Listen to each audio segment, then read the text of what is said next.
Government has been involved in various scams, and the recent being his house renovation. The Aam Aadmi Party also is, remember, on a defensive on that, trying to evade this issue that the BJP is raising. Listen into BJP's reactions.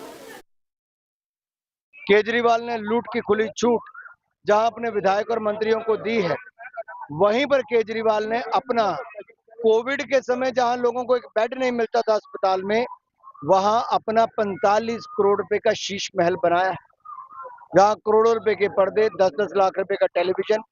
ये अपने आप में दिखता है कि कितनी लूट उसमें हुई है। केजरीवाल ना शराब घोटाले से बच पाएंगे, ना अपने शीश महल के घोटाले से बच पाएंगे। ये घर को बाहर से देखिए, 2 मंजिला, ऐसा लगता है जैसे किसी राजे महाराजे का महल हो।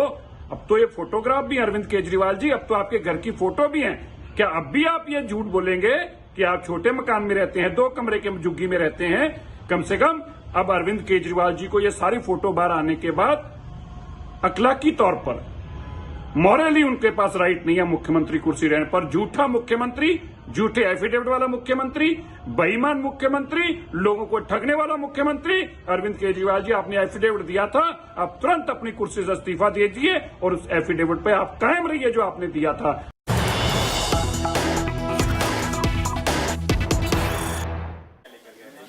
In Maharashtra, the NCP leaders do not want Sharad Pawar to leave as the supremo of the party, and they are planning another strategy on that. There will be a proposal to reject Sharad Pawar's resignation, and that's likely to be moved in today's committee meeting. This statement has come from Praful Patel, NCP senior leader, who was standing right behind Sharad Pawar on that big day, and he has said this to India Today television. Praful Patel will himself move the proposal of rejecting Sharad Pawar's resignation. Let me now bring in Pankaj Upadhyay for the latest on that. Pankaj, I remember when you were reporting on that afternoon as well, there were all these leaders who were extremely emotional. They were constantly requesting Sharad Pawar to take back resignation, and he appeared very firm on that announcement. But when Praful Patel says we'll move a proposal, we will not accept, what does it mean? Why are they doing so? Pooja, first of all, it's going to be an interesting day today when the core committee meeting takes place at 11 a.m.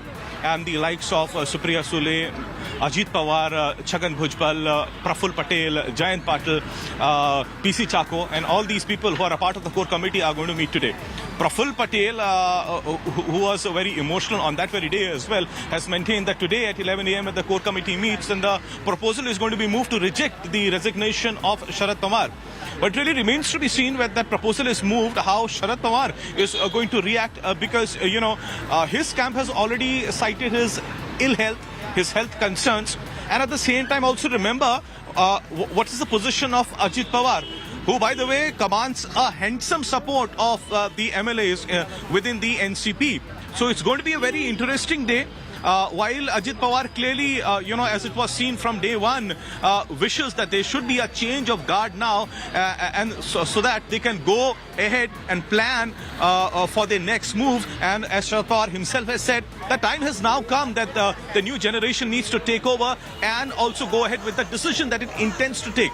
But we've clearly seen how there seems to be a clear rift within the NCP as well. There is a faction which includes the likes of Praful Patel and clearly maintain that. But not just the NCP, isn't it, Pankaj? Even within the Mahavikas Aghadi alliance, that they need to keep together opposition unity. Because remember that Samna also had said that while all other leaders were asking Sharad Pawar to take back his resignation, Ajit Pawar said nothing like that. He was in fact in some ways trying to welcome the change. And this is why perhaps even the Mahavikas Aghadi alliance and some NCP leaders are on the same platform, are on the same view.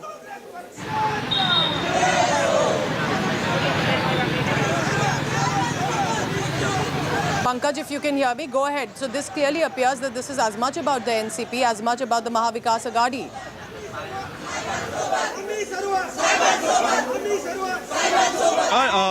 Doubts are there whether after this big decision and the crisis, if you could call it, whether the MBA is going to remain intact.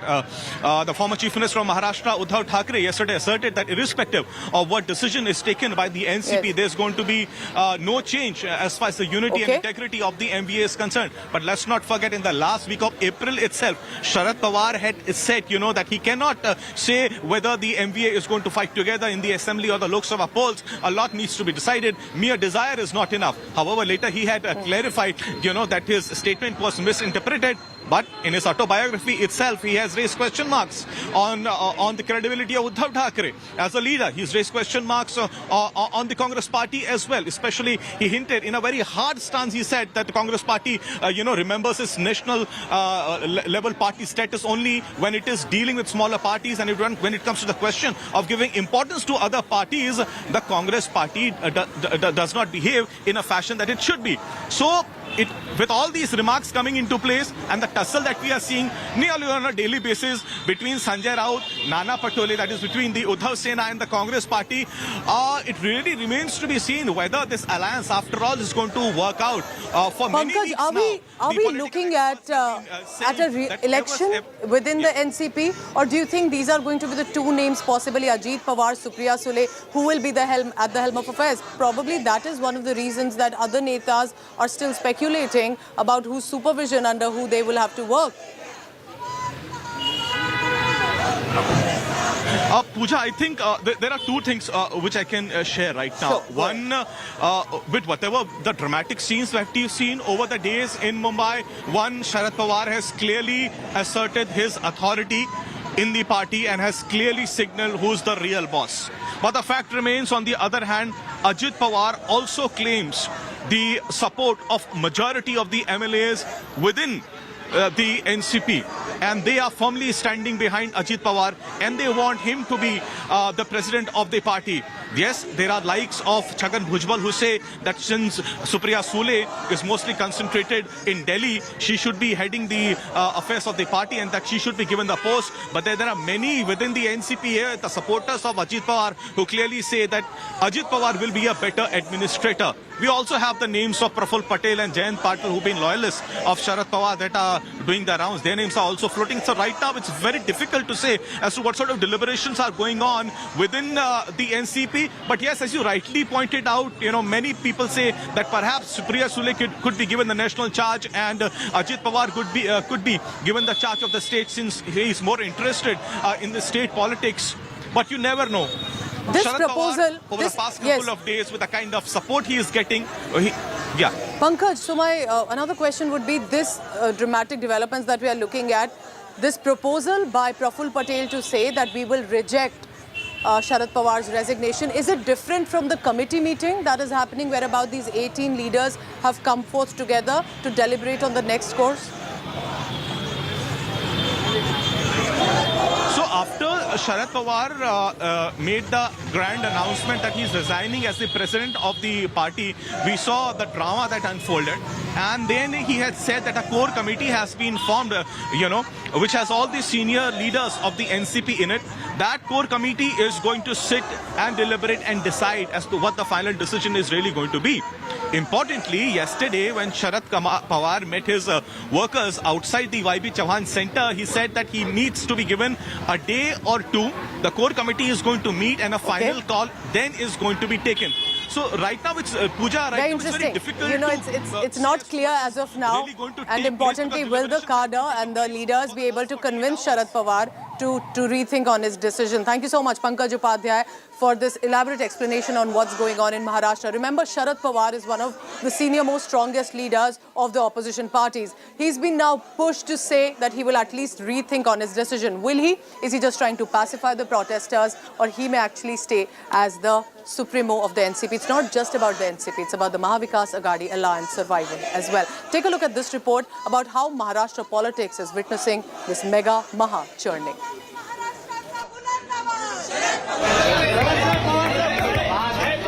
Suspense over NCP veteran Sharad Pawar's resignation continues. Days after announcing his resignation, Sharad Pawar has finally broken his silence. He admitted that the decision to resign as NCP chief should not have been taken without considering the views of the party.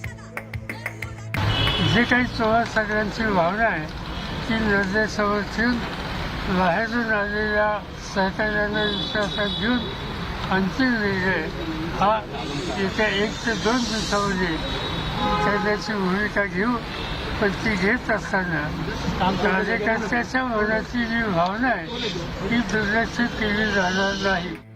The NCP top brass met in Mumbai trying to persuade the Maratha leader to take back his resignation.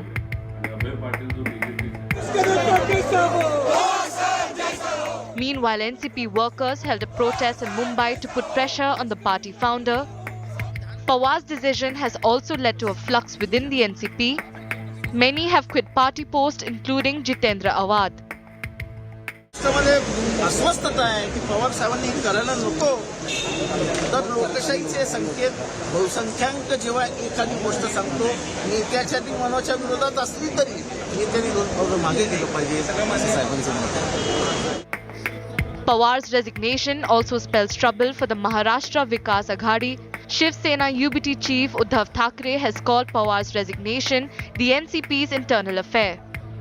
प्रामाणिकपणाने पहिलं त्यांची पक्षांतर्गत जी काही घडामोड आहे त्यांना शेवटी अधिकार आहे त्यांच्या मनाप्रमाणे काय करण्याचा. दुसरं कार्यकर्त्यांना सुद्धा त्यांच्यावरती तेवढाच अधिकार आहे. कार्यकर्त्याचा सुद्धा आपल्या नेत्यावरती तेवढाच अधिकार असतो जसा नेत्याचा कार्यकर्त्यावरती असतो. त्याच्यामुळे ते त्यांना मला असं वाटतं ते सगळ्यांच्या हिताचा जो काय असेल तोच निर्णय ते घेतील. Even as NCP leaders and workers come out in support of Pawar, his nephew Ajit Pawar has taken a different stand. Ajit has asked party workers to trust the decision of the committee.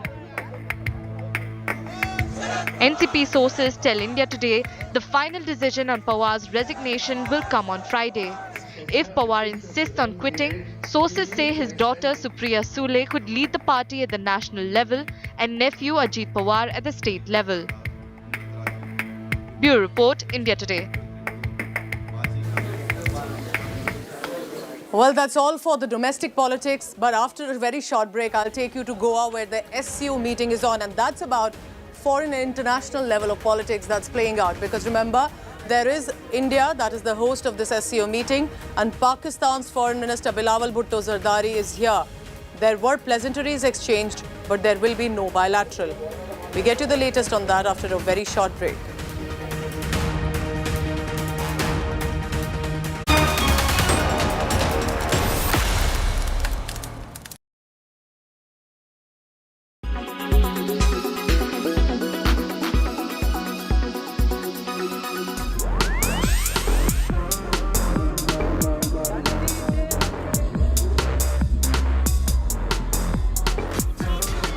Sania Malhotra, an outsider whose love for dancing is known to all.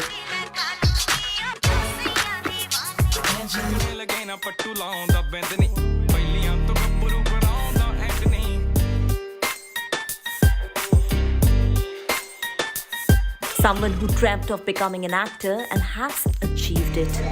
Cut. जब से ये खबर मिली है ससुरी जबान ही लड़खड़ा रही है. वारदात कहाँ हुई है सर? 2 चमचमाते शानदार कटहल चोरी है गए. सर ऐसे तो मुश्किल हो जाएगी. कल को लोग कुमड़ा लौकी तो रहेगी रिपोर्ट लिखवाने आ जाएंगे. She carved a niche for herself even though she's only a few films old. The actress is gearing up for her upcoming Netflix comedy drama Kathal. Backed by Geeta Mohan, the film is based on true-ish events, how a politician loses jackfruit and the police force is assigned to find the missing vegetable.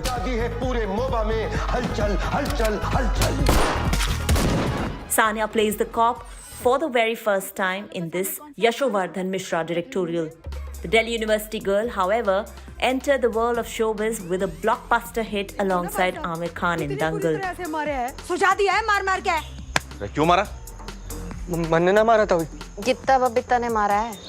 She made a mark for herself. Sania underwent a physical transformation and extensive training to ace the role of a wrestler.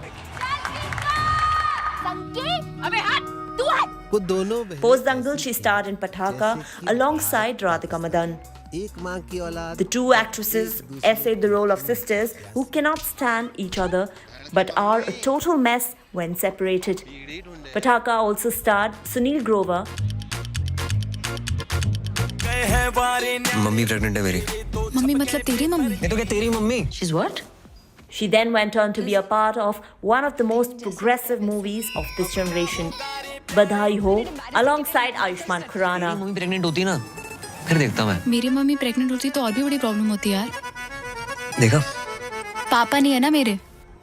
आज का दिन photo में। Sanya then featured in Photograph, a romantic drama that followed the story of Rafi, a photographer, essayed by Nawazuddin Siddiqui and Miloni. मुझे ये photo क्यों दी? बस एक बार अगर आप मिल लेती तो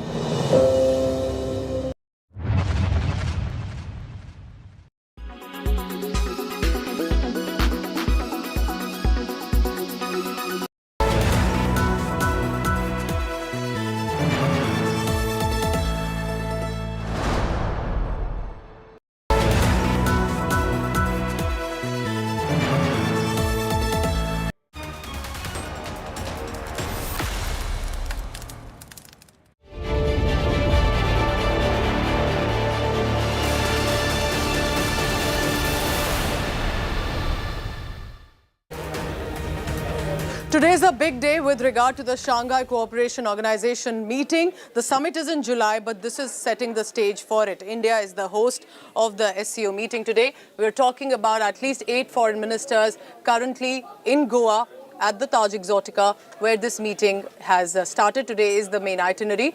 Of course, the focus of the meeting is to strengthen economic strategic ties between the countries. Pakistan Finance Minister Bilawal Bhutto Zardari held a bilateral meeting with his Russian counterpart Sergei Lavrov. Two ministers discussed bilateral, regional and international matters of mutual interest. According to the sources, Jaishankar and Bilawal exchanged pleasantries, shook hands at the dinner that was hosted by India's foreign minister. But this comes after India made it absolutely clear that it's difficult to engage with a neighbor that sponsors cross-border terrorism. So that, remember, is a very clear messaging. But because Pakistan is a part of SCO summit, it is making a presence felt at this meeting as well. And interestingly, Bilawal Bhutto Zardari sending out a lot of selfie videos, telling about what's unfolding, happening, that he's happy to be here. India is good hosts, but we will not have a bilateral with Pakistan till it stops funding terror. Let's go across on the ground for the latest on that. Our Foreign Affairs editor, Geeta Mohan, is today in Goa and live joining me in this morning telecast. Geeta, so what time does the meeting begin for today? What is the program on schedule like? And of course, many would be asking if at all there is a bilateral between India and Pakistan today. Well, in moments from now, you will be seeing the leaders come on this, on a platform, and the family photo, that's the group photo of the ministers and the representatives of of various countries, the 8 member states, are going to have a group photo, a family photo, after which they will proceed for the conversations, the session, which is a closed-door session. So nothing from that session is really going to be divulged or revealed. The Council of Foreign Ministers meeting does not really have or end with a joint declaration as we saw in the G20 meetings in the SCO. That's not the case. What they really do is look at contours of the areas that they want to identify and discuss. So the officials and the national coordinators of the SCO, various countries, decided and looked at 15 decision areas, decision points that will be deliberated upon, and that certainly is going to be deliberated upon during the conversation. It again will be followed by a working lunch, and then the memorandum of understanding, the memoranda of understanding will be signed with 4 countries should the decision to include them as dialogue partners be completed in this session. The 4 countries we've already mentioned: Kuwait, the Maldives, Myanmar, and the UAE. These are the 4 countries, and also a decision on full member status for Iran and Belarus. So these are areas that are going to be focused on. Interesting. After the conclusion of the memoranda of understanding with all these 4 countries, we are looking at a room for bilaterals, which and clearly a which big have moment, spilled over to Geeta, the for next day. India, isn't it? As the G20 presidency and then hosting this meeting as well, setting the stage for the SCO summit in July in Delhi. Geeta Mohan is in Goa with all the latest coming in this morning. Thank you very much, and I'll come back to you in just a short while. Now remember, of course, the focus is with regard to Pakistan. Why is Pakistan visit so significant? There are at least 4 to 5 reasons, and I'll help compile it for you. This is the first big visit by any Pakistan foreign minister, at least since 2011. And remember, the situation has continued to deteriorate between India and Pakistan, specifically after India took a decision on Article 370 via its parliament on Jammu and Kashmir, which is clearly our territory, and Pakistan tried to then create further tensions and interference even at the border. But it's not just that. There have been a lot of ceasefire violations along the line of control pertaining to Jammu and Kashmir ever since in the past few years. But the fact is, and has always been, that Pakistan continues to finance, shelter, cross-border terrorism and global terrorism as well, until the time it stops that. India and Pakistan cannot have friendly relations. The government making it clear. May that day come someday, but only when Pakistan decides to stop funding terror. All right, and on that note, I'm wrapping up this bulletin for now. Thank you so much for watching. Have a great day, but don't go anywhere, because coming up next are the top political stories, specifically from Karnataka, where Bajrang Bali and Bajrangdal are the big political election issues. Thank you for watching.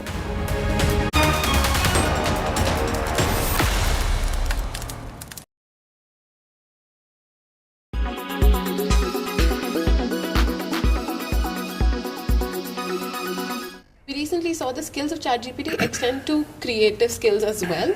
They can write movies, they can direct plays. There are in fact books being written out there by ChatGPT. How do you think this skills bridge will Coursera be able to fill? So we are approaching it in a few different ways, right? We are saying, look, firstly, it's helpful to think about a generative AI platform as a thought partner. As a business leader, I might be thinking about any element of my work, and I can use ChatGPT as a thought partner. Chances are it may not replace what I do as a worker or as a business leader, but it can be a very powerful thought partner to help refine my thoughts. Now, what we are thinking about is that, look, a learner might want to learn about using ChatGPT, so how do we create content related to ChatGPT? That's one part of it. Second would be, how do we integrate ChatGPT into the learning itself so that that learning can be more personalized, it can be interactive, keeping in mind that there are risks associated as well. How do you bring information which is reliable information into the learning? Because the Coursera belief is that while education is extremely important, the content for education should come from experts. And today, the content on our platform comes from, top 200 universities and about 100 companies. And so how do we integrate technologies like ChatGPT, something that we are actively looking at.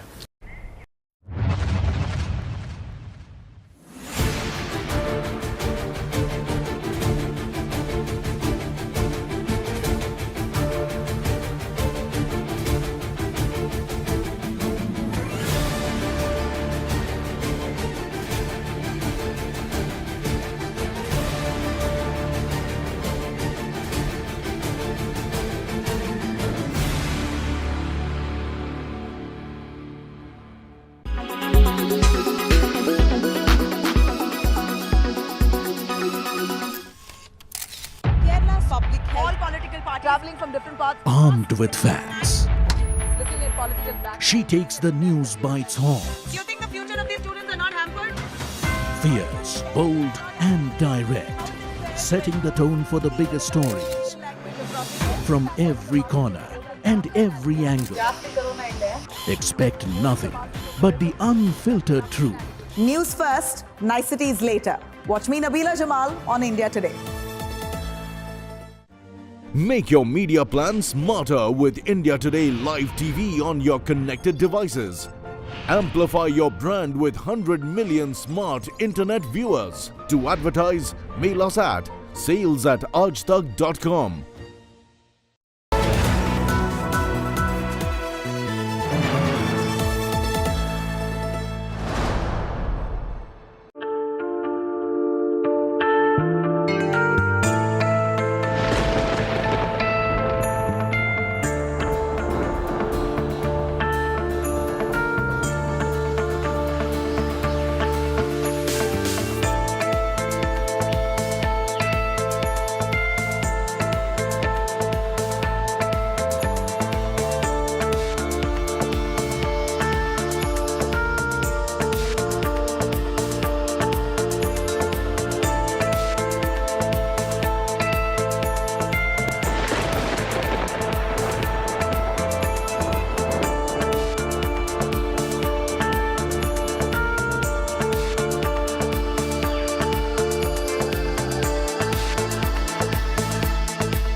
Good morning and a warm welcome to India Today. I'm Paulami Saha and these are the headlines we're tracking at the top of this hour. Congress Neta Rahman stokes Bajrang Bali row, says Bajrang Bali chants will create fear. DK Shivkumar seeks Bajrang Bali's blessing, says will prioritize construction on new Hanuman temples.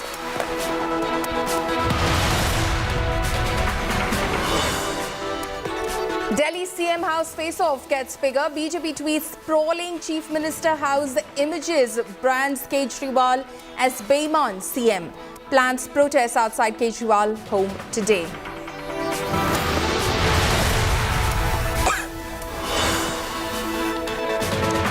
India-Pak handshake at SCO dinner meet. Jaishankar Bilateral exchange pleasantries, but no India-Pakistan bilateral.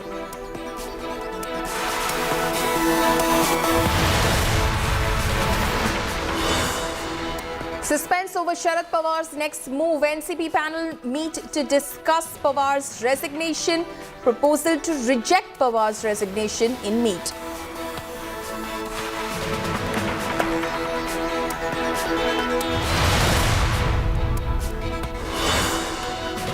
Manipur governor appeals for peace after issuing shoot-at-sight orders. Communities riot over reservation demands.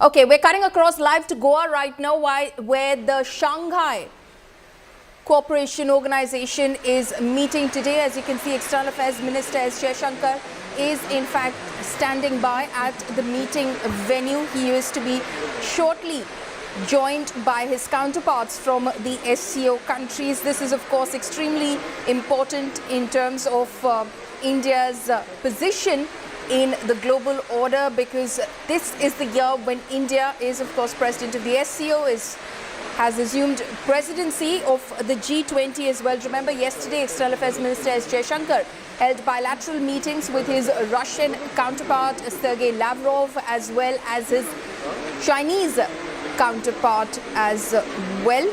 Today, of course, that meeting, the formal meeting of the SCO, in fact, will take place. Yesterday, of course, there was a brief handshake between External Affairs Minister S. Jaishankar and Pakistan Foreign Affairs Minister Bilawal Bhutto Zardari, but there is to be no bilateral between India and Pakistan. All eyes on this very crucial meeting, which is to take place, which will of course discuss regional security issues, economic cooperation between the countries. Trade is also likely to be on agenda. Of course, that joint statement by the SCO countries is awaited at the end of the meeting. That will of course have some very important details. This before of course leaders of the SCO countries, heads of state, meet in the month of July. So this is of course preparatory in terms of that meeting. Geeta Mohan, our Foreign Affairs editor, is joining us at the moment from Goa. Geeta, what is on agenda for this SCO meet?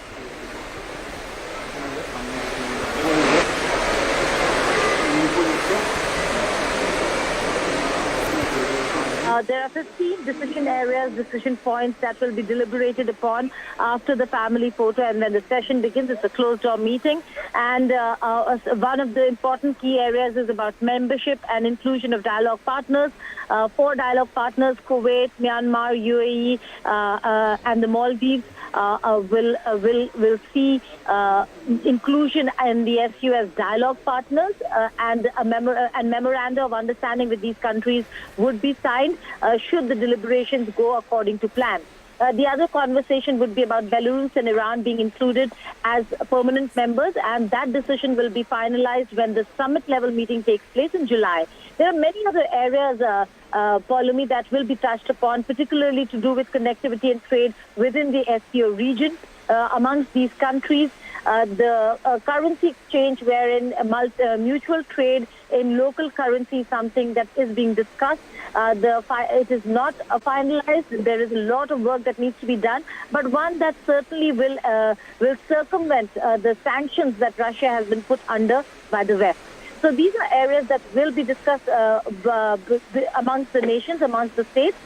There will be a working lunch followed by the signing of the memoranda, and there is going to be no joint statement. Council of Foreign Ministers at the SCO do not have joint statements. The 15 decision points is something that will be the key and the focal point of this meeting. After which there'll be time slotted for all these ministers to hold their own respective bilaterals, which are still over from yesterday. There are some bilaterals that these ministers conducted. India held 3 bilaterals. Pakistan held a few, including with Russia, which is critical, and India has been monitoring those bilaterals as well. And let's see how things pan out for the leaders over here when they hold their bilaterals with respective nations. Clearly, there was a handshake and exchange of pleasantries during dinner between Jaishankar and Bilateral, but nothing beyond that. Right. Also about the bilaterals, Geeta, that India held yesterday, if you could tell us what were some of the key takeaways, what was discussed in those bilateral meetings that External Affairs Minister S. Jaishankar had? Well, that's very, very important, Paulami. He had 3 critical meetings, one with the SCO Secretary General, the second one with the Russian Foreign Minister, and the third with the Chinese Foreign Minister. With the Russian Foreign Minister, of course, after Kremlin came under attack, it seemed like the meetings were rather important, and areas of cooperation between the two sides were discussed, connectivity, circumventing of sanctions in terms of how they can further their own interests in the energy and food security sector. These are areas that did come up during discussions with Russia. With China, of course, the focal point for India was that resolving of the friction and the tensions at the border in eastern Ladakh sector. India making it very clear that forward movement can only happen if and when we see normalization of the situation at the border. The Chinese statement clearly says that they hope to see India engage with China to bring about peace and tranquility. So the perspectives might be different, but both countries understand that there can be no forward movement unless and until things normalize at the border, with Jaishankar ahead of the meeting already saying the ties with China are abnormal and it cannot be business as usual. Okay, so that is, of course, the message that the External Affairs Minister sent out during his meeting. Those are images, of course, of S. Jaishankar and Bilawal Bhutto Zardari right now at the SCO meet venue. Bhutto Zardari has, in fact, arrived for that formal meeting, which, in fact, will take place shortly. The External Affairs Minister, of course, welcoming all his guests at the venue of that meeting. Also, the West and the impression of the SCO, of course, Geeta, is that this is blindly pro-Russia. Well, that's right. The focus over here is going to remain the SCO and the SCO format and the conversations that take place within that format. Look at the body language over here, Paulami. There was a reason why at the dinner, while we have information of a handshake between the two ministers and exchange of pleasantries, that there are no visuals of it. The videos that were to trickle out were of the cultural event, but no recording of the conversations or the ministers who were seated at the dinner table. Now that speaks volumes of how the projection of this entire meeting, or whether if there's comfort, discomfort with Bilawal, really not wanting to be out there or put out there. Now you see the visuals over here, and you see the body language, and you know there are some people he shook hands with, some others he continued with the namaste, but it's easier to do the namaste rather than fold your hands rather than shake hands, because visually that certainly would resonate for a very long time should there be an attack in the near future from Pakistan. And therefore, you see the body language, you know that a distance is being maintained, and that distance certainly has percolated not just in the body language, but also in the substance of the meetings and conversations, which means that there isn't going to be a meeting or a conversation with the Pakistani counterpart. And if you can again explain that stance, of course, as you rightly pointed out, towards that body language of the External Affairs Minister S. Jaishankar, as he in fact received and welcomed Bilawal Bhutto Zardari for that foreign ministers meeting, which is to shortly take place. Why the thinking, of course, that India has behind, of course, maintaining this stance vis-a-vis Pakistan, that it continues to maintain, of course. I mean, the obvious reasons are known, but again, if you could put that into perspective. Follow me. If you could just repeat the last bit of your question, right. It would be helpful. From the diplomacy and from the foreign policy angle, because you cover foreign affairs so closely, if you could put forth why exactly India continues to maintain this stance, especially even in photo ops, we do not want to be seen as more than welcoming of the Pakistani side. Well, that's, again, a very interesting question, follow me. You also follow foreign affairs very closely. So it's not for you, for the benefit of our viewers. Let me just explain. India's stand has been this for a while now. Since we've seen the Uri, Pulwama attacks, India has been maintaining that talks and terror cannot go together. And that certainly is something there.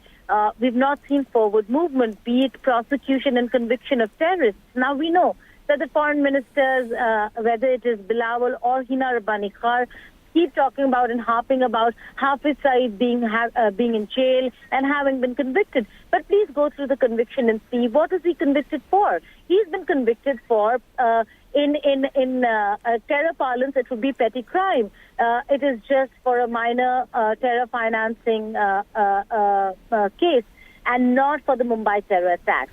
Have we seen prosecution and conviction for Mumbai terror attacks? Certainly not. And that certainly is a concern for India. And we are going back to 2008 Mumbai terror attacks. There have been so many since then. Governments have changed. The establishment in Pakistan has not. And unless and until Pakistan changes its policy of state sponsorship of terrorism, there certainly can be no forward movement because there are no takers, follow me, back home. There are no takers. There's no tolerance to converse with Pakistan at a time when Pakistan or the establishment wants to scuttle those talks, and in that messaging of scuttling the talks, they end up hurting India more through their terror proxies. And that certainly is the reason why we are seeing this distance. This distance will continue to be maintained till the time that we see absolute real prosecution. Geeta, also speaking of Russia, Russia is expected to have a lot of bilateral meetings in Goa. Sergei Lavrov is, of course, in Goa as we speak. And this, of course, comes against the backdrop of that apparent alleged assassination attempt on Vladimir Putin. How much of that is going to overshadow this SCO meeting? The fact is that the SCO Charter, Polemy, does not allow concerns that are bilateral in nature to be raised in the SCO forum. So the forum does not, and in a way, the Charter was spelled out to India and Pakistan. I'm going back to India and Pakistan just to explain a little more, Polemy. Right. It goes back to when India and Pakistan were being made members, that the two countries were told, keep your mess out of our room. And that certainly resonates even for other countries. So in terms of the larger security perspective, Russia certainly will be raising concerns. But the bilateral concerns will certainly not come up. It certainly is a part of the conversations when bilateral meetings are being held by Lavrov with his counterparts from the SCO member states. Kremlin coming under attack is a serious security, not just a security breach, but a serious offensive allegedly by Ukraine, because this is what Russia is saying, claiming that the drones were Ukrainian drones, and is the reason why Russia could retaliate. Now, the time and the place would be of their choosing is what they've already said in a statement, which means one can expect heightened tensions, which certainly will not bode well for the SCO countries. Why? Because this is the entire region that gets impacted with the continued conflict between Russia and Ukraine, the war between Russia and Ukraine. And should there be an escalation, it will impact food security and energy security, not just with regards to the West, but at a global level. Right. Also, again, you know, Geeta, because we're playing out those images constantly for our viewers of that moment when Bilawal Bhutto Zardari, in fact, arrived for that SCO foreign ministers meeting. That body language, again, Geeta, to go back to that, is extremely and distinctly different from the way S. Jaishankar greeted his other counterparts. Clearly, that sends out a message that is, in fact, that photo moment. You can see Sergei Lavrov, of course, who's arrived. And you could just look at the contrast in those two pictures. If we could just play out both those pictures as that happens, that's that moment, of course, that Sergei Lavrov has arrived. If we can just go back and play both those pictures simultaneously, that is, of course, is the moment when Bilawal Bhutto Zardari arrived a short while ago at the SCO meeting, and you can see the body language, a curt welcome by the External Affairs Minister. The photo op, of course, is over. We will play out those images again, but that was, of course, Bilawal Bhutto Zardari walking in to that meeting venue after he was received by External Affairs Minister S. Jaishankar. So that is that moment. You can see the distance, if you may.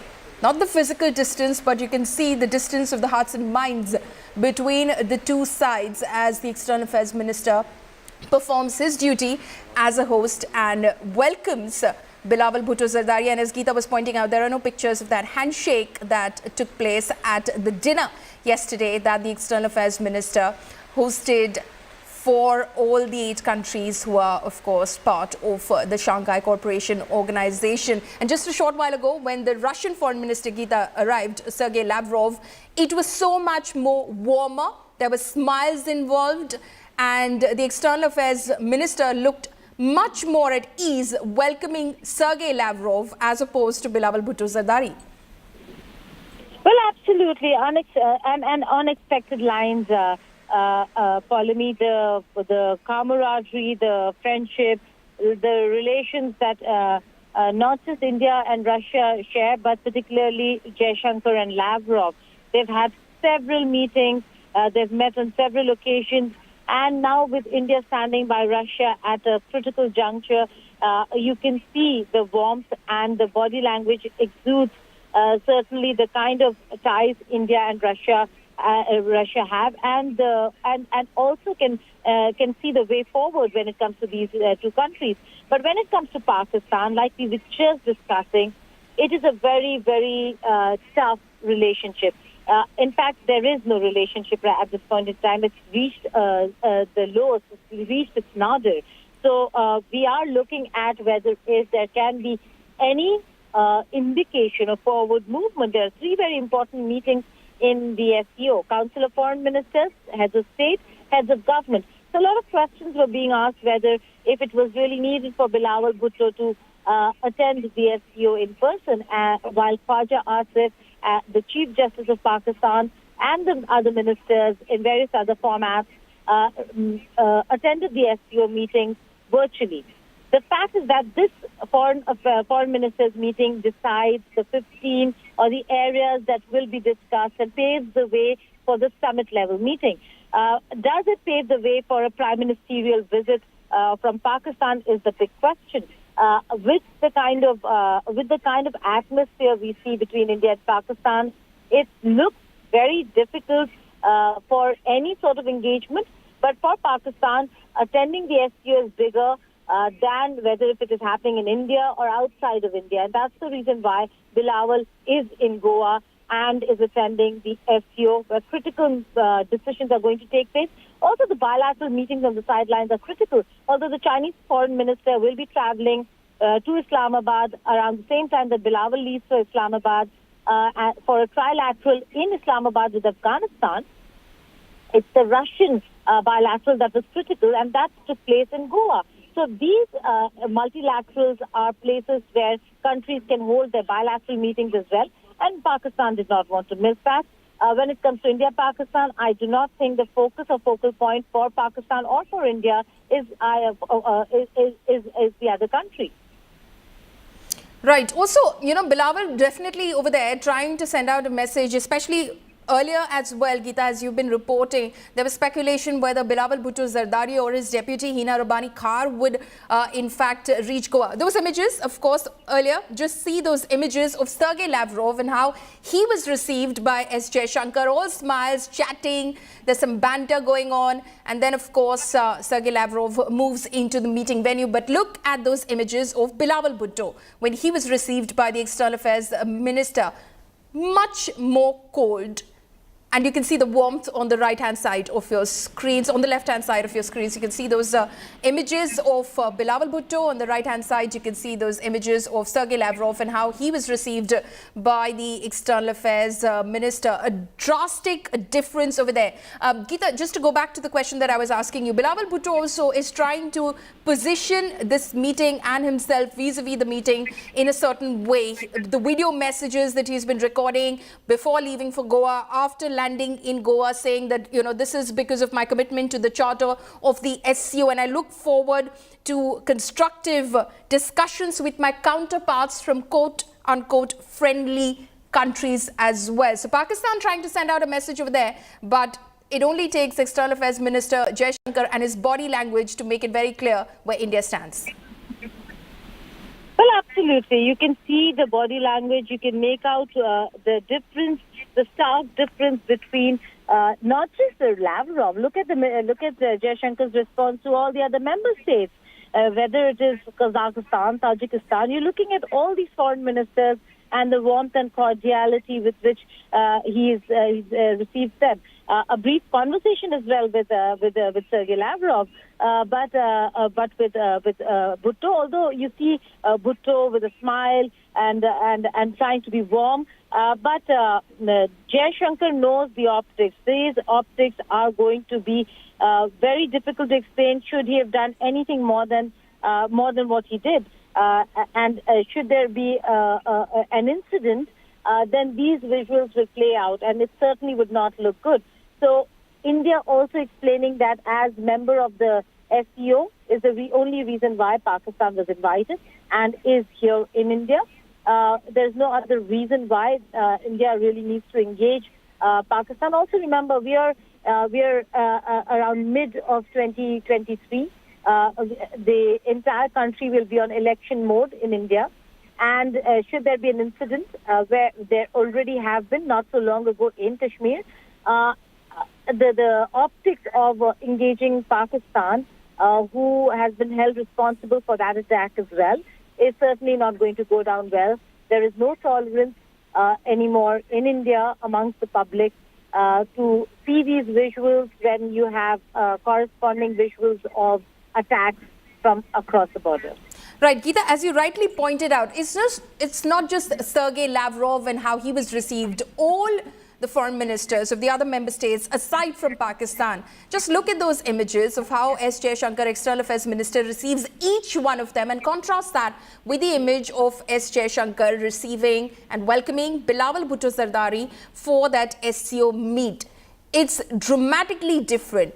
It's as cold can be when he receives the Bilawal Bhutto Zardari. But look at the others. There are smiles, there are namastes, there's some banter, there's some chat which happens, brief conversation that takes place. It's extremely warm.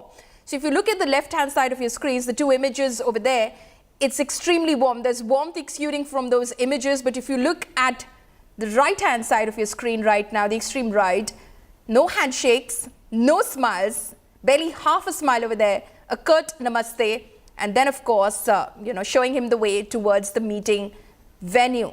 So that is of course the one image, Geeta, as you've been pointing out, that would possibly stay for a long time. So hence Jaishankar realizes what this means in terms of optics and is not going to take any chances with it.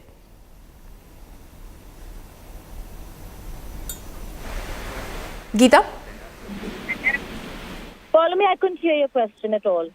Right. No, we were playing out all the images, like you pointed out, in fact, of all the other foreign ministers of the member states who were being received by External Affairs Minister S. Jaishankar, and we're contrasting that with the image, that one picture of Jaishankar receiving Bilawal Bhutto Zardari at the SCO meet venue. Clearly, he realizes optics are very important. That is a photograph, that's an image that's going to last for a while, and he doesn't want to take any chances. Well, that's right. No chances being taken over here. Optics clearly very important in diplomacy, and it goes a long way. We know that every time, and we're just doing a comparison, every time there have been attacks in India, those visuals of whether it is Modi hugging Nawaz Sharif or for that matter handshakes with Manmohan Singh do play out. So at this juncture, when you have a general elections not so very far away, this certainly is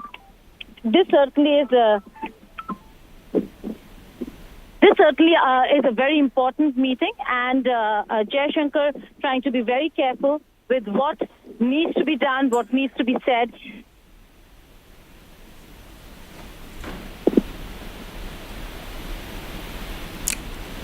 Okay, we'll reconnect with Geeta. Obviously, there could be some network issues at the venue. She is in Goa at the moment. Geeta, if you can hear me, please to go on. You were telling us about the importance and the significance of optics as well.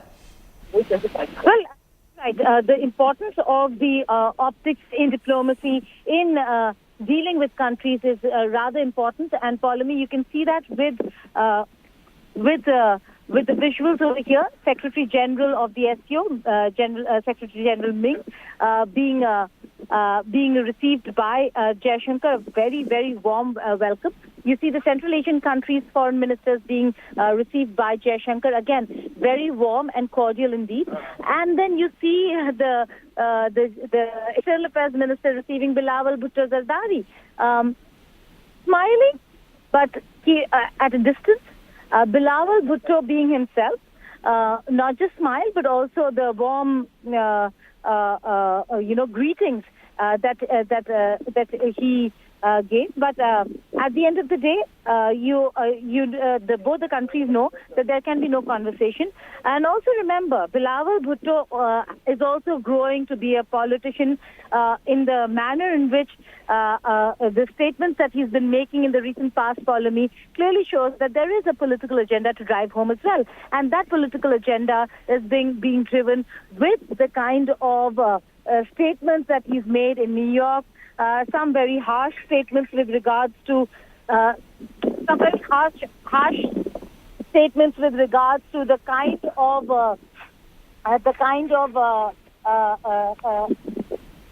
language that is used by Bilawal. Bilawal certainly did not go down well with India, and that certainly, Paulami, is something that the Indian administration is quite aware of. Dr. Jaishankar, certainly one of the key members of Modi's cabinet, is not going to flounder or falter on a very key area that he handles, which is Pakistan. And therefore, you're seeing what you're seeing. You're seeing visuals of him receiving a member state of the SCO, and nothing beyond that. And even in terms of optics and visuals, Paulami, what was very interesting to see was the fact that the dinner took place. There was shaking of hands between the leaders, Bilawal Bhutto and Zardari, but there are no visuals of it. They were sitting around a table and there were conversations that took place, but there are no details that have emerged of really what happened. And that works well for India. Right now we're seeing the session begin. The SCO format discussions and deliberations have begun. Okay. They're going to be very important, but the only place where they knew that the cameras would be on and it would be relayed, it was this place where the photos, the group photo and the photos are going to take place. So while receiving, he knew that he ought to have welcomed everybody the way he did, and there is no option out, there's no way out, and it's the reason why we saw the brief exchange, but certainly it speaks volumes of how Jaishankar and India views other countries as opposed to Pakistan, Paulami.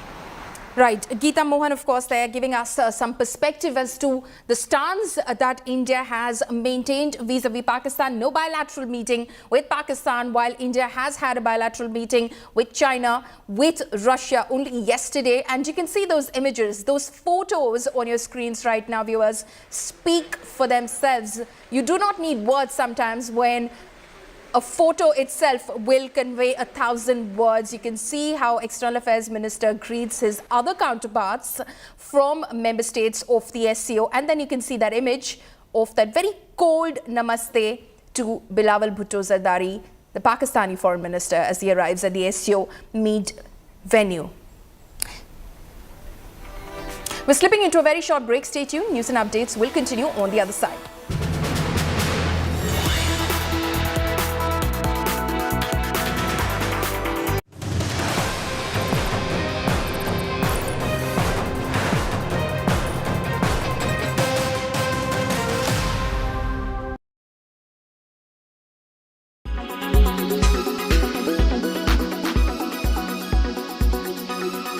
Focus on hatchbacks, and there's actually no plan to do any production tweaks so that probably production is lesser for hatchbacks. So production, actually you have different lines in the different plants. So it's not as if you can immediately shift one capacity to the other because you require specialized equipment for every model. But we have reasonable flexibility, I would say. And as I said, we are expecting the hatch segment to remain flat. And in fact, it has been flat. It's about 34% of the total market in April as well, which is actually the same number as we saw for the full year of last year.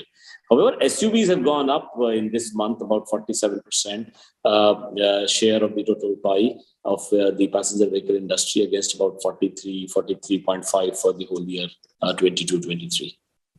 Right. Also, Shashank, could you, it's actually very clear that the sale of SUVs is driving growth for sales as far as Maruti is concerned. In the recent past, a couple of SUVs have been launched, or a facelift has also come up. So, could you give us some number and the trend of the SUVs as far as Maruti goes? Yes. So, if you look at the whole of last year, our market share was 12.6%. But if you look at it quarter-wise, quarter one market share was about 8.5%, but went up to almost 17% in Q4. That's because of the introduction of the Grand Vitara, which we did in September of last year, and also the increased availability of Brezza. And that has helped us to get the market share of 17% in quarter four of the last financial year. And now we have introduced the Fronx, dispatches of which started in the month of April. Although the retail started just a couple of days back, in this figure of ours in the wholesales include about 8,500 units of Fronx that we dispatch.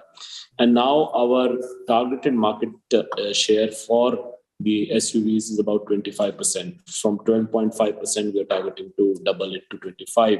That should help us get about, in the overall perspective, about a 4% increase in market share. Hopefully to be in that 45% plus range again.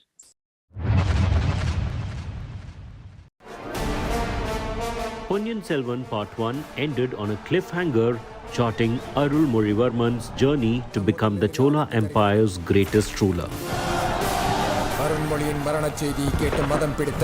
However, there's one more angle the fans are keenly hoping for: the extension of relationship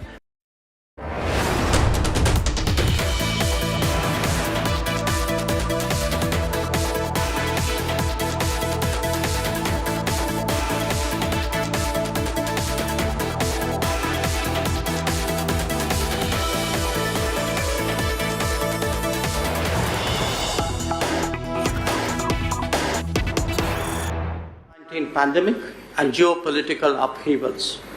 The world is today facing a multitude of challenges.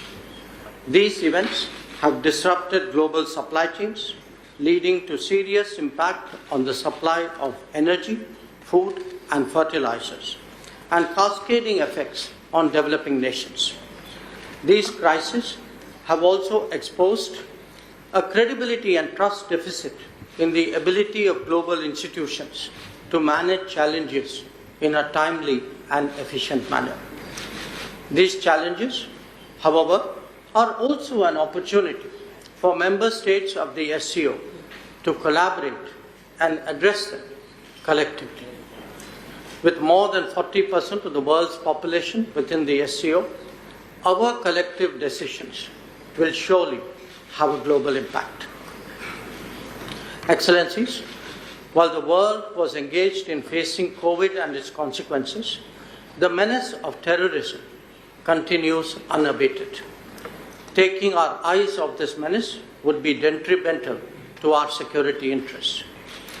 We firmly believe that there can be no justification for terrorism and it must be stopped in all its forms and manifestations, including cross-border terrorism. The channel of finances for terrorist activities must be seized and blocked without distinction. Members need not be reminded that combating terrorism is one of the original mandates of the SCO. The unfolding situation in Afghanistan remains at the center of our attention. Our efforts should be directed towards the welfare of the Afghan people. Our immediate priorities include providing humanitarian assistance, ensuring a truly inclusive and representative government, combating terrorism and drug trafficking, and preserving the rights of women, children, and minorities. India has always stood for multilateral approaches to addressing global challenges and has always been a willing partner in sharing our expertise and experience. In this regard, India's own achievement in the field of startups and innovation is a remarkable journey. Today, there are more than 70,000 startups in India, of which more than 100 are unicorns. We stand ready to share our experience with member states. Colleagues, in this context, I would like to express my gratitude to all of you for supporting India's proposal of creation of 2 new working groups on startups and innovation and on traditional medicines last year. I'm happy to note that the regulations to operationalize these working groups have been approved by member states. Excellencies, SCO is in its 3rd decade of existence, and this is an opportune time for its reform and modernization to keep the organization relevant in a rapidly transforming world. I'm pleased to note that the discussions on the issues of reform and modernization of the organization have already commenced. I assure you that India will extend its constructive and active support for this process. I also seek the support of member states for the long-standing demand of India to make English as the 3rd official language of the organization. This will enable a deeper engagement with English-speaking member states of the SCO and will take the work of this organization to a wider global audience. I'm happy to note that the progress on ongoing process for the admission of Iran and Belarus as full members of the SCO. I thank the Secretariat for their efforts in that direction. Similarly, I'm delighted that 4 new dialogue partners will sign the MOU for their association with SCO today in Goa. We welcome our new dialogue partners and hope to intensify engagement with them in the SCO format. Excellencies, India has proposed a New Delhi declaration as an SCO summit declaration and 4 other thematic joint statements on cooperation in de-radicalization strategies, promotion of millets, sustainable lifestyles to address climate change, and digital transformation. I seek your support in timely finalization of these documents for approval by our leaders at the SCO summit. I'm confident that today's meeting would lead to fruitful discussions which would help in sustaining the momentum of our cooperation. I once again wholeheartedly thank you all for your support for the first ever SCO presidency of India, and I sincerely hope that we can get together to make the SCO Heads of State Summit meeting a great success. Thank you. With that, may I now request our friends from the media to please leave the meeting hall so that the proceedings can thereafter continue.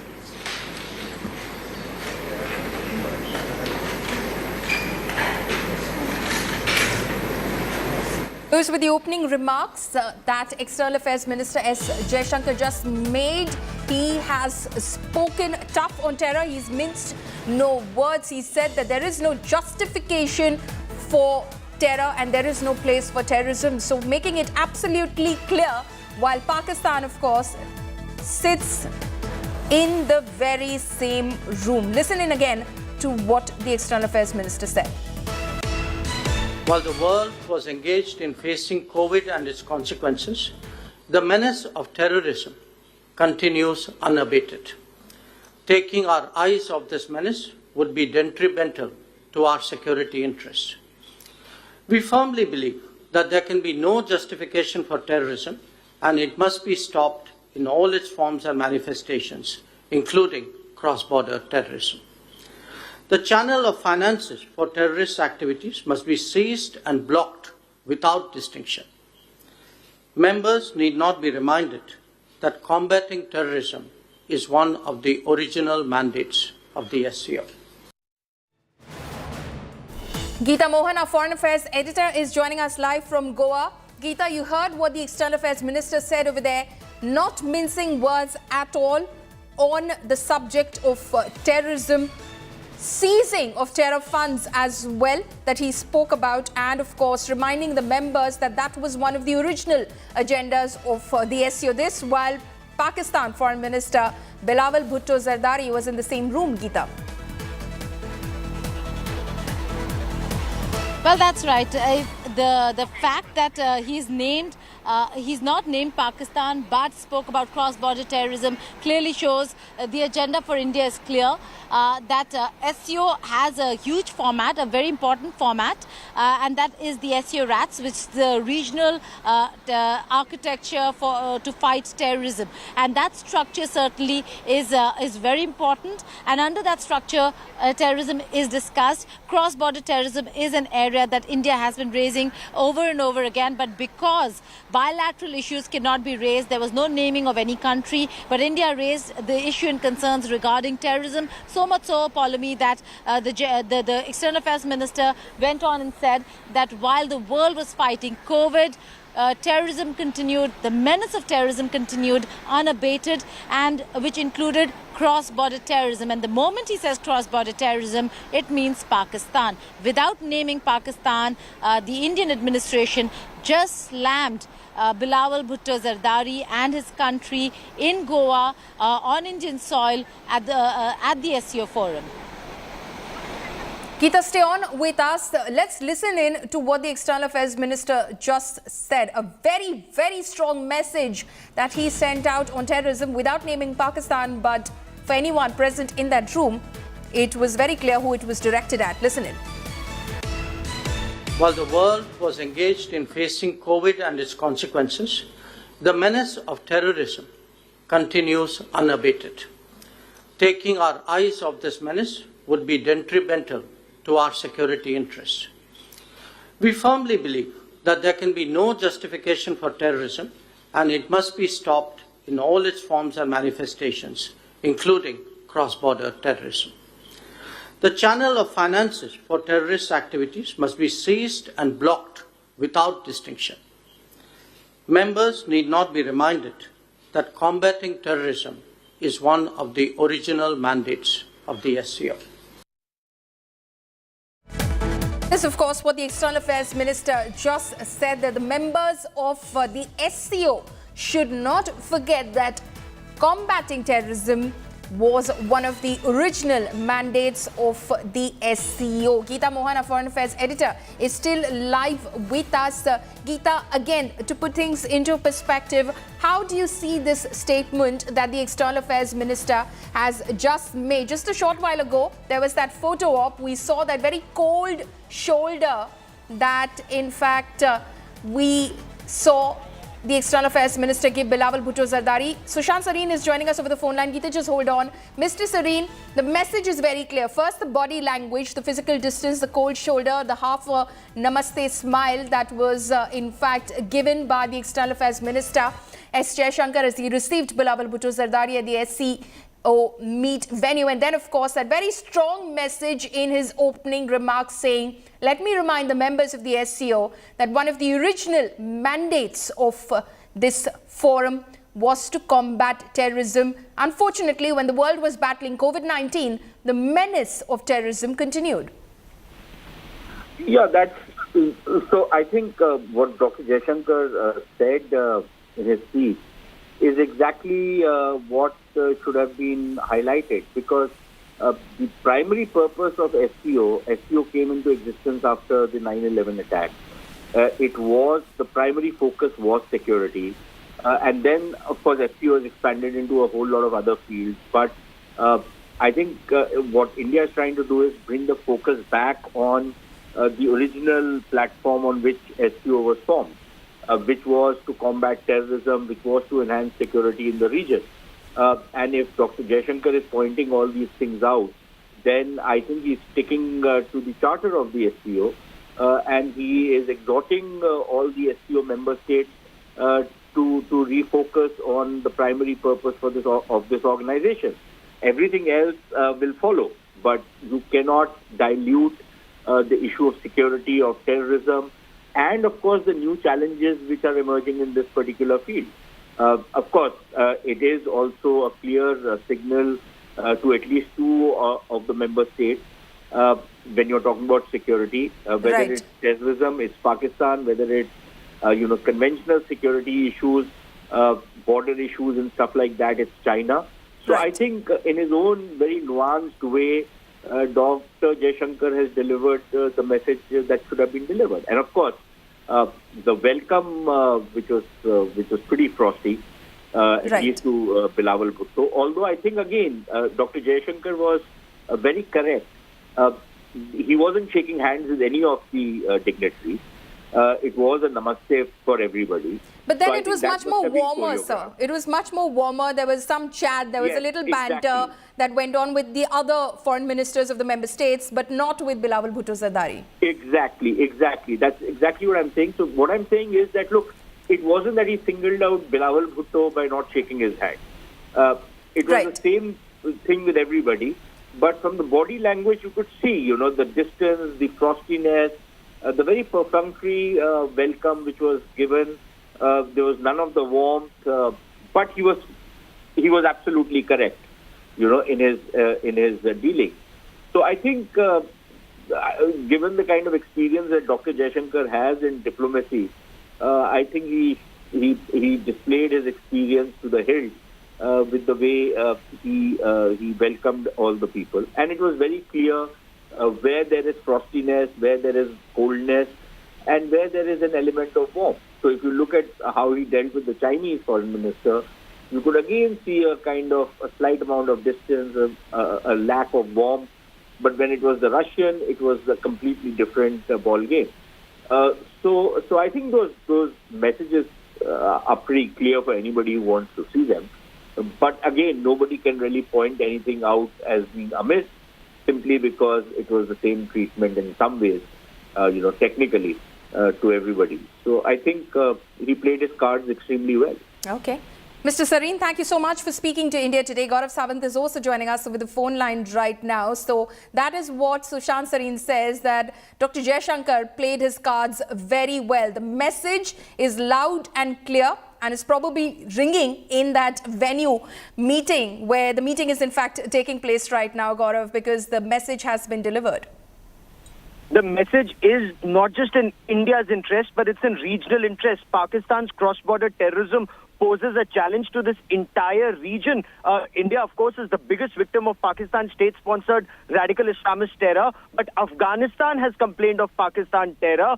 In fact, that entire region poses a threat even to China, which is very worried about East Turkestan Islamic movement. Again, those are terrorists who operate in the AFPAC border region. And this is something that was raised on a multilateral forum, and very rightly so. But if you notice, Paulomi, this is is India's very sustained message. Last week, Rajnath Singh at the SCO Defence Ministers meeting, and that is where Pakistan's Defence Minister stayed away, and the Prime Minister's representative, Pakistan Prime Minister's representative on defence was there. Again, that message of cross-border terrorism was delivered. So India's consistently on every platform ever since the Narendra Modi government came to power in 2014, and especially after the Pulwama terror attack of 2019, has been giving this message of Pakistan state-sponsored radical Islamist terror on every forum, whether it's the Shanghai Cooperation Organization, whether it's BRICS, whether it's the United Nations. On every forum, India is exposing cross-border terrorism because it poses a massive challenge and threat, one, to us as a country and to this region as a whole. In fact, Pakistan is stopping connectivity. That's another very major aspect that India has been raising. Now, India's ties with let's say, Kazakhstan, Kyrgyzstan, Uzbekistan, Turkmenistan, all these countries are the land route has been stopped by Pakistan. Now that Iran and Belarus could be a part and would be part of this gathering subsequently, again, India is using the sea route to Chabahar and then taking that access because Pakistan does not permit the land route. So this is where India is raising Pakistan's cussedness even at SCO at every stage. Does it shame Pakistan? Clearly not, because Pakistan uses terror as an instrument of their state policy, follow me. Absolutely. Gaurav, stay on with us. Let's one more time listen in to what the External Affairs Minister Dr. Jaishankar said while making his opening remarks at the SCO meet. While the world was engaged in facing COVID and its consequences, the menace of terrorism continues unabated. Taking our eyes off this menace would be detrimental to our security interests. We firmly believe that there can be no justification for terrorism and it must be stopped in all its forms and manifestations, including cross-border terrorism. The channel of finances for terrorist activities must be seized and blocked without distinction. Members need not be reminded that combating terrorism is one of the original mandates of the SCO. Right, we're slipping into a very short break now. Coming up next, Congress Neta Rahman stokes Bajrang Bali row, says Bajrang Bali chants will create fear. DK Shivkumar seeks Bajrang Bali's blessing, says will prioritize construction on new Hanuman temples.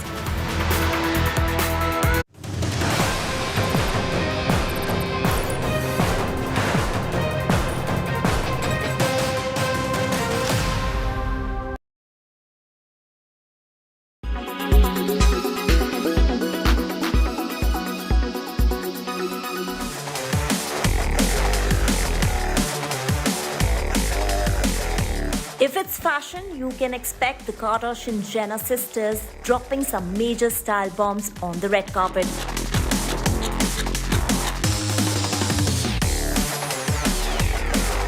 And Met Gala 2023 was all that and more.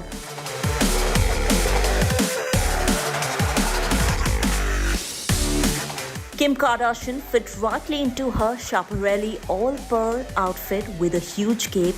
When we say pearl, she was dripping in it.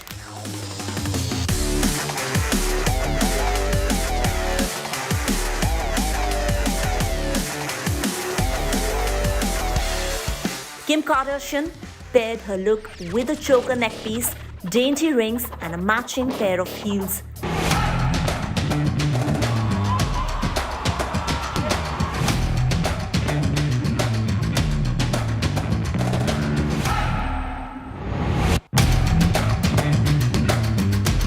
Now, if you jog your memory, Kim Kardashian's Marilyn Monroe cosplay at Met Gala 2022 was the talk of fashion circles last year.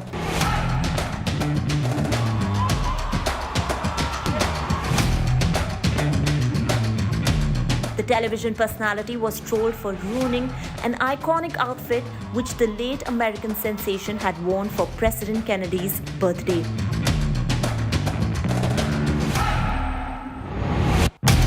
Netizens went all berserk and commented how Kim's body type was not fit for that outfit even though she had lost certain kilos for that 10 minutes walk on the red carpet.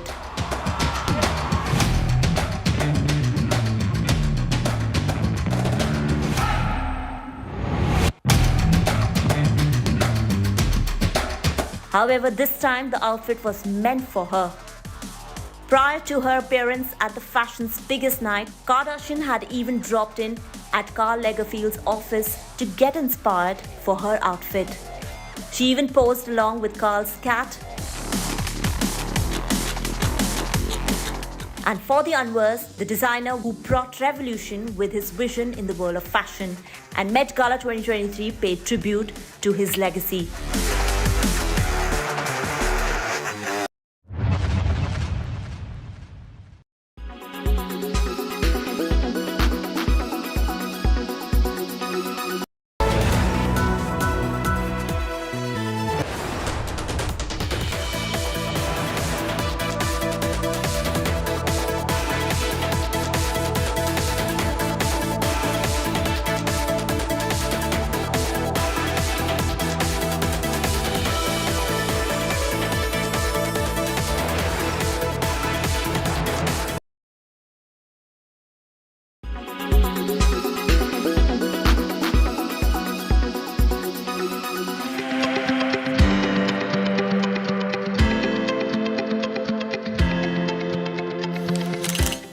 Van Gogh was a post-impressionist painter who is widely regarded as one of the greatest artists of all time.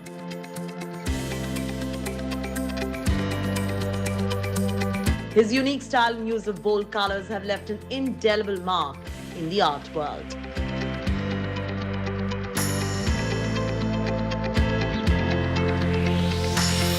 The 360-degree exhibit that made its mark in Mumbai just launched in New Delhi.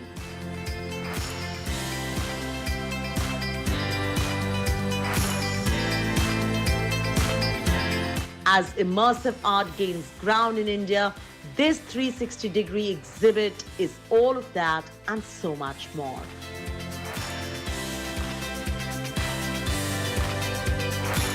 The exhibit is an exciting expedition into the world of Van Gogh, presenting the artist with an amalgamation of art x technology x artificial intelligence.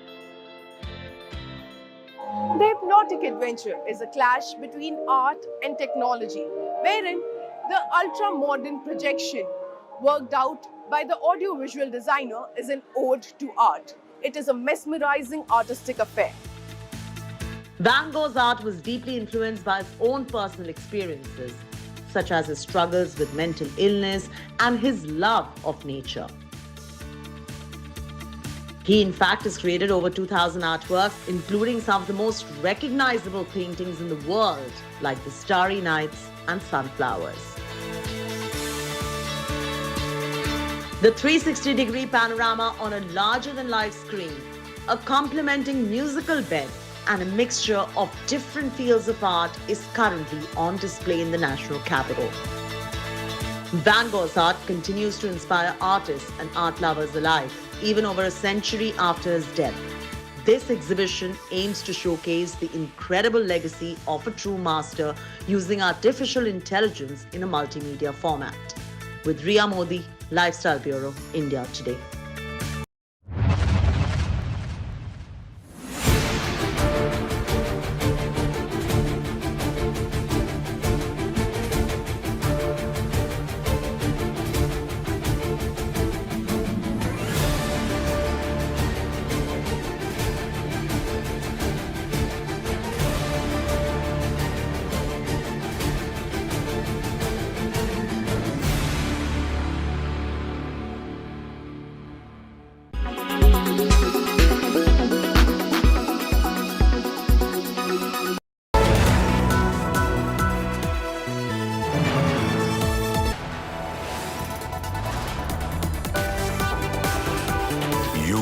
Watching India Today.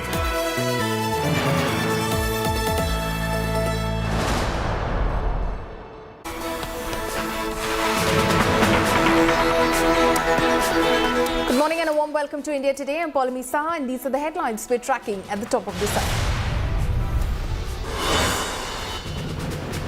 Jaishankar talks tough on terror at SCO meet in the presence of Bhutto, says nothing can justify cross-border terror. No handshakes with Pakistan Foreign Minister as he arrives in SCO.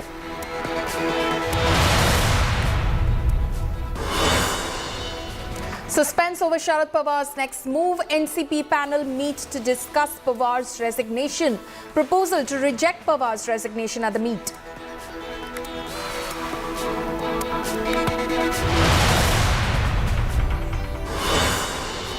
Manipur governor appeals for peace after issuing shoot-at-sight orders. Communities riot over reservation demands.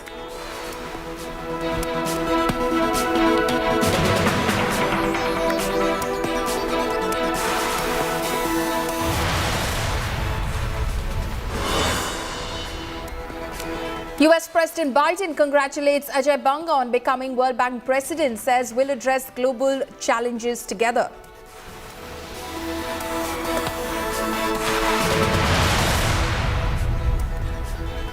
Co-presented by Star Health Insurance, the health insurance specialist. Powered by Jaguar. Discover the magic of smart lights.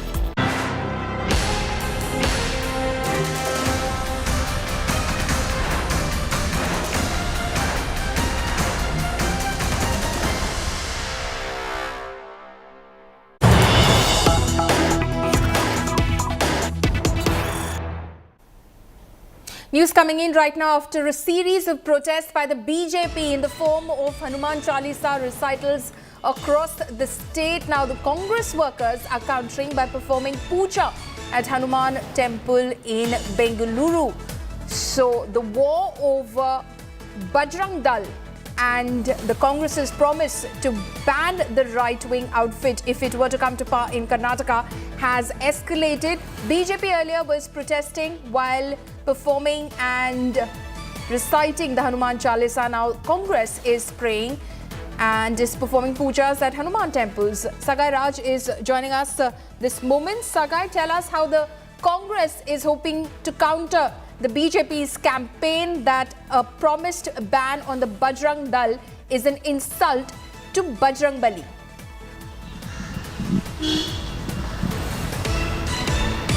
So if you notice, yesterday KPCC President D.K. Shivakumar had visited an Hanuman temple and he had offered prayers there. And thereafter he spoke to the media and went on to say that he will construct a Hanuman temple across the state if they voted back to power in the state of Karnataka. Following that, today a few Congress workers had visited Hanuman temple in Vasant Nagar and offered prayers, and they prayed to the God that the communal forces should not stop the win of Congress, and also give some kind of a sense to the people, especially the BJP as well as a right-wing organization, not to protest against this particular issue. And they have also reiterated that Bajrang Dal is different and Hanuman is different, and this is probably a counter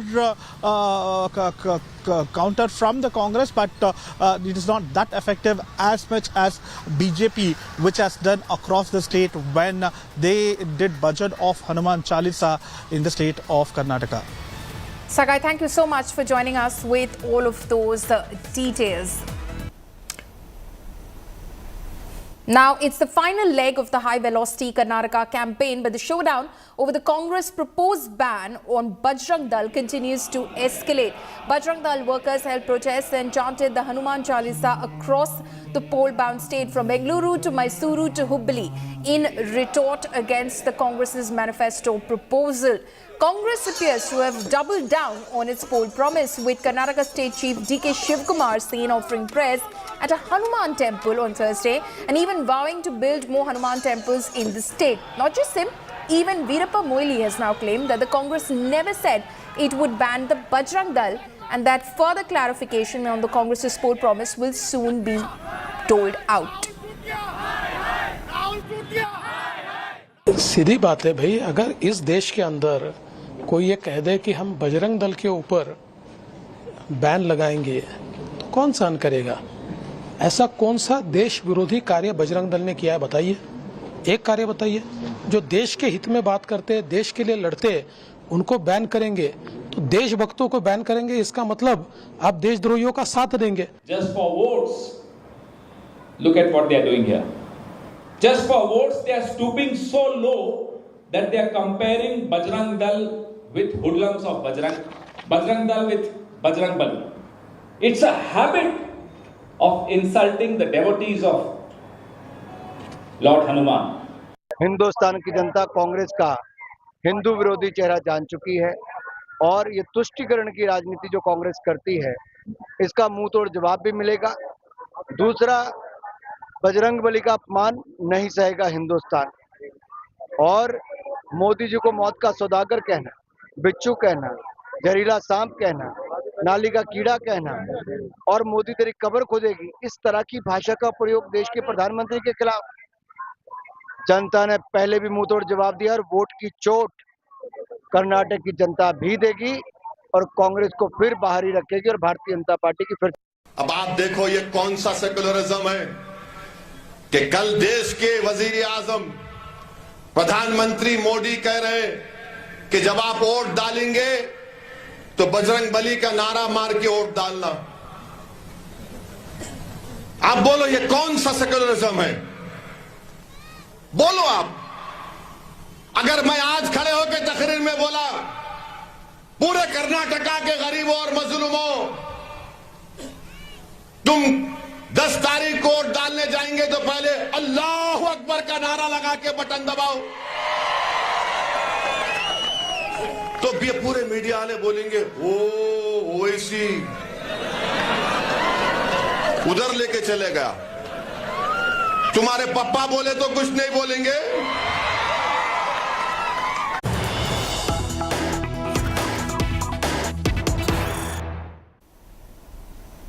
Suspense over Pawar's next move. NCP protests outside party headquarters right now ahead of key NCP meet in Mumbai. NCP cadre hit the streets of Mumbai.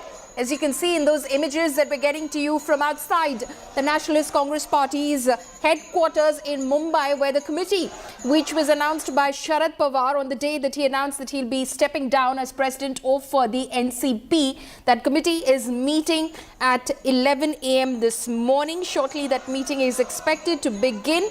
Praful Patel, earlier speaking to India Today, said that the proposal to, in fact, have Sharad Pawar carry on and continue on as the president of the party will be, in fact, kept at that meeting. Supriya Sule there, who's one of the members of that committee, you can see in those images arriving at the venue of that meeting. But the cadre there outside the NCP headquarters trying to build pressure that they will accept nobody else but Sharad Pawar as the president of the party.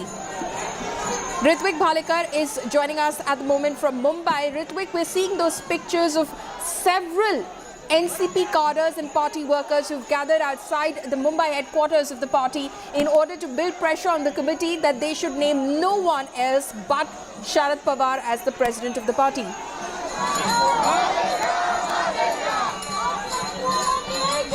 Oh, rightly said, as we can see in these visuals, how all the NCP protesters from across the Maharashtra have gathered outside the NCP office and they are continuously sloganeering and demanding that Sharad Pawar should take back his resignation and he should continue as party president. Today is a meeting of NCP committee which is appointed to decide the future course of the party, and at this point of time we can see how these party workers are trying to pressurize this committee, as we from the sources have gathered that even the committee has consensuously decided that they will be passing a single line resolution that only Sharad Pawar will continue as a party president and he will have to take his resignation back. We have with us some of the party workers who are here with us protesting. We'd like to speak to them.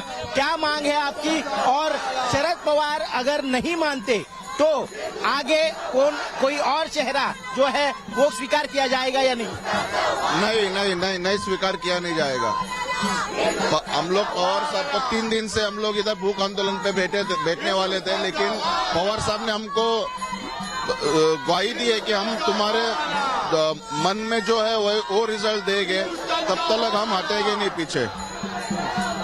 लेकिन अब party के नेता भी कह रहे हैं कि शरद पवार को जो है रेजिग्नेशन पीछे लेने के लिए कहा जाएगा, लेकिन शरद पवार अगर नहीं मानेंगे और वो अड़े रहेंगे अपने निर्णय पर तो आगे पार्टी क्या करेगी? हम भी जो अभी चल रहा है वो आगे चलते रहेगा। हम पवार साहब का राजीनामा मांगे लेके ही रहेंगे। क्या सुप्रिया सुले या अजीत पवार या प्रफुल्ल पटेल, जयंत पाटिल, इन नामों के बारे में आप विचार नहीं कर सकते? नहीं, फिलहाल हमारे पास सामने एक बड़ा नेता हमारा लीडर है पवार साहब, तो हम दूसरे नामों का क्यों विचार करें?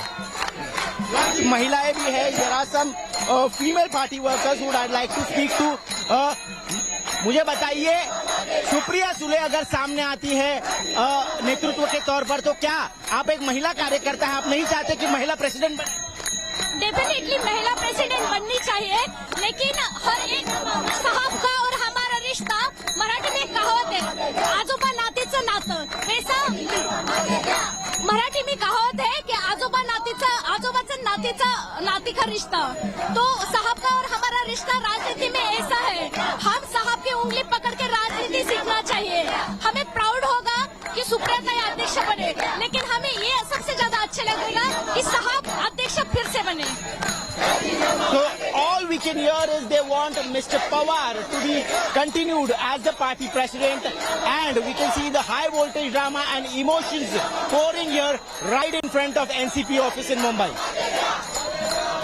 Okay, so we're also getting Ritwik, stay on with us. We're getting those inside images of the committee meeting, which is to shortly begin. As you can see, the top leadership of the NCP is gathered over there on your screens. Jitendra Award, Eknath Rao Khadse, Sunil Tatkare, Praful Patel, Chhagan Bhujbal, PC Chako, Jayant Patil, and of course Ajit Pawar, Supriya Sule were present in that meeting, as well as other office bearers like Sonia Dohan and Fawzia Khan, who are present for this very crucial meeting. Dilip Walse Patil as well, Vandana Chavan. These are some of the members of the committee who will in fact pass a one-line resolution, as Ritwik has been breaking exclusively on India Today, a one-line resolution to have Sharad Pawar continue on as the chief of the party. Ritwik, coming back to you. Yesterday, of course, Sharad Pawar briefly spoke with some of the cadres and party workers who had gathered outside the venue, YB Chavan Center, and to them he assured that he will take a final decision in a day or two. But also very interestingly, which of course led to some loud cheers over there, very interestingly said towards the end, and the last line that he said was, in 2 days' time, you won't have the need or find the need to sit outside over here in protest. What does that mean? Is he actually rethinking his decision, or was that to placate the workers so that they would get up and leave?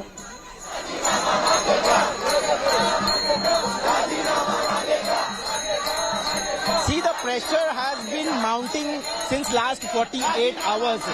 What Sharad Pawar, Supriya Sule, Ajit Pawar, Praful Patel, all the senior leaders were thinking that they will be able to convince all the supporters, and they will eventually and gradually try and let them know that how the decision taken by Mr. Pawar is for the good of the party, and there will also be a new face who will be getting a chance to lead the party, who can understand and learn the nuances of the party president, of the party chief, and the person who will be the next party chief will also get some chance in working right under the leadership and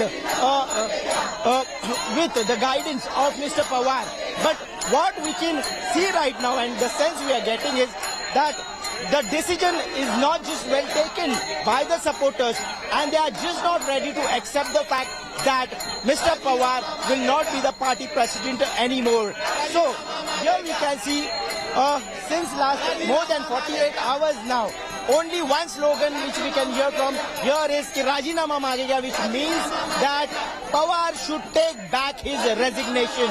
And if today, what the sources are telling us, that meeting is about to end within few minutes now, because there was just a single line resolution which will be passed of rejecting the proposal of Sharad Pawar's resignation, and unanimously it will be submitted to Mr. Pawar today, who is at Silver Oak at his residence, while the party meeting is going on, the committee meeting is going on in the party office.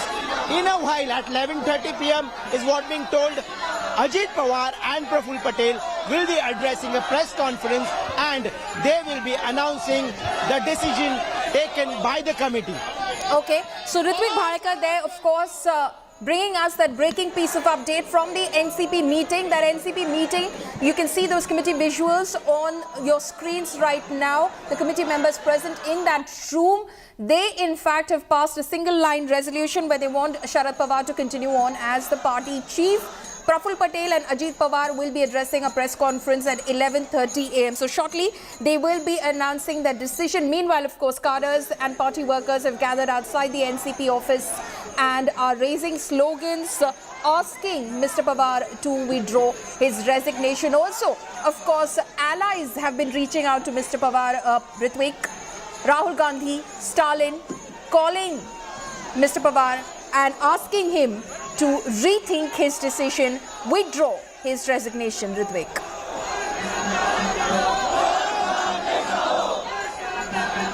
Yes, not just Rahul Gandhi, but even MK Stalin has tweeted in the morning that while we are approaching elections in Lok Sabha and Vidhan Sabha in Maharashtra, we want Mr. Pawar to continue as party chief, holding the reins of the party and also the opposition parties across the country. Because what we are watching is Mr. Pawar is taking an initiative to bring all the parties from the country together to give a really strong opposition face, and he's trying to consolidate all the support.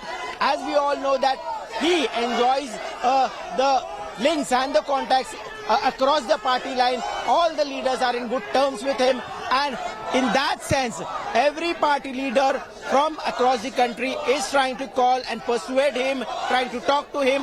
What we've learned is even Sitaram Yechuri yesterday called him, and he was asking Mr. Pawar to stay on as a party chief, and he needs to come to Delhi to attend the opposition party in the next week. Also, the Kerala chief minister yesterday called Mr. Pawar and tried and wanted to know that why he took such a sudden decision, what was the reason behind it, and he also tried to pacify him that we need you as an opposition face and you need to be the party president, is what Mr. P.C. Chako, the NCP Kerala chief, told India today. So you can see that not just the party workers in the state, but across the country and all the party leaders of the opposition parties are also trying to convince and persuade Mr. Pawar. Right, so of course, while we stand by for that press conference, Ritvik, again, if you can just show us more pictures of the party workers and NCP cadre who have gathered outside the meeting venue at the moment, of course, demanding that Sharad Pawar withdraw his resignation. It's been over 2 days now. They've been constantly requesting Sharad Pawar to withdraw his resignation, rethink his decision, and clearly it seems that they are unlikely to accept any other decision. But Ritvik, while we stay with the pictures as well, and maybe you can try and again get in a word from some of the party workers over there, is there a possibility, from you've been speaking to your sources obviously over the last few days, what are they telling you? Is there a possibility, even a slight chance, that Mr. Pawar could rethink his decision?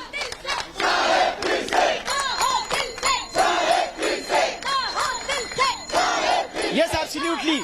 We'll try and talk to these party workers who have become very aggressive. Can you tell us that you've been protesting and you've been sloganeering since last 48 hours? What do you think will happen in the meeting today? See, the last 63 years, Honorable Sharad Pawar Sahib, in the politics, in social life, there is no politics in the country without Sharad Pawar. The name itself says Pawar is a power. He is the power play. Power begins with power, ends with power. Party president, founder, also he is the frontline warrior. He always leads from the front. That's why we want our warrior, Sharad Pawar Sahib. But what we are gathering is there is a thinking in the party that Supriya Sure should also be given a chance, should also be given a time to nurture the the leadership qualities which her father has. So she needs to take on the reign of the party now. See, last 18 to 20 years, Honorable Supriya Sule is working in a parliament as a member of parliament. Also, she won the best parliamentarian award too. But the thing is that he is a tiger. एक कहावत है, शेर बूढ़ा भी हो जाए तो घास नहीं खाता। हमारे टाइगर पवार साहब है और उनको रोर करना है 2024 के लिए। 2024 में मोदी और शाह को अगर वापस घर बिठाना है तो वहाँ पे सिर्फ ये शेर चाहिए, इसकी दहाड़ चाहिए। That's why we want the one and only tiger, Sharad Pawar. So here we can see how party workers are trying to tell us that why Sharad Pawar is necessary for the party, and not just for the party but also for the opposition voice in the country. Right, Ritwik, also again, the second part of my question, I understand there's a lot of commotion around you. You've been speaking to your sources within the NCP. Is there any possibility, even the slightest chance, that Mr. Pawar could rethink his decision?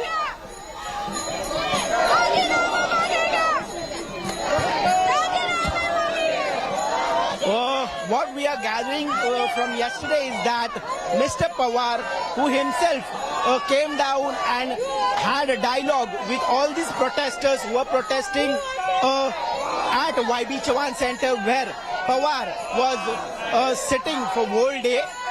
He assured these party workers that I should have taken this decision by taking you all into the consideration, but now that I have taken this decision, I assure you that you don't have to sit and protest like this in future. I will abide by what the committee will decide and let committee take its decision. And as we know, that committee is already meeting, is going on at NCP office, and at the same time a single line resolution will be passed today by Praful Patel, and it will be unanimously accepted and submitted to Mr. Pawar. Now, what the important point remains is, will Mr. Pawar accept what the committee will decide, and will he take back his resignation? Okay, Ritwik, just stay on with us. Of course, what you've been telling us and in fact bringing to us exclusively, that's exactly what's happened at that committee meeting. The committee of the NCP has in fact rejected Mr. Sharad Pawar's resignation. So the committee says no, Sharad Pawar's resignation has been rejected, that in fact Mr. Pawar will continue. That is what they want. It remains to be seen if Sharad Pawar, of course, accepts this decision of the NCP committee. But the committee has decided we don't want anybody else but Mr. Sharad Pawar to continue on as the president of the party. That press conference is expected at 11:30 a.m., which will be addressed by Ajit Pawar and Praful Patel. So clearly, pressure mounting on Sharad Pawar now, not just from the topmost leadership of the NCP, the senior leadership of the NCP, but also from cadres and party workers who've gathered outside the NCP headquarters in Mumbai, that Mr. Sharad Pawar should in fact withdraw his resignation. But of course, he is a man who will think for himself. He'll in fact apply his own mind and will take a final decision. He in fact has promised his party workers just yesterday that give me a day or two, I will take into account all your sentiments and then take a final decision. Of course, allies also want Sharad Pawar to continue on as NCP president, because they do see him as a binding force, as an important glue factor as far as the opposition is concerned, especially ahead of the 2024 Lok Sabha elections. Ritwik Bhaikar is still live with us. He is in fact joining us from outside the NCP office. Ritwik, so of course the committee, as you had mentioned earlier, has rejected Mr. Pawar's resignation. They want Mr. Pawar to continue on, but of course the ball is in Sharad Pawar's court.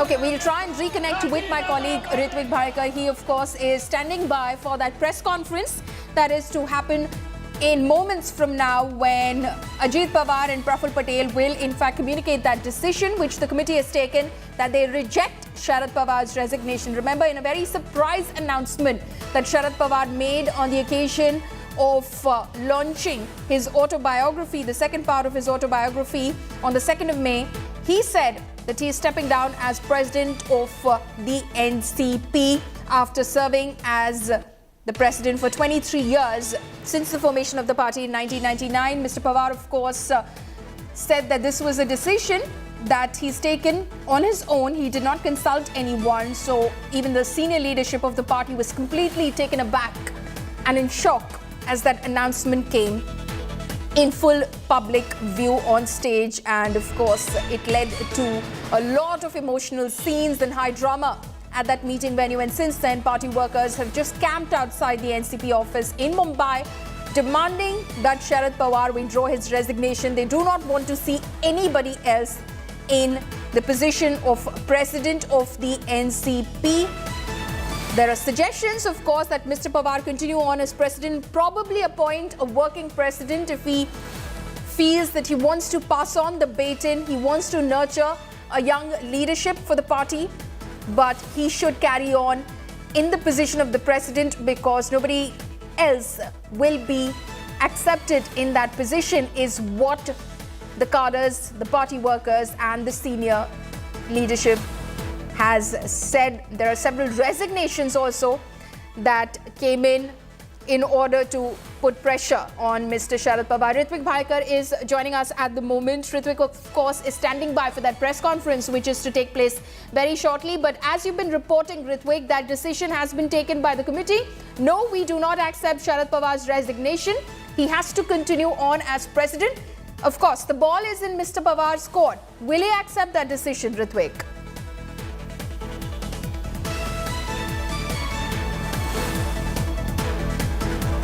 From outside the party, like as we are watching, all the opposition leaders from across the country are trying to call and convince Mr. Pawar that he should stay on and he should hold the reins on the party, at least in 2024 Lok Sabha and Assembly elections.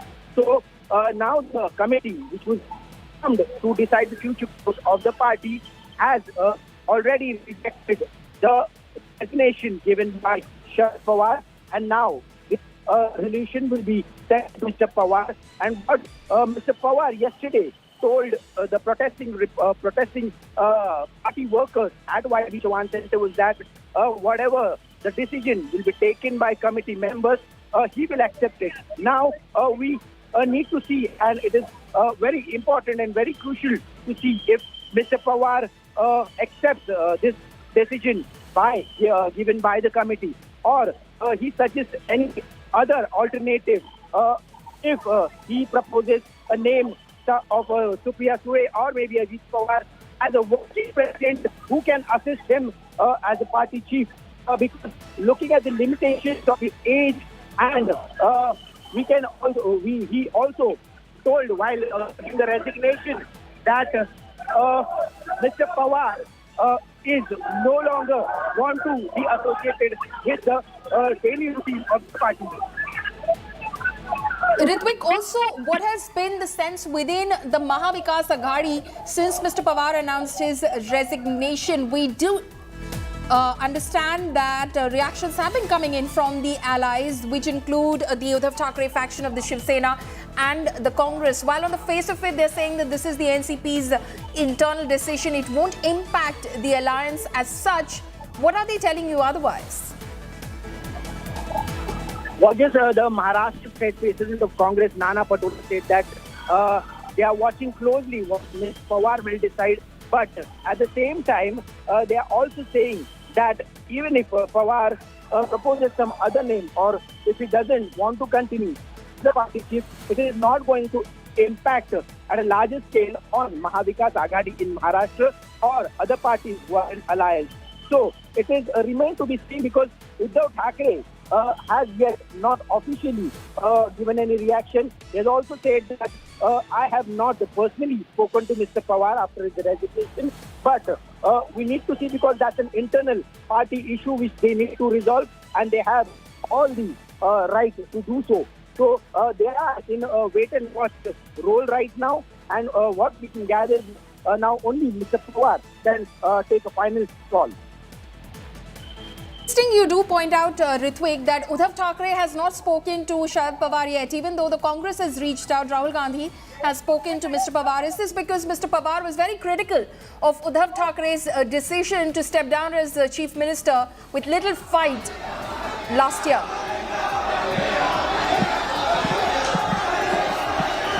Okay, Ritwik, just hold on because we're getting some emotional scenes from outside the NCP party office. As you can see, the cadre has gathered over there, and there are cops now who are trying to control them as well because they're getting extremely emotional.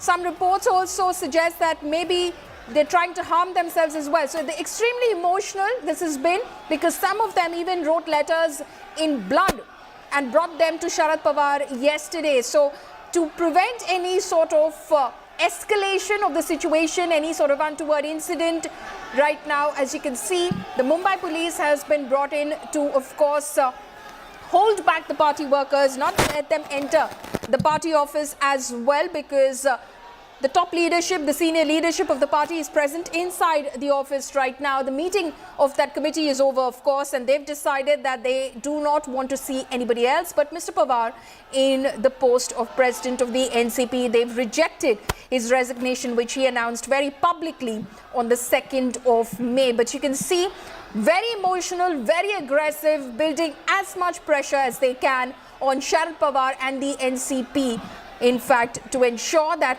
Sharad Pawar carries on as president of the party. The cadre is unwilling to accept any other decision. They're very clear that only Sharad Pawar will be president of the NCP and nobody else. So those emotional scenes that we're seeing from outside the NCP office right now in Mumbai. This while Sharad Pawar himself is at his Silver Oak residence, not very far from where the NCP headquarters is. He is in fact at his residence at the moment, while the top leadership, the senior leadership of the party is inside the NCP office as they of course meet in order to decide the future course. And what they've decided is that in one line they've stated clearly that they reject Sharad Pawar's resignation. It remains to be seen now if Mr. Pawar will accept the decision of the committee and carry on as president of the NCP, withdraw his resignation. Ritwik, we're seeing some very emotional scenes over there. Cops, of course, are in fact trying to control the crowds over there. As you can see in those pictures, earlier, of course, you saw Sharad Pawar over the past couple of days. He did go to the NCP office. He did go to YB Chavan Center, sat there as well. Okay, you can see a very emotional NCP cadre there being taken away by some of the others who gathered over there. We believe that one of the cadres did try to harm himself, and immediately the others stopped him. They're crying, they're in tears, they're emotional. And you can see that the police has been brought in as well in order to ensure that no untoward incident takes place. This is something that Sharad Pawar in fact had warned his party workers against, saying that they shouldn't indulge in any sort of behavior which would not go down very well with the NCP leadership. But the cadre there, of course, extremely emotional, unwilling to accept Sharad Pawar's resignation, saying that if they do not have him continue on as the president of the party, they will en masse resign from the NCP, stop being karyakartas of the NCP, some even threatening that they could harm themselves if Sharad Pawar were not to withdraw his resignation. But the committee, of course, which was formed by Mr. Pawar himself, has now decided that Sharad Pawar's resignation stands rejected. A resignation, they claim, nobody knew about. It was only Mr. Pawar who knew of this decision, who took this decision and simply announced it publicly at a forum where his autobiography was being released. Suddenly, in the midst of his speech, as he was describing his long career in politics and public life since 1960, somewhere midway through the speech, he suddenly dropped in a bombshell there for the NCP cadres, where he said, "I'm stepping down as president of the NCP." Remember, Sharad Pawar formed the NCP in 1999. That is when he broke away from the Congress party in opposition to Sonia Gandhi being president of the party. He in fact stepped away and then he formed the party. He built the party for the last 23 years.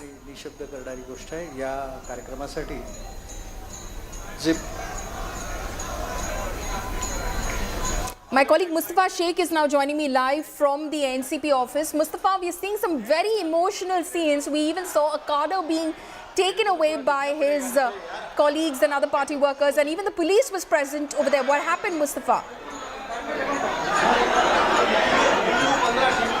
Yes, of course. I will show you live visuals from the NCP office here. The visuals which are showing you, this is where a person tried to commit suicide by pouring kerosene on himself, and he was then taken inside. You can see now police presence now and the party workers who are present here. The resolution of the core committee of the NCP which took place just a while ago has rejected Sharad Pawar's resignation as NCP chief. Here you can see people are then now the ruckus which have been seen. Now the workers are sitting in front of the NCP office demanding that Sharad Pawar should take back his resignation.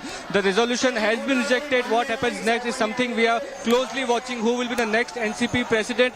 Whether Sharad Pawar will accept the decision of the committee to reject his resignation or not. So somewhere there is a leadership crisis in the NCP which is seen, but the party workers unanimously standing in favor of Sharad Pawar. This is what is seen clearly. On one hand, the meeting is going on of the core committee. On the other hand, huge slogans are being raised, and one party worker tried to commit suicide, but in time he was taken away and saved. So the emotions are running high of the NCP workers since last 3 days. We'll have to wait and see what happens next and whether Sharad Pawar will accept this decision of the core committee rejecting his resignation. If not, then finally at some point there will have to be a process for electing a new NCP president which will have to start. Who will be that? That's a bigger question. Ajit Pawar, all eyes are on Ajit Pawar at this point. What will be his next move? What is his planning? There have been rumors about he joining hands with BJP and many other things. So whether there will be a generational and leadership change in the NCP or a breakaway of faction is something, a question on the NCP's future, due to which these NCP workers are out on the road, are saying that they want to save NCP somehow and they want only one leader, that is Sharad Pawar, and only he can lead not only in Maharashtra but a united opposition across the nation. Back to you. Right, so Mustafa, they're bringing us those live pictures from inside the NCP office right now. As you can see, those NCP cadres have gathered over there outside the NCP office trying to build pressure on Mr. Pawar to withdraw his resignation. Ritwik Bhalekar is also joining us. He is in fact standing amidst those party workers at the moment who've become extremely emotional. One of them in fact tried to harm himself, which is when he was stopped immediately and was taken away. But of course, very, very emotional, Ritwik, the scenes outside the NCP office right now.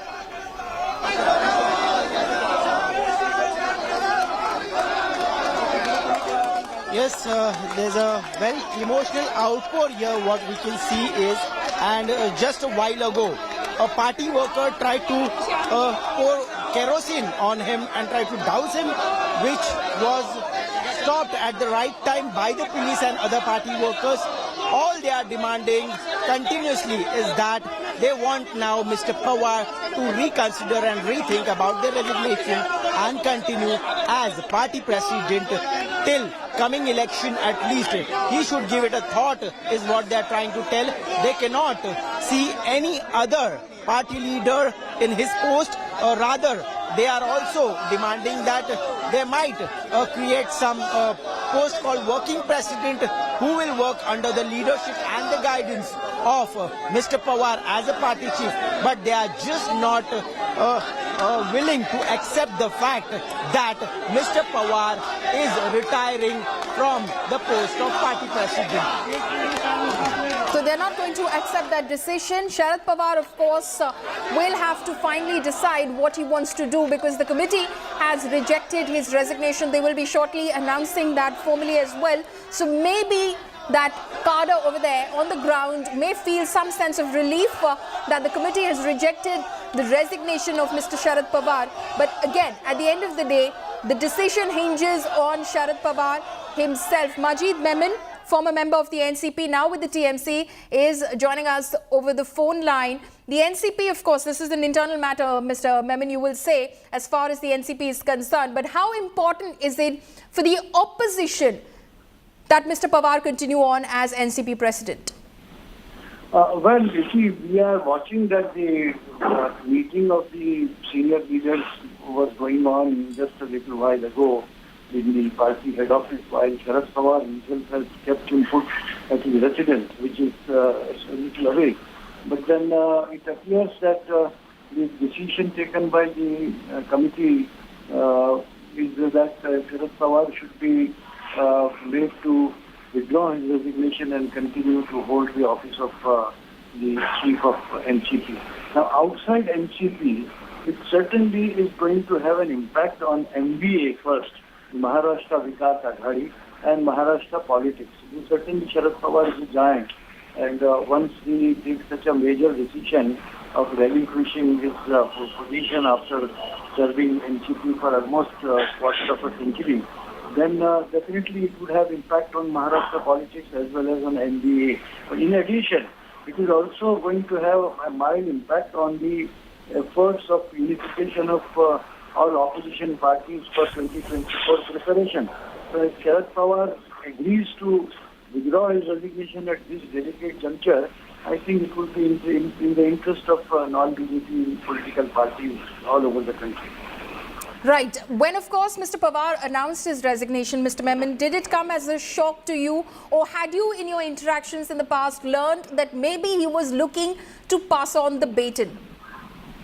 No, see, Sharad Pawar, if you recall, before he made this sensational disclosure, which came as a shock, not only within the party, but even outside party, you see, he had already indicated, a week ago, if you look at his statements, he did say that as far as party structure is concerned, he is wanting to bring in young faces and asking the seniors, the elderly, to take the back seat. And I think this could have been one step first in charity begins at home, as we call. So probably Sharad Pawar wanted to make an example of himself, of stepping down first and then asking other seniors also to probably follow the suit. But I don't know whether this precisely was because of that statement that he had made. But in the meantime, there were also quite a few developments. You know, Ajit Pawar showing his anxiety to become immediate chief minister, which seems very strange, because BJP can only form the government because they have more than 100 MLAs, and 145 is required for forming the government. And their government is working now. So even that, and then Sharad Pawar's criticism of Uddhav Thackeray in his book, and then several developments which make, you see, things very confused. But in any case, I think it is the ball is in the court of Sharad Pawar, and now that the committee meeting has said that prevailed upon Sharad Pawar to withdraw his statement, let us see what is the final outcome in a matter of some hours or a day. It would be obvious. Right. Mr. Memon, thank you so much for speaking to India Today. Also, thank you to my colleagues Mustafa and Ritwik. Stay tuned. We will, of course, be back with more news and updates.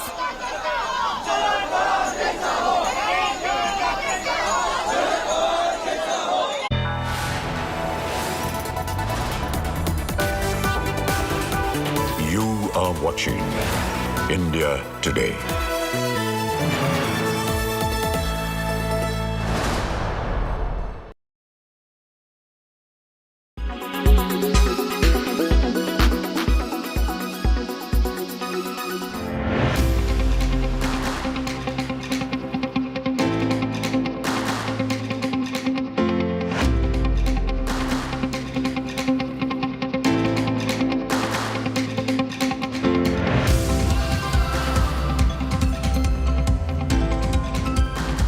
Just never know what to expect when it comes to the Met Gala.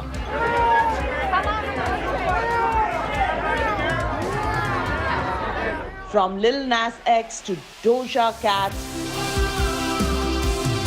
to Giselle Bundchen to Ice Spice to co-chair Michelle Coel to David Byrne, whose outfit included a bicycle, the Met Gala is a wait-for-it fashion moment. This year, the Metropolitan Museum of Art in New York saw the gala honor the legacy of Lagerfeld, the late designer who helmed fashion houses like Chanel, Fendi, and his own eponymous line, and raised funds for the Met's Costume Institute. Karl Lagerfeld, a line of beauty, was the theme. This year's official Met Gala co-hosts were Penelope Cruz, Michelle Coel, Roger Federer, Dua Lipa, and Anna Wintour.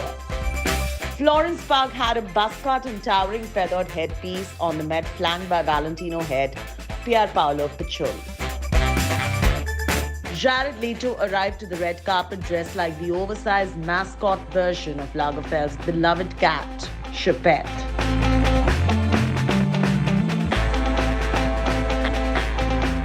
Lagerfeld had a penchant for pearls and Kim Kardashian was drenched in them. Lizzo too. Just look at that. Lil Nas X showed up completely painted in silver with rhinestones and pearls covering his face. Doja Cat wore glittering cat ears and a flat snout. Her Oscar de la Renta gown was downright feline, a way to honor Lagerfeld. Jenna Ortega walked in like Wednesday Addams, true to the Gothic chic style. In New Delhi, Chaiti Narula for Lifestyle Bureau, India Today.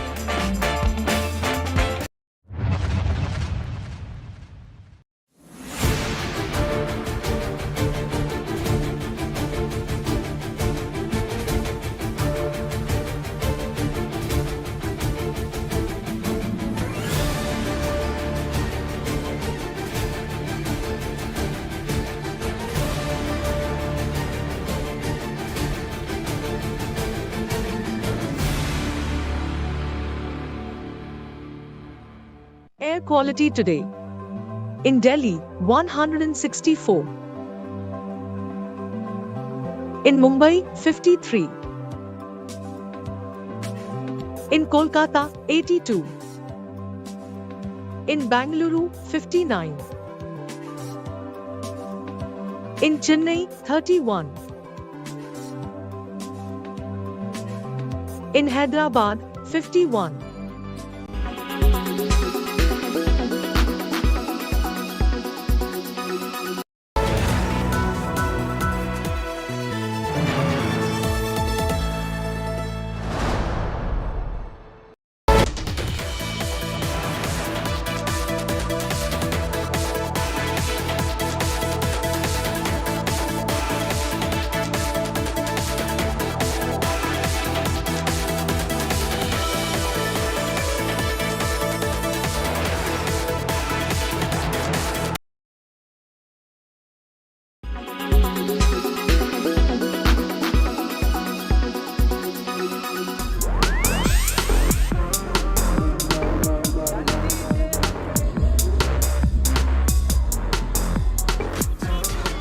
Sania Malhotra, an outsider whose love for dancing is known to all.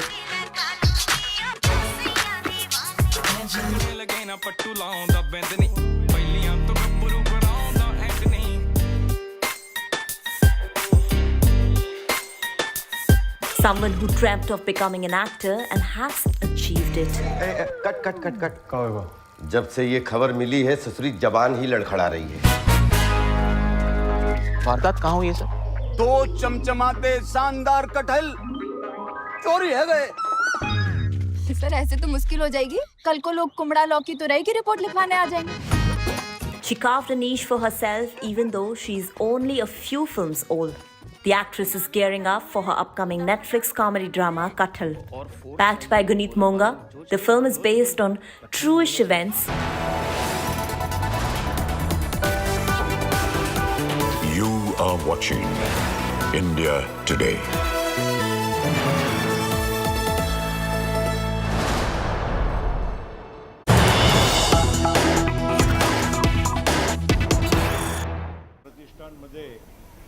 Cutting across live to Praful Patel addressing the media. पुस्तकांच्या जीवन 2015 पासून आजपर्यंत part 2 च्या प्रकाशनच्या वेळी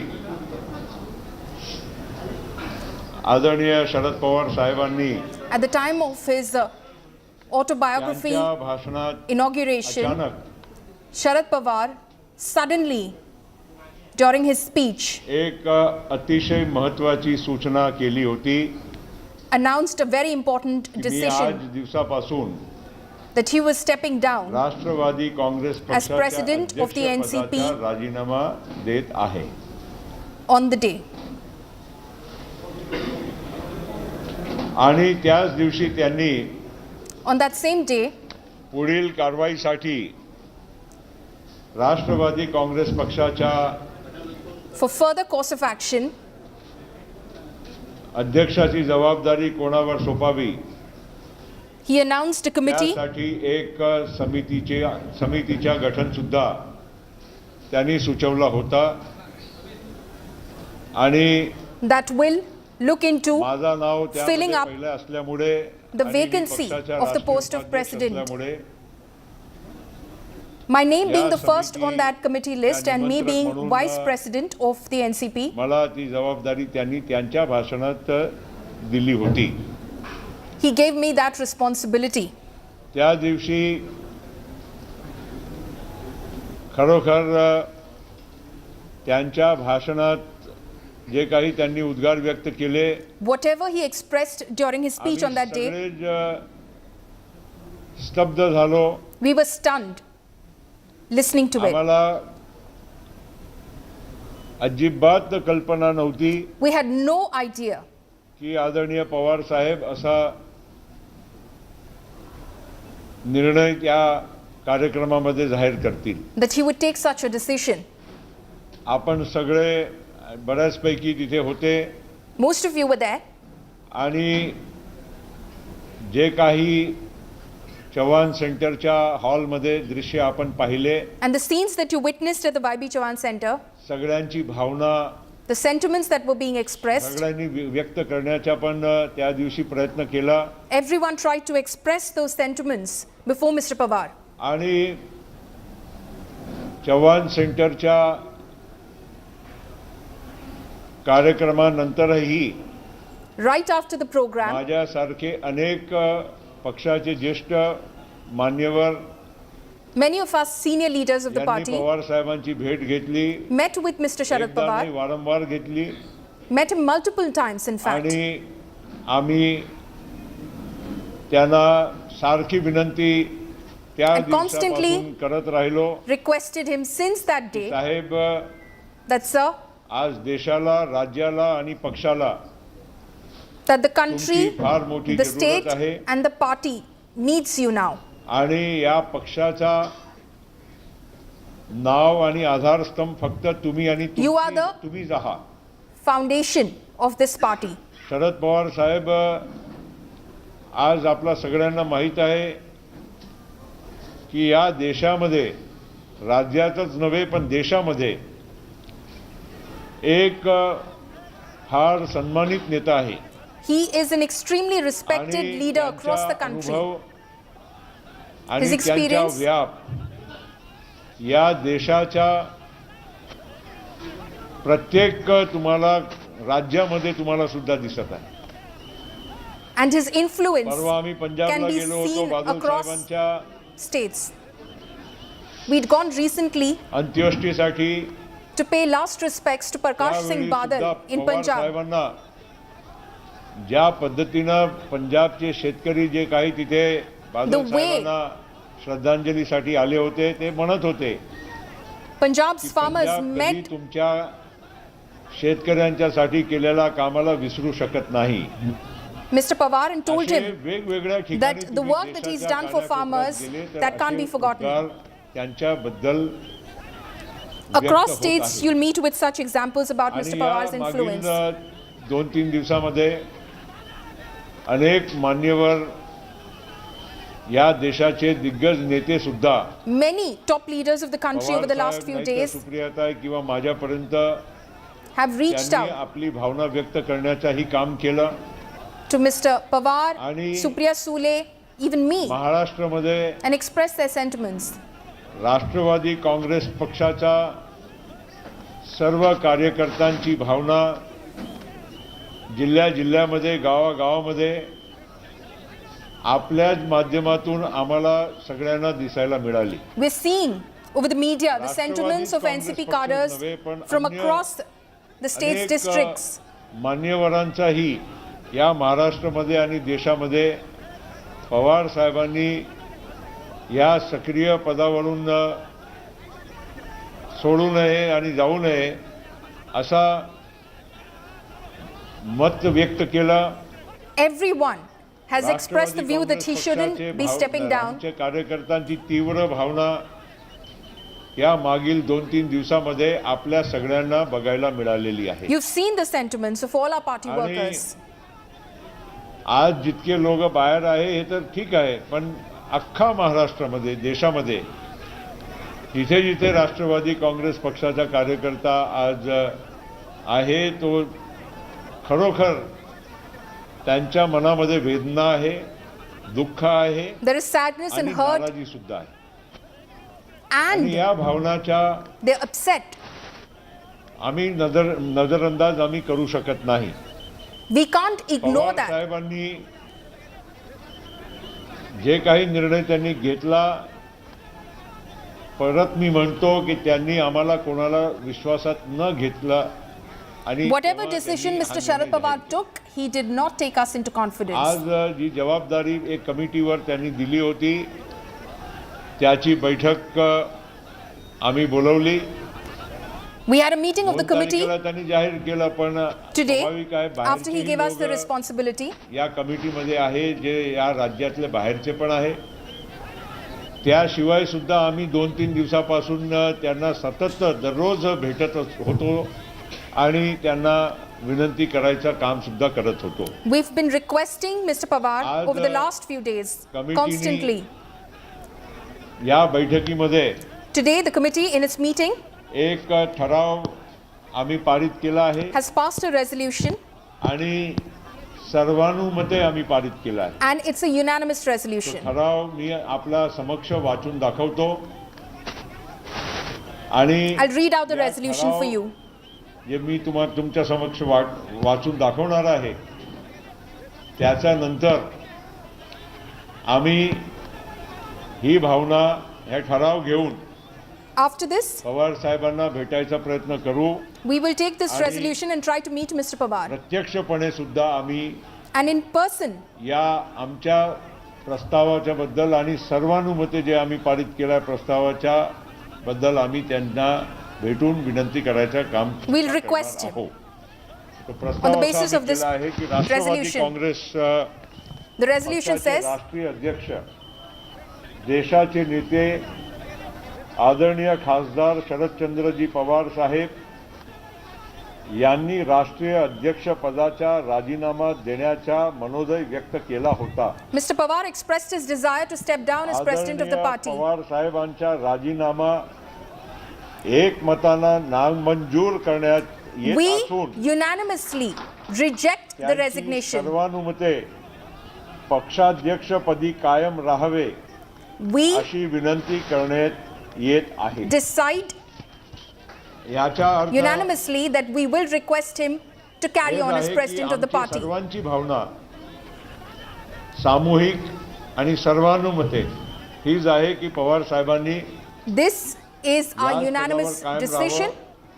आणि जे राजीनामा देण्याची जी त्यांनी संकल्पना केली आणि जाहीर केलं त्यांनी आमच्या सर्वांच्या आणि या देशामध्ये कोट्यावधी लोकांच्या भावनेचा आदर करून He should सन्मान करून त्यांनी हा निर्णय त्यांच्या वापस घ्यावं. He should respect our sentiments. आजच्या मीटिंगच्या द्वारे आम्ही त्यांना विनंती करत आहोत. Withdraw his decision. That is what आज बोलण्याचा अर्थ we're requesting through this meeting. आहे ते आम्ही आदरणीय पवार साहेबांच्या पर्यंत जाऊन आम्ही We will take this decision now, this resolution, to Mr. Pawar and request him. असं आहे. आता आमची मीटिंग इथे आता पूर्ण झाली. मीटिंग झाल्यानंतर आता साहेब कुठे आहे त्यांची वेळ मागायचा आम्ही प्रयत्न करू. शक्य असेल आणि जर चव्हाण सेंटरला असेल साहेब तर आम्ही तिथे जाऊ, नसेल We'll seek time from him now. We'll see where he is at the moment. पद्धतीनं कुठे आहे साहेबांची माहिती काढून मग आम्ही तिथे आम्ही जायचा प्रयत्न करू. We'll find out where he is हमारे नेता and then try to go there. Pawar साहब ने पिछले 2 तारीख को एक उनके पुस्तक के विमोचन के कार्यक्रम में, उनकी आत्मकथा के एक पुस्तक का विमोचन था, उस कार्यक्रम में अचानक स्टेज पर से ही अनाउंसमेंट किया कि मैं अब राष्ट्रवादी कांग्रेस पक्ष की जिम्मेदारी अध्यक्ष पद की मैं यहाँ पर छोड़ रहा हूँ। और शरद पवार साहब ने एक कमेटी का गठन किया और जिसमें उन्होंने कहा कि ये कमेटी ने आगे की कार्रवाई के लिए फैसला करना चाहिए। अब वो कुछ बहुत सारी घटनाएं हुई, आप लोगों ने देखा है पिछले दिनों में देश के अनेक मान्यवरों ने पवार साहब को, सुप्रिया जी को मुझे फोन करके भी कहा, अनेक पक्ष के नेताओं ने भी कहा कि आपने अपने इस फैसले को वापस लेना चाहिए। और उसी के साथ साथ हमारे राज्य में भी जो कई नेता है, मान्यवर है, विविध क्षेत्र के लोग हैं और खास करके राष्ट्रवादी कांग्रेस पार्टी के सभी कार्यकर्ता हैं, इन्होंने पिछले 3 दिनों से बहुत अपनी भावना को तीव्र तरीके से व्यक्त करने का काम किया है। और ये नज़ारा आपने और पूरे देश ने देखा है और आपके माध्यम से ही लोगों को देखने मिला है। मैं यही कहना चाहूँगा कि आज उस समिति ने यहाँ पर बैठक उन्हीं के बनाई हुई समिति के अनुसार यहाँ पर आयोजित की और हमने सबने यूनानिमसली, सर्वानुमति, ये सर्वसम्मति से एक यहाँ पर अपना प्रस्ताव पास किया है। और वो प्रस्ताव मैं पढ़ के केवल इतना ही बताऊंगा कि राष्ट्रवादी कांग्रेस पक्ष के राष्ट्रीय अध्यक्ष, देश के नेता माननीय शरद पवार साहब, इन्होंने राष्ट्रीय अध्यक्ष पद का इस्तीफा देने का अपना विचार व्यक्त किया था। आदरणीय शरद पवार साहब का राजीनामा हम एक मत से सर्वानुमत नामंजूर करते हैं और उनको सामूहिक तौर से ये हम विनती करते हैं कि उन्होंने अपने इस पद पर कायम रहना चाहिए और ये जिम्मेदारी उन्होंने निभाते रहना चाहिए। तो ये हमारा ये ठहराव है और ये प्रस्ताव को हमने पारित करके अब हम पवार साहब को भी विनती करेंगे कि ये पक्ष की भावना है, पक्ष के सभी जिम्मेदार लोगों को जिनको आपने ये काम कहा था कि अगले अध्यक्ष का आप चयन करिए, तो ये हमारा फैसला है कि हम अध्यक्ष का चयन नहीं कर पाएंगे क्योंकि सभी की भावना ये है कि आप ही ने इस देश का राष्ट्रवादी कांग्रेस पक्ष का राष्ट्रीय अध्यक्ष पद का कारभार संभालना चाहिए। आप देश के एक माने हुए कद्दावर नेता हैं, सब आपको चाहते हैं, सब आपको मानते हैं, आपका एक स्टेचर अलग है, आपका एक रिस्पेक्ट अलग है और आपने आज सक्रिय राजनीति में रहते हुए राष्ट्रवादी कांग्रेस पार्टी की जिम्मेदारी संभालना चाहिए।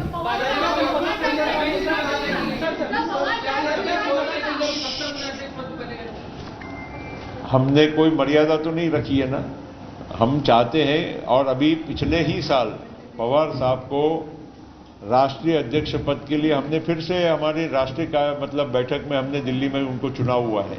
तो उनका कार्यकाल जब तक है तब तक तो उनको रहना ही है और उसके बाद वो तो पार्टी फैसला करती है। पवार साहब ने खुद जो व्यक्त किया अपना डिसीजन, उसको पार्टी मंजूर नहीं करती है और उनको गुजारिश करती है, विनती करती है कि आपने अपने पद पे कायम रहना है।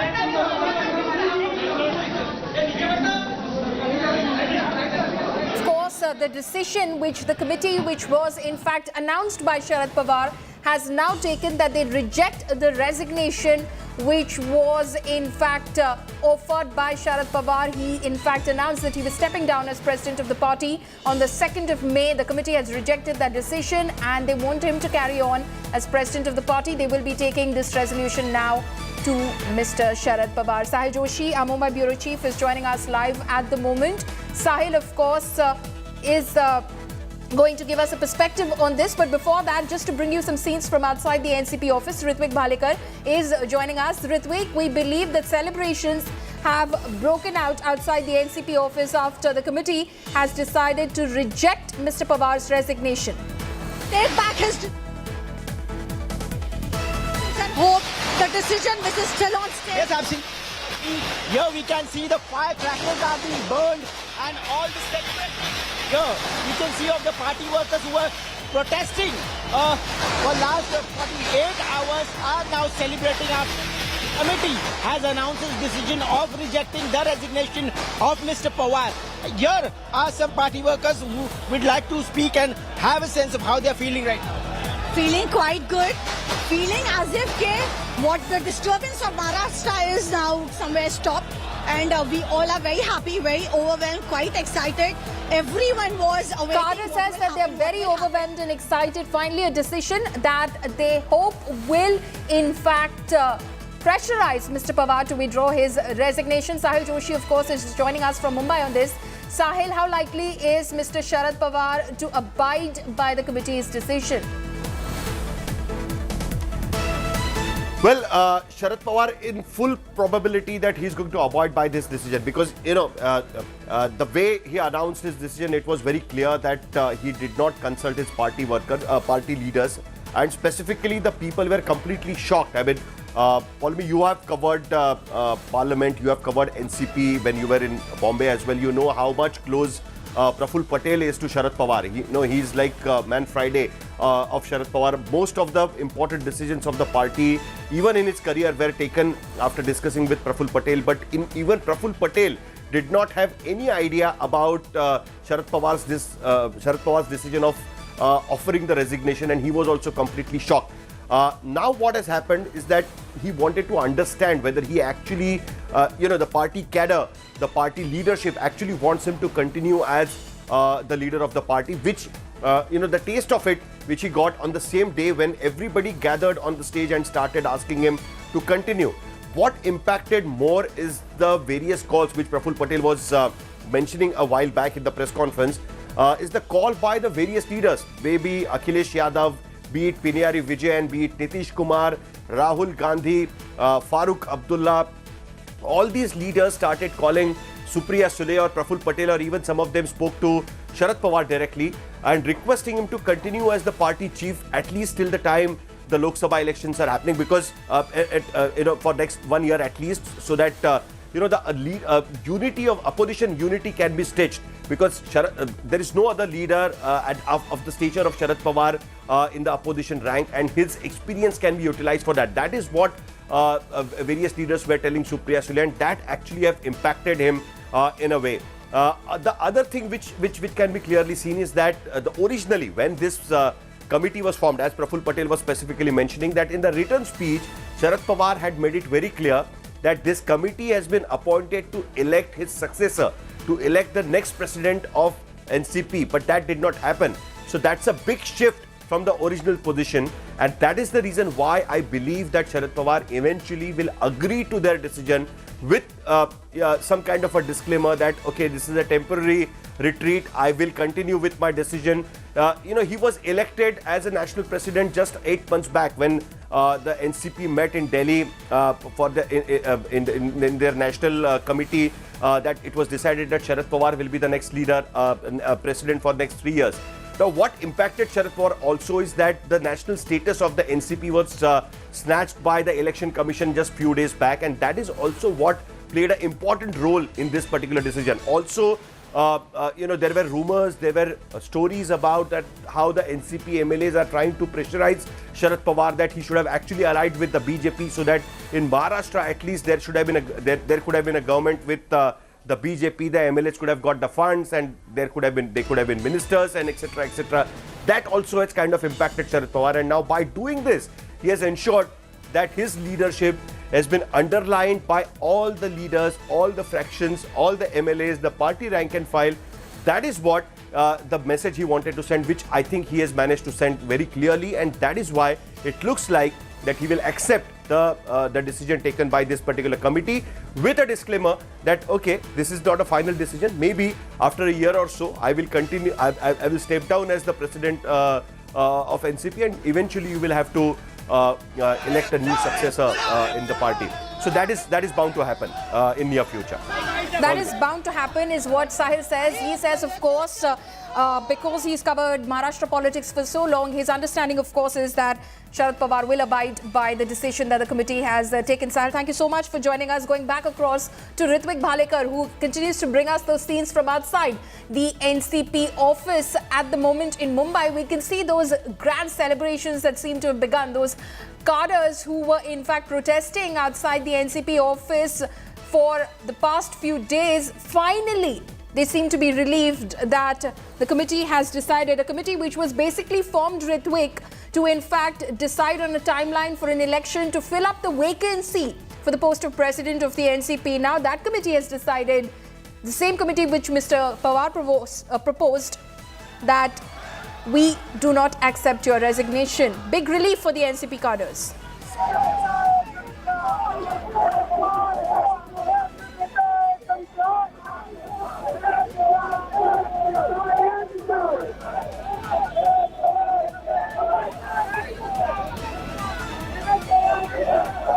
Okay, we'll try and go back across to Ritvik. Ritvik, of course, is in the middle of those celebrations that have broken out outside the NCP office in Mumbai after the committee, which was in fact formed to decide on a timeline for the election to the post of president of the NCP after Mr. Pawar's resignation. That committee has now passed a one-sentence resolution. Basically, it's a very short resolution which basically says we reject Mr. Pawar's resignation. We will be requesting him to carry on as president of the party.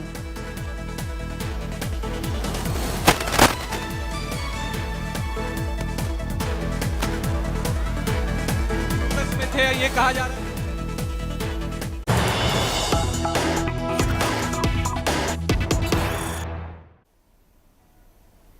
News coming in right now. Bajrang Dal ban war escalates across India. BJP protest turns ugly in Hyderabad. Cops drag BJP workers on the streets. BJP chants Chalisa outside the Congress office. Remember that the BJP has been protesting after the Congress proposed a ban on the Bajrang Dal in its manifesto if it were to come to power in Karnataka. BJP and Bajrang Dal activists have been protesting these protests, which of course turned into clashes with the cops. As you can see, these images of the BJP protesting, party workers protesting in Hyderabad and chanting the Hanuman Chalisa, which is when they were dragged away by the police.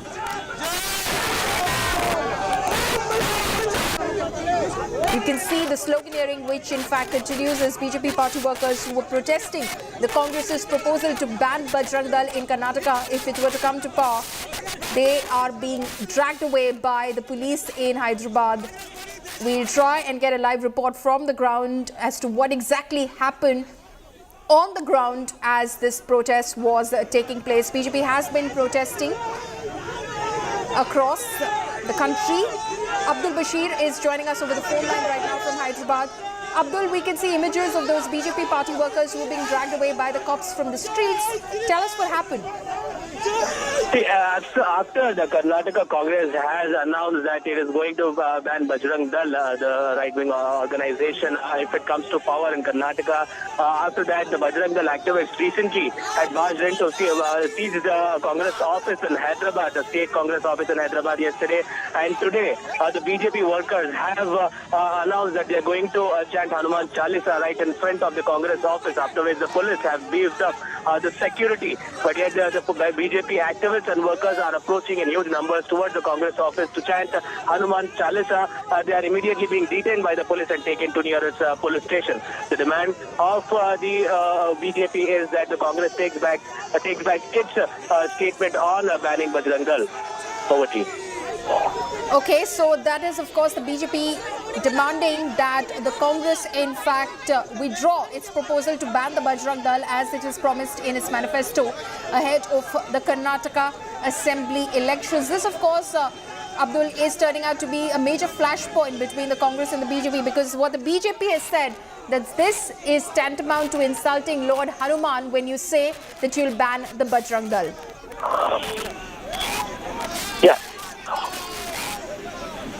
Yeah, Abdul. Yeah, absolutely. See, after the Congress has announced in its manifesto that it is going to ban Bajrang Dal or organizations unlike the PFI, similarly, the Bajrang Dal had called for a protest day before yesterday. They have condemned this, the move by the Congress in Karnataka, and now BJP has come up with this protest where they are, they have stated that they will chant Hanuman Chalisa in front of the Congress office. However, the police was informed and heavy security had been, beefed up here in front of the Congress office in Hyderabad, in Nampally area, where BJP workers are approaching one by one, chanting Hanuman Chalisa. They are being detained by the police. Now here the demand of the BJP is that the Congress withdraws its, statement. It's the move by the Congress in Karnataka that they are going to ban Bajrang Dal, as many of the Hanuman bhakts are hurt with this statement of Congress, the move taken by the Congress for the upcoming Karnataka Assembly elections. Remember, in Telangana there is, Assembly elections ahead after Karnataka as well. So the preparation that we see in, the Telangana BJP is can be seen here with this move now. Okay, Abdul, thank you so much for joining us with all of those details. Showdown over the Congress's proposed ban on the Bajrang Dal continues to escalate in Karnataka. A day after Bajrang Dal workers held protests and chanted the Hanuman Chalisa across the poll-bound state in retort to the Congress's manifesto proposal, Congress workers visit Hanuman temples in Bengaluru seeking blessings in a bid to counter the BJP. Now this comes the day after State Congress Chief D.K. Shivkumar offered prayers at a Hanuman temple, vowing to build more Hanuman temples in the state. Not just him, even Veerappa Moily has now claimed that the Congress never said it would ban the Bajrang Dal, and that further clarification on the Congress's poll promise will soon be told out. He is playing a trump card that on the religious aspects. I mean, dividing the religion and asking the votes from the people. I mean, this cannot be very acceptable, and people of Karnataka are very smart that, they don't just give any importance for all these kinds of issues. ये कर्नाटक कांग्रेस को क्या करना क्या नहीं करना मालूम हो रहा है, क्योंकि सारे राज्य में राष्ट्रीयवादी पार्टी भारतीय जनता पार्टी है, इसलिए राष्ट्रीयवादी पार्टी को सभी लोग सपोर्ट कर रहा है। ये कांग्रेस वालों को सहन नहीं कर रहा है, इसलिए वो नरेंद्र मोदी जी को बोला विश्व सर्पा, उसका बेटा बोल रहा है प्रियंका खरगे, वो क्या बोलता है उसे नालायक लीडर। अभी कांग्रेस का चुनाव प्रणालिका में बोल रहा है वो बजरंग दल को भी हम बैन करेगा। ये सारे लोग कर्नाटक लोग देख रहा है, ये कांग्रेस को कर्नाटक में हराता है, बीजेपी को जिताता है। The Congress has filed a complaint with the Election Commission against Prime Minister himself because he's invoking religious symbol and it's against the law. What religious symbol? That he's saying that आप ये बजरंग बली को याद कीजिए vote डालने से पहले, आप बजरंग बली के स्लोगन्स चैंट कीजिए। So बजरंग बली को याद करना आज भारत में क्राइम हो चुका है कांग्रेस के दृष्टिकोण से। Remembering Lord Bajrang Bali is now become a crime in the eyes of the Congress party. People of Karnataka will teach the Congress a lesson on the 10th of May. Few more things. You have tweeted this morning on the Congress page one ad. In almost every newspaper publication, they have given a rate card of the 40% circle as they call it, and they've called it the trouble engine circle and not the double engine circle. How do you see this? Nagarjun, appreciation is due. Congress has been honest in the way they have proposed a commission rate card for their government, which they think will come in Karnataka. What they have forgotten to mention is that in addition to all the commissions that the common citizens of Karnataka would have to pay in their government, they would also have to pay an additional protection money to be safe from the PFI terrorists that the Congress party will let loose, just like the way they did during Siddaramaya's tenure. Hindustan की जनता कांग्रेस का हिंदू विरोधी चेहरा जान चुकी है और ये तुष्टीकरण की राजनीति जो कांग्रेस करती है इसका मुंह तोड़ जवाब भी मिलेगा। दूसरा, बजरंग बली का अपमान नहीं सहेगा हिंदुस्तान और मोदी जी को मौत का सौदागर कहना, बिच्छू कहना, जहरीला सांप कहना, नाली का कीड़ा कहना और मोदी तेरी कब्र खोदेगी, इस तरह की भाषा का प्रयोग देश के प्रधानमंत्री के खिलाफ जनता ने पहले भी मुंह तोड़ जवाब दिया और वोट की चोट कर्नाटक की जनता भी देगी और कांग्रेस को फिर बाहर ही रखेगी और भारतीय जनता पार्टी की फिर। अब आप देखो ये कौन सा सेकुलरिज्म है कि कल देश के वजीर आजम प्रधानमंत्री मोदी कह रहे हैं कि जब आप वोट डालेंगे तो बजरंग बली का नारा मार के वोट डालना। आप बोलो ये कौन सा सेकुलरिज्म है? बोलो आप।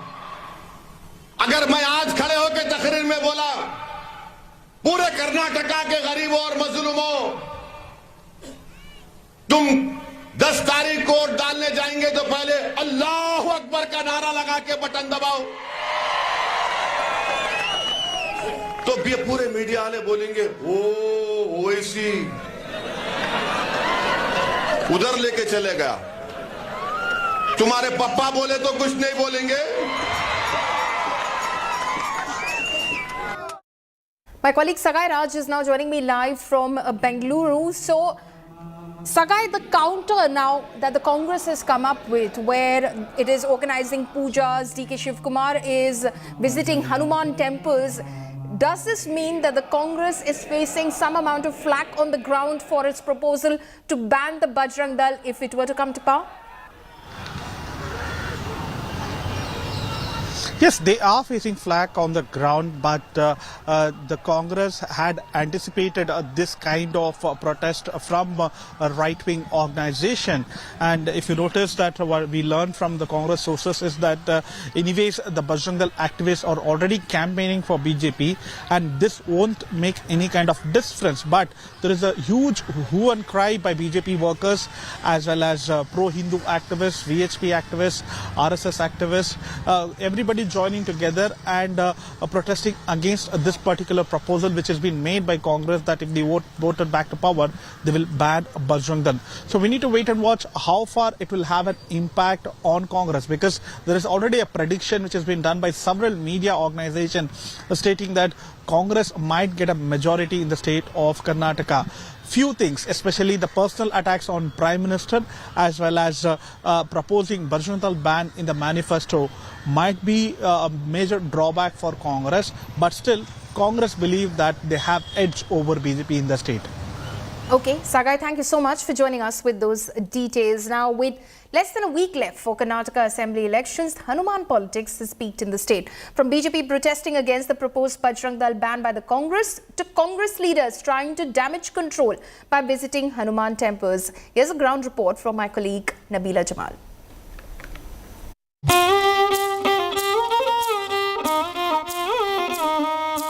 Now, the Congress has gone all out to assure the people of Karnataka that they are building several temples. If they come to power, they will be building many Anjaneya temples of such kind. That one that I see here in Mysuru, a stunning Lord Anjaneya standing right on top of that temple here. It is and has huge gathering devotees wanting to pay their respects here. Such kind of temples will be built across the state of Karnataka is what the Congress assures, and also will be forming a committee to monitor the functioning and happenings of the Anjaneya temple, since Karnataka is the birthplace of Hanuman, of Anjaneya.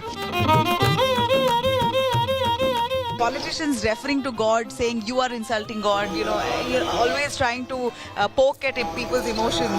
Don't compare about the gods. What's your power? You show it in a positive way. I just feel that politicians are kind of trying to attack people's sentiment by bringing religion and manipulating and dividing people with different religion. and I feel many people are reacting to it in a very bad way, and I guess it should stop. Nobody has that authority of, choosing one god over the other, right? And demeaning one god over the other, I think it speaks a lot about the politician who's actually looking down on other god or other religion. Now we have just a few days to go for Karnataka elections, and all the top netas are seen busy rushing to all the famous temples in Karnataka and seeking blessings. Of course, they want to be viewed as religious netas who are rooted and respect the culture of the state. We saw many netas seeking their blessings. Now, how will this really turn into favor for them? This Karnataka's elections will be telling. So we're slipping into a very short break now. Coming up next, Jaishankar talks tough on terror at the SCO meet in the presence of Bhutto. Says nothing can justify cross-border terror. No handshakes with Pakistan Foreign Minister as he arrives at the SCO.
Why does this happen?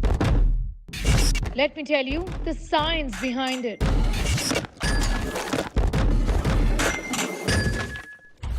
For more informative videos like this, keep watching India Today News Mo. Make your media plan smarter with India Today Live TV on your connected devices. Amplify your brand with 100 million smart internet viewers. To advertise, mail us at sales@aajtak.com.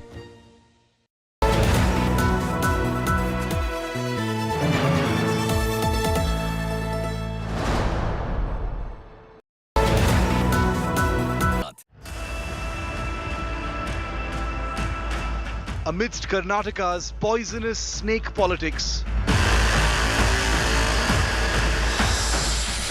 we set out to find the king.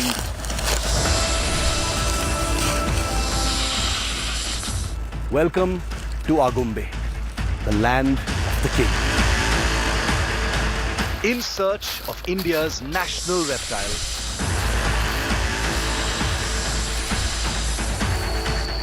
Mission King Cobra in Karnataka's mountains.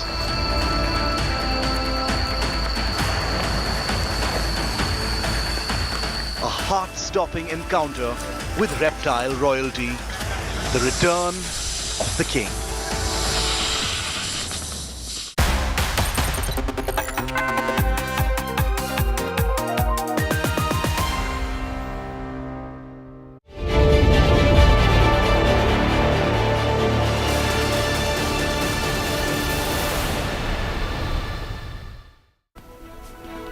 It's day 2 of the SCO meet that is happening in Goa. External Affairs Minister S. Jaishankar welcomed Chinese Foreign Minister King Gogh and his Russian counterpart Sergei Lavrov, and others have flown down for this crucial meeting as well.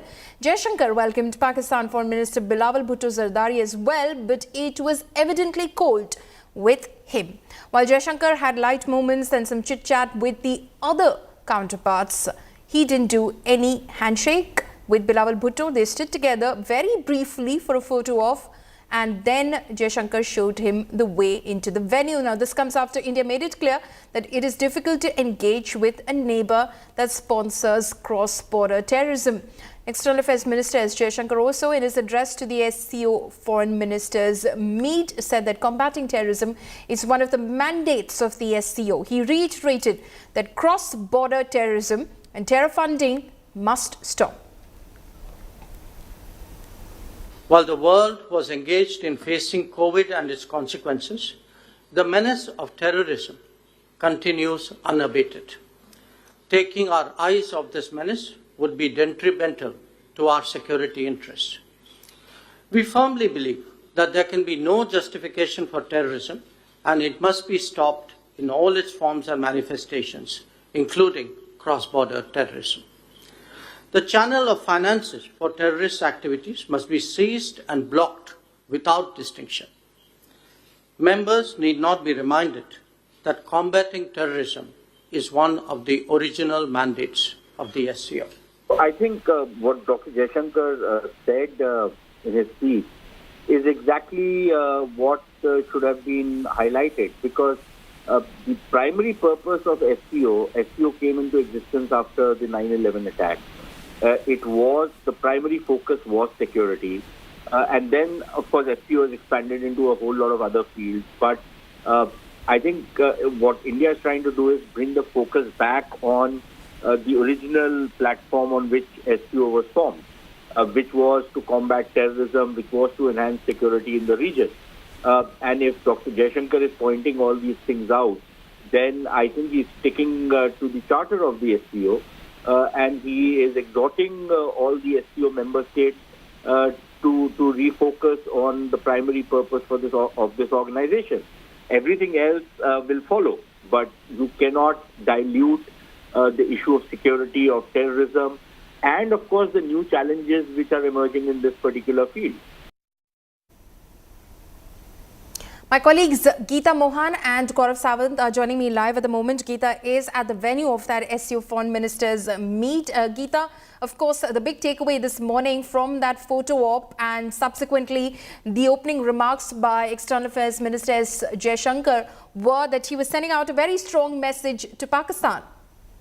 Well, absolutely. Did not name Pakistan, but the statement is very clear He spoke about cross-border terrorism, Polemy, and there is no mincing of words or assumptions and presumptions when it comes to cross-border terrorism and what India means by it. While SCO Charter says that issues with regards to bilateral concerns should not be raised in the SCO forum, cross-border terrorism and the menace of terrorism is something that concerns one and all. And in that context, Dr. Jaishankar raised the issue of terrorism, but also put forth the concerns with regards to cross-border terrorism. So yes, slammed Pakistan for terrorism without naming it. But yes, we also have the statement by Bilawal Bhutto Zardari made at the SCO, and he also responded to India by talking about how political brownie points should not be scored by weaponizing the issue of terrorism. Again, that was a veiled attack on India. And without naming India or Kashmir, spoke about how countries should adhere to United Nations Security Council resolutions. So a tit for tat, a spat, fireworks, whatever you call it, Polemy. We discussed it yesterday. I told you that today it's going to be very, very different. The India-Pakistan presence in any room ends up with some fireworks. So this was the firework that we were expecting yesterday, that we saw today. Both sides put forth their views without naming any country and without making it a bilateral issue. Okay, Geeta, stay on with us. Gaurav Sawant also joins us at the moment. Gaurav, Geeta was, of course, reporting about the remarks that Bilawal Bhutto Zardari also made at that meeting, saying that political brownie points should not be scored. But this is not about scoring political brownie points. This is about India being a victim of cross-border terrorism. So India is the biggest victim of Pakistan state-sponsored radical Islamist terror. But be that as it may, India isn't the only victim, and that is why cross-border terrorism remains extremely crucial, and it's raised at a multilateral forum.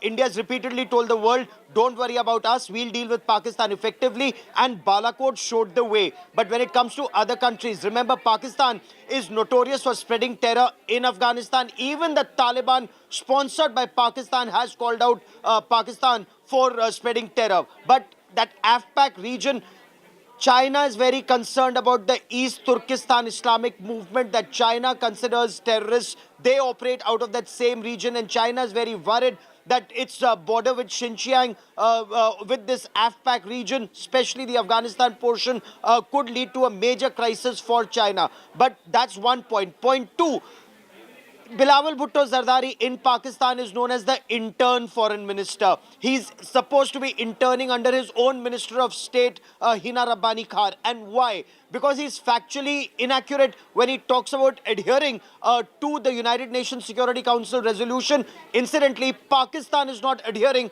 to that UN Security, the United Nations resolution on Jammu and Kashmir, because the first point in that resolution is Pakistan is to vacate Pakistan-occupied Kashmir. The saddest aspect is, for 70 years, nobody's actually read that to Pakistan, that they are supposed to vacate Pakistan-occupied Kashmir, including Gilgit and Baltistan. The Indian army is supposed to go and establish security, and only then, when the environment is safe, can there be a plebiscite. This is very basic. Unfortunately, neither Pakistan nor a Pakistan-sponsored ecosystem has read out the real resolution to Pakistanis. They would never seek one.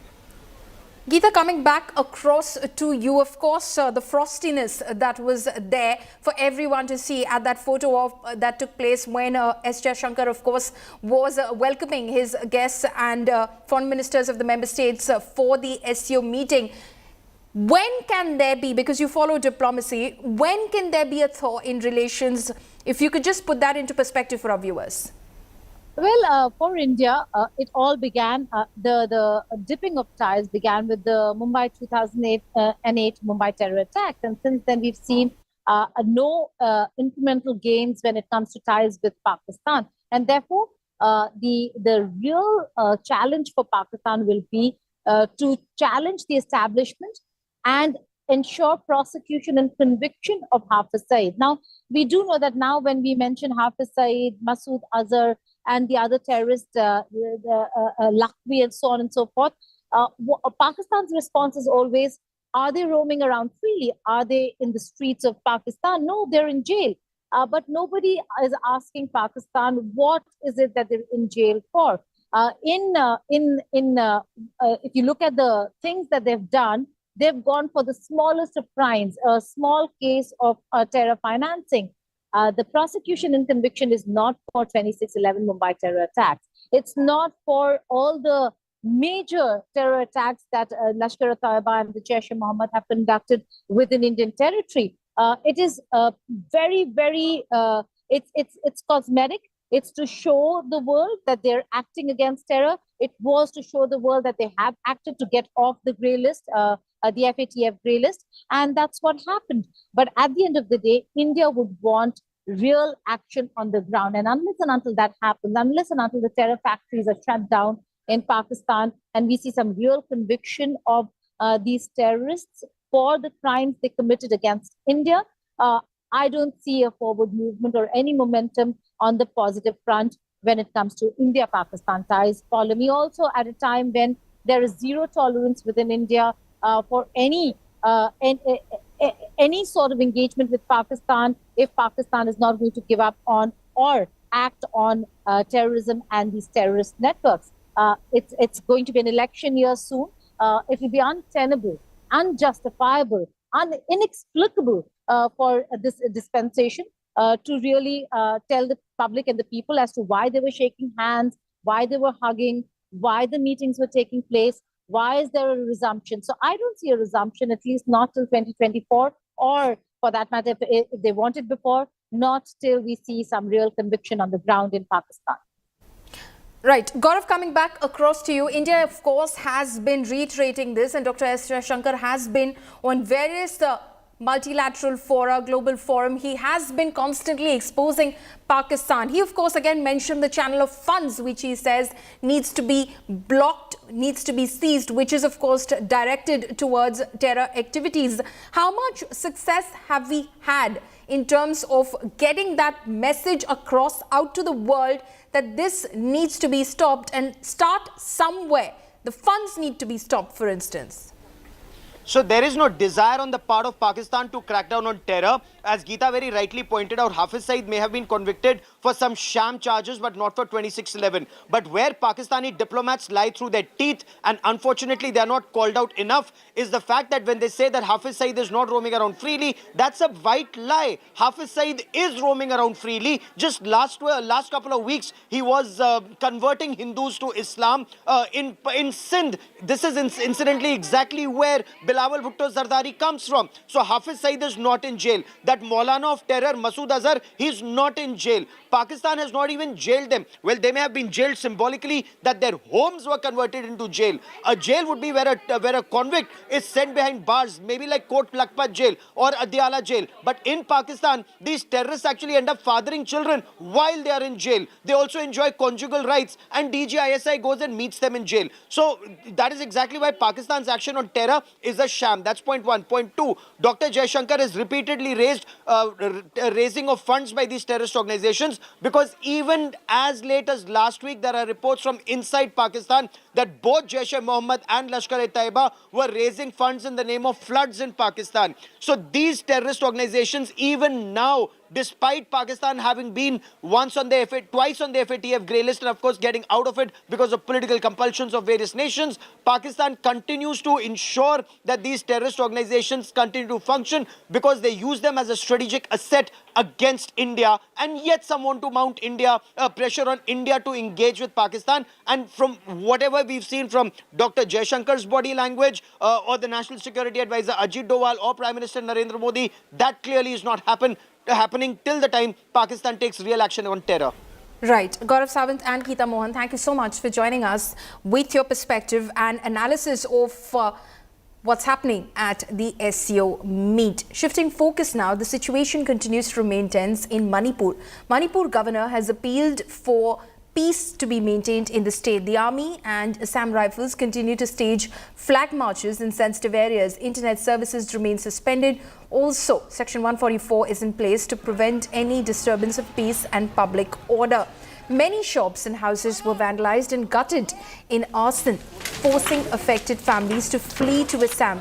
Himanta government, in fact, has pledged full support to those who've reached Assam. The Manipur government has also issued shoot-at-sight orders to contain spiralling violence in the state. As the violence rages on, Amit Shah has cancelled all his Karnataka campaign for the moment. The Home Minister is constantly monitoring the situation in Manipur. Reacting to the violence, Congress alleged that the BJP has created fissures among communities with its politics of hate and now has imposed a draconian law to shoot its own people. प्रदेश में कल एवं आज की हिंसक घटनाओं से मुझे बहुत दुख हुआ है और दुखी हूं। सभी मणिपुर प्रदेशवासियों को से आग्रह करती हूं कि वे अपनी परंपरा के अनुरूप शांति, स्नेह, भाईचारा एवं सद्भाव बनाए रखें। किसी भी प्रकार की हिंसा, आगजनी में भाग न ले। साथ ही मैं हिंसा में मारे गए वो सभी मणिपुर वासियों को अपनी श्रद्धांजलि अर्पित करती हूं। Properties are being burnt. Arson, loot and murder is happening openly. Communal clashes are galore. Violence is unabated. Law and order machinery has ceased to exist. And what is the order issued by Modi government? That the governor is pleased to authorize shoot-at-sight orders. And where are India's Prime Minister and Home Minister? They are busy electioneering in Karnataka. They do not care if Manipur or rest of India burns. For Mr. Modi, only vote matters. A shoot-at-sight order has been issued as violence broke out in Manipur between Imphal Valley-based Meiteis and the hill-based Kukis. There is anger over the demand for ST status for non-tribals. Our next report tells you more.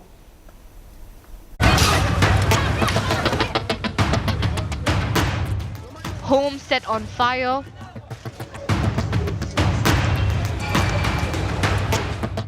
Shops vandalized. Armed mobs went on a rampage. The northeast jeweled land, Manipur, is rocked by violence.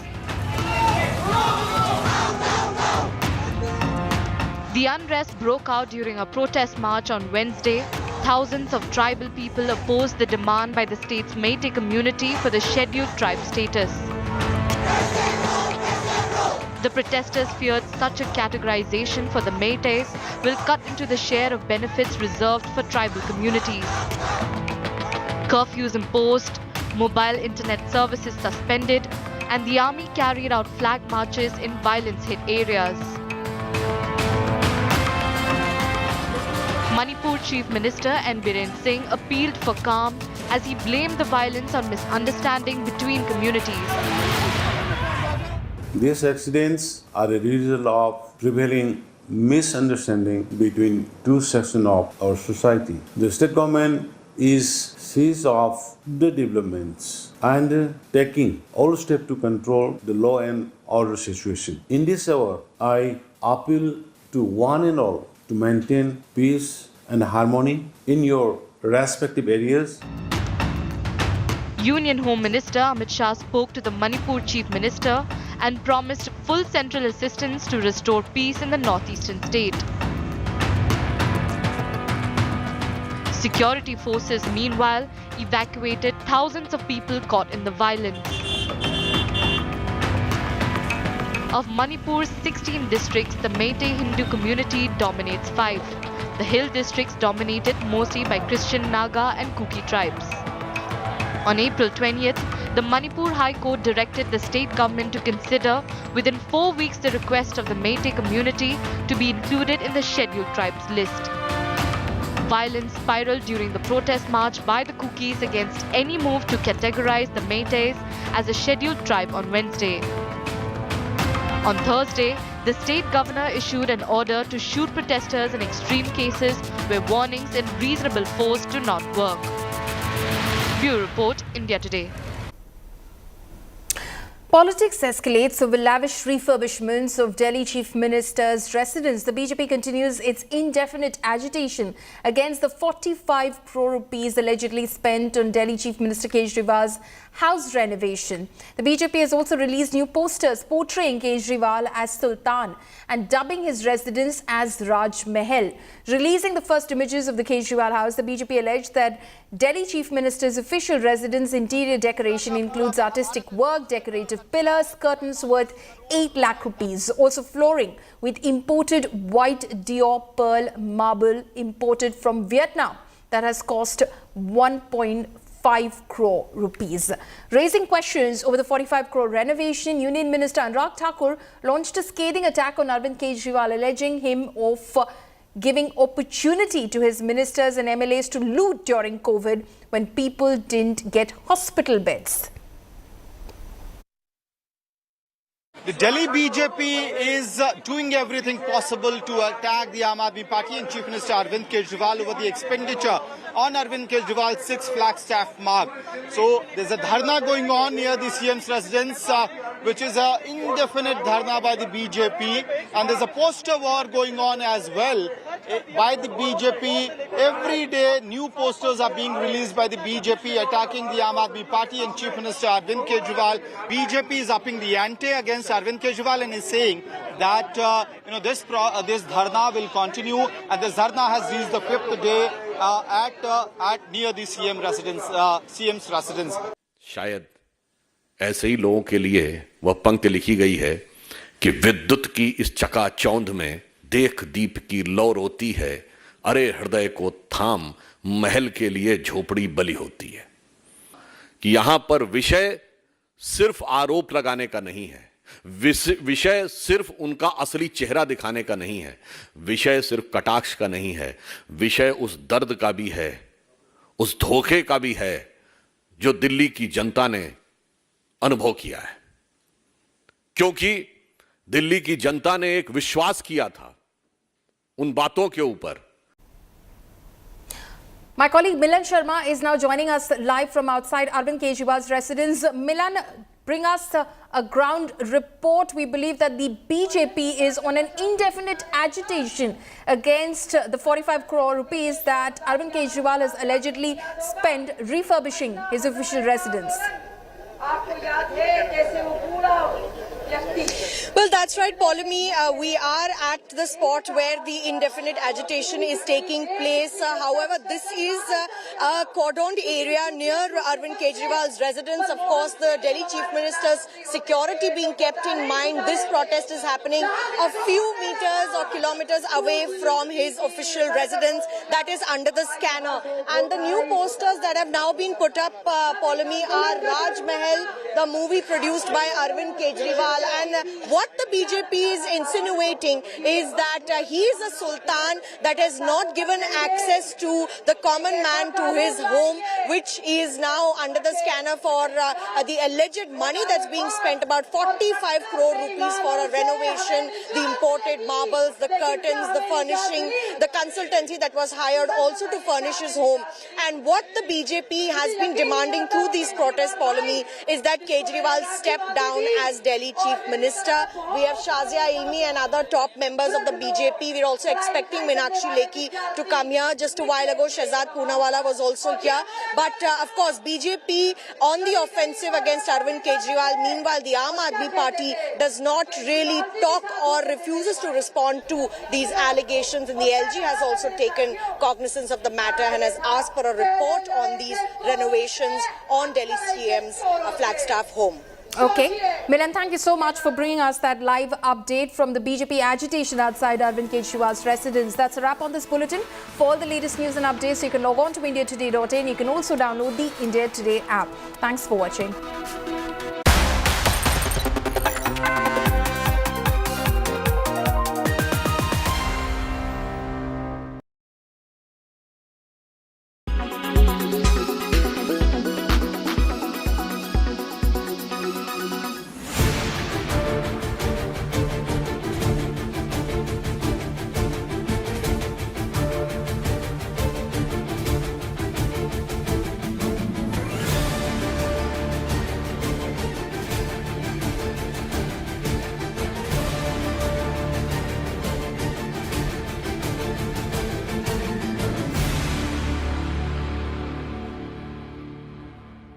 Weather forecast now.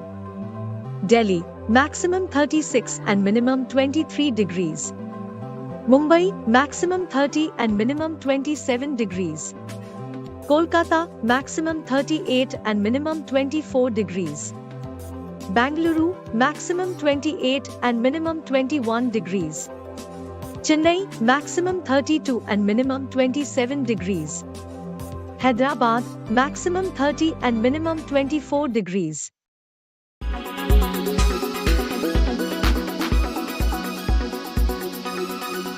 Make your media plan smarter with India Today Live TV on your connected devices.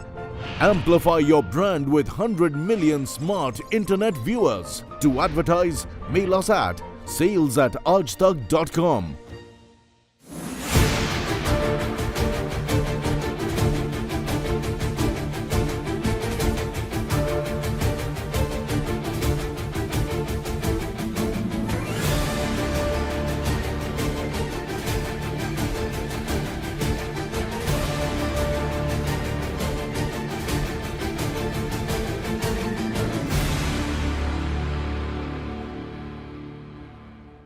Why does this happen?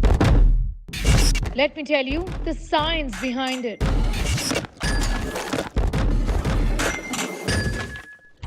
For more informative videos like this, keep watching India Today News Mode.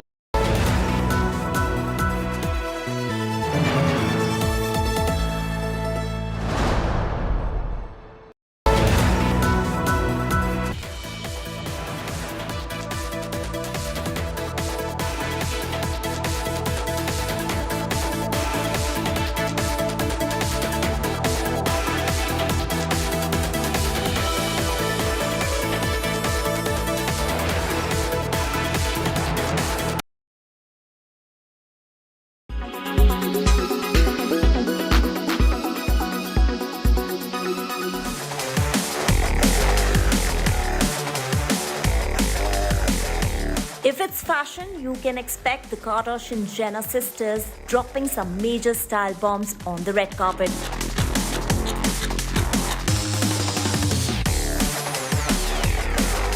And Met Gala 2023 was all that and more.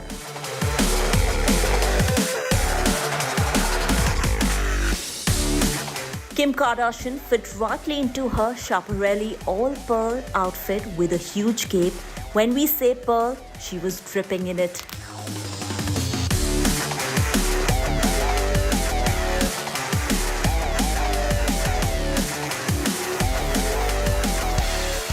Kim Kardashian paired her look with a choker neck piece, dainty rings, and a matching pair of heels.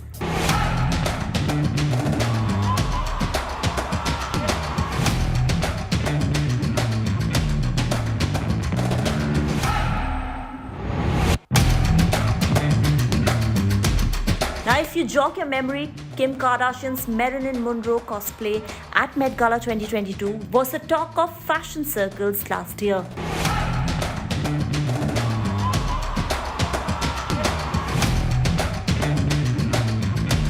The television personality was trolled for ruining an iconic outfit which the late American sensation had worn for President Kennedy's birthday.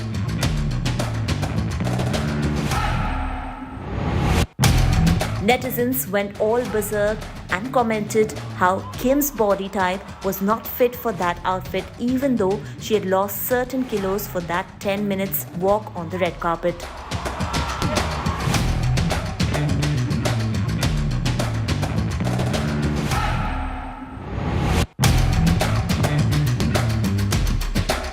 However, this time the outfit was meant for her. Prior to her appearance at the fashion's biggest night, Kardashian had even dropped in at Karl Lagerfeld's office to get inspired for her outfit. She even posed along with Karl's cat. And for the unversed, the designer who brought revolution with his vision in the world of fashion, and Met Gala 2023 paid tribute to his legacy.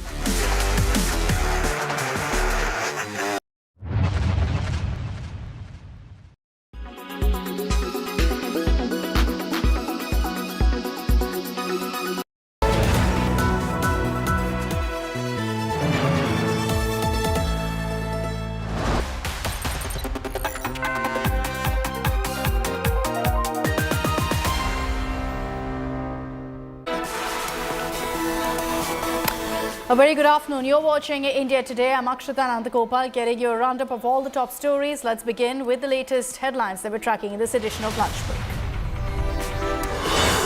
Bajrang Dal ban war escalates across India. BJP protest turns ugly outside Congress office in Hyderabad. Cops drag BJP workers.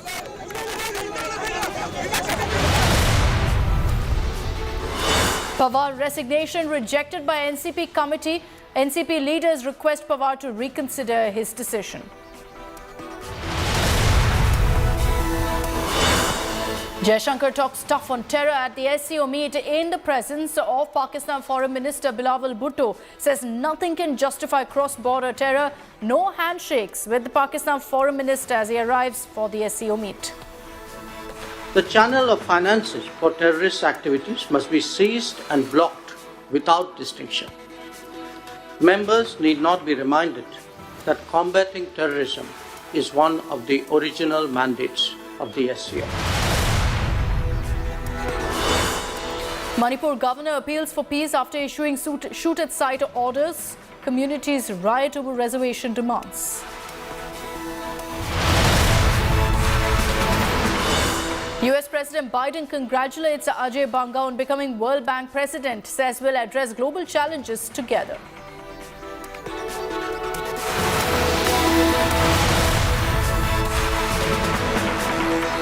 Co-presented by Star Health Insurance, the health insurance specialist. Powered by Jaguar. Discover the magic of smart lights.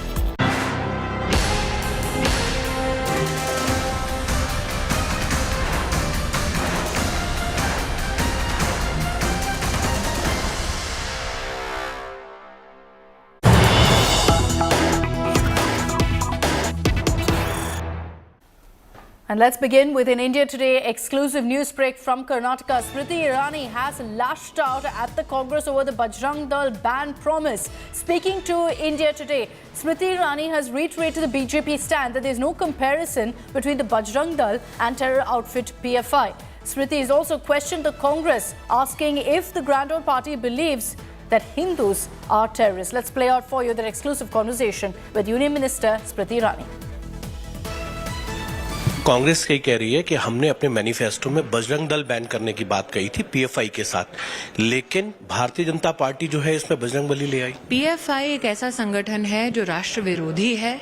PFI एक ऐसा संगठन है जिसने आतंक के माध्यम से इस राष्ट्र को तोड़ने की न सिर्फ कल्पना रखी बल्कि अपने उस मंसूबे को फलीभूत करने के लिए ऐसे जिहादी तत्वों को रिक्रूट किया। क्या कांग्रेस पार्टी को लगता है कि जो लोग और जो संगठन हिंदू धर्म में आस्था रखते हैं उनकी तुलना आतंकियों से होनी चाहिए?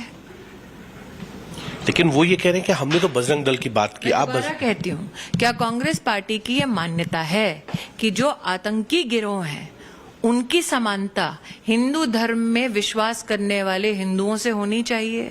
क्या कांग्रेस को लगता है कि हिंदू आतंकी है?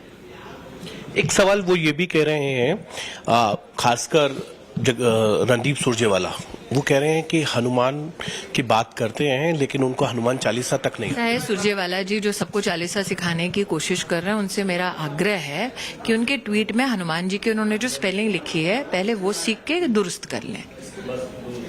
एक सवाल ये है कि डीके शिव कुमार प्रदेश कांग्रेस के अध्यक्ष हैं, अब वो ये कह रहे हैं कि वो हनुमान की मूर्तियां बनाएंगे, मंदिर बनाएंगे हर जगह पे। ऐसा है, वो सत्ता में तो आने वाले नहीं हैं, लेकिन पहले उन्हें ये शब्द कहने से पहले श्रीमती वाड्रा से पहले परमिशन लेनी चाहिए, क्योंकि गांधी खानदान और विशेष श्रीमती वाड्रा अमेठी लोकसभा चुनाव में जब पधारे थे तब उन्होंने सड़क पर नमाज अता की थी।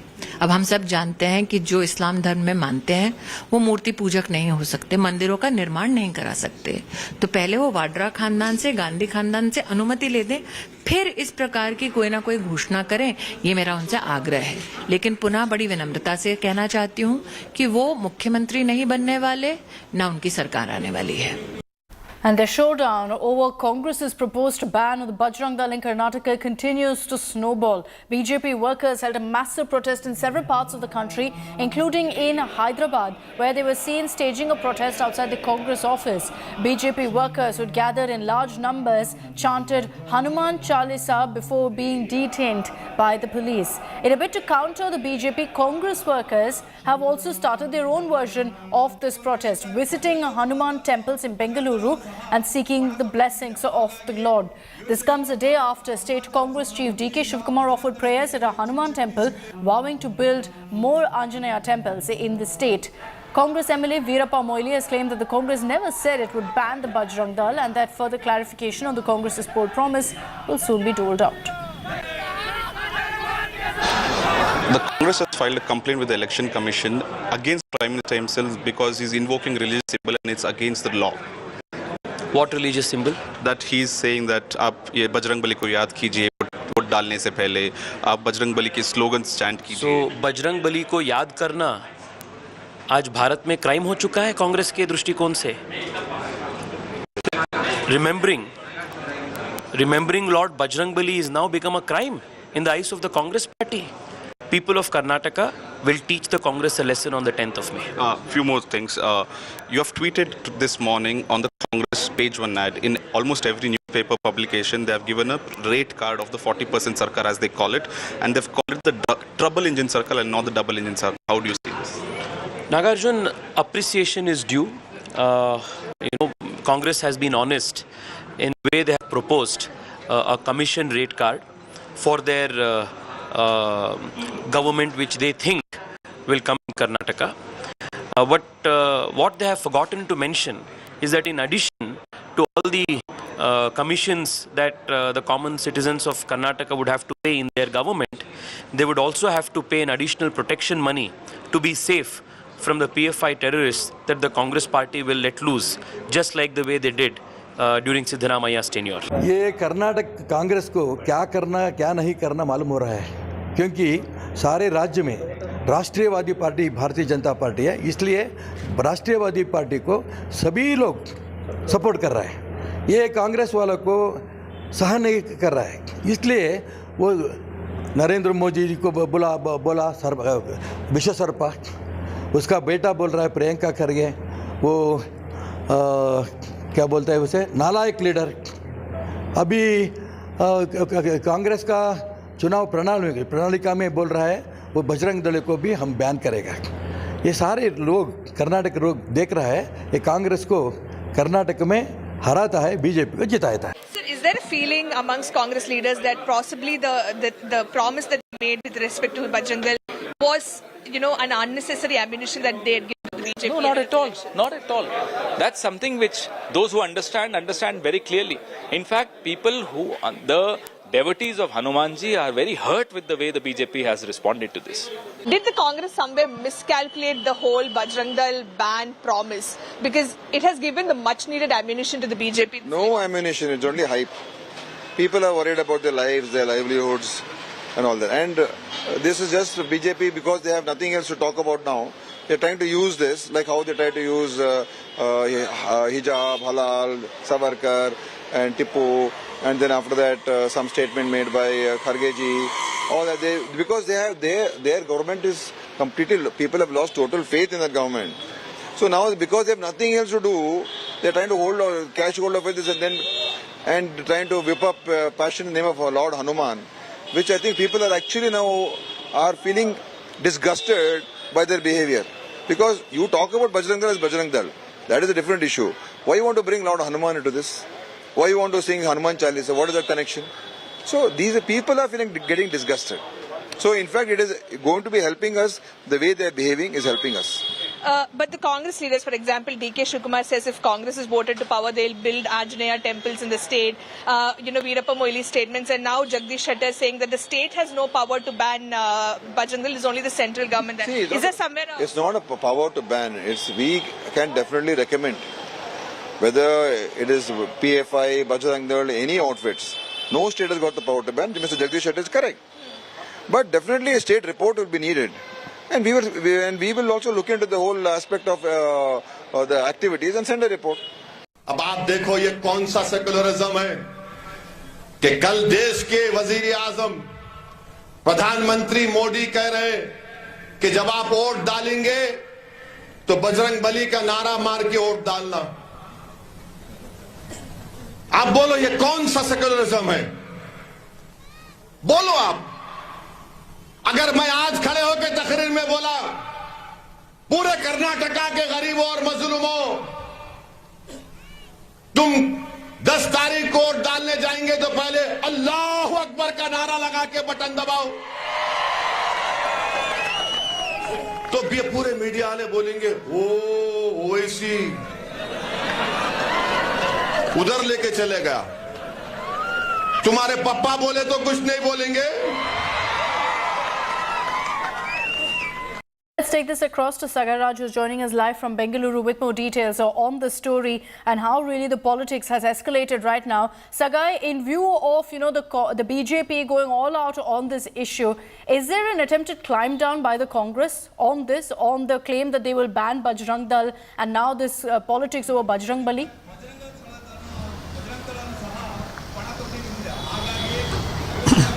The Congress is trying their level best. In fact, KPCC President D.K. Shivakumar yesterday has promised the people, saying that if they are voted back to power, they will try to construct Hanuman temple across the state of Karnataka. This clearly shows that Congress is on a back foot after the promise which has been mentioned of banning Bajrangdal in their manifesto. But how far the voters are worried? Yesterday when we spoke to a few voters, they said that they're not worried about that. Their main issues are totally different from banning Bajrangdal.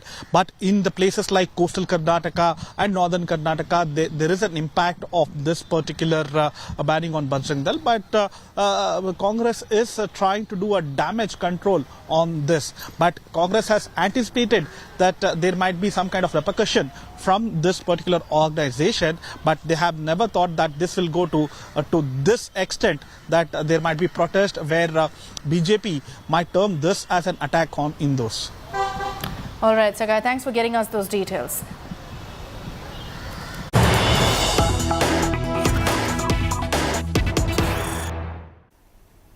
Breaking news that's coming in right now from Rajouri, where unfortunately 2 of our Jawans have died, 4 others have been injured in an encounter. Internet has now been suspended in Rajouri as a result of this. There's an ongoing operation at this point to ensure that the terrorists can be neutralized.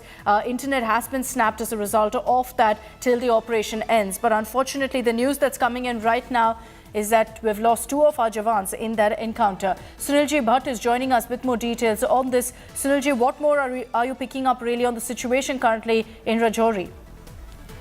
Well, Akshita, as we all know that after that dastardly terror attack in Poonch on an army vehicle, there was a massive search operation that was launched in twin border districts of Rajouri and Poonch.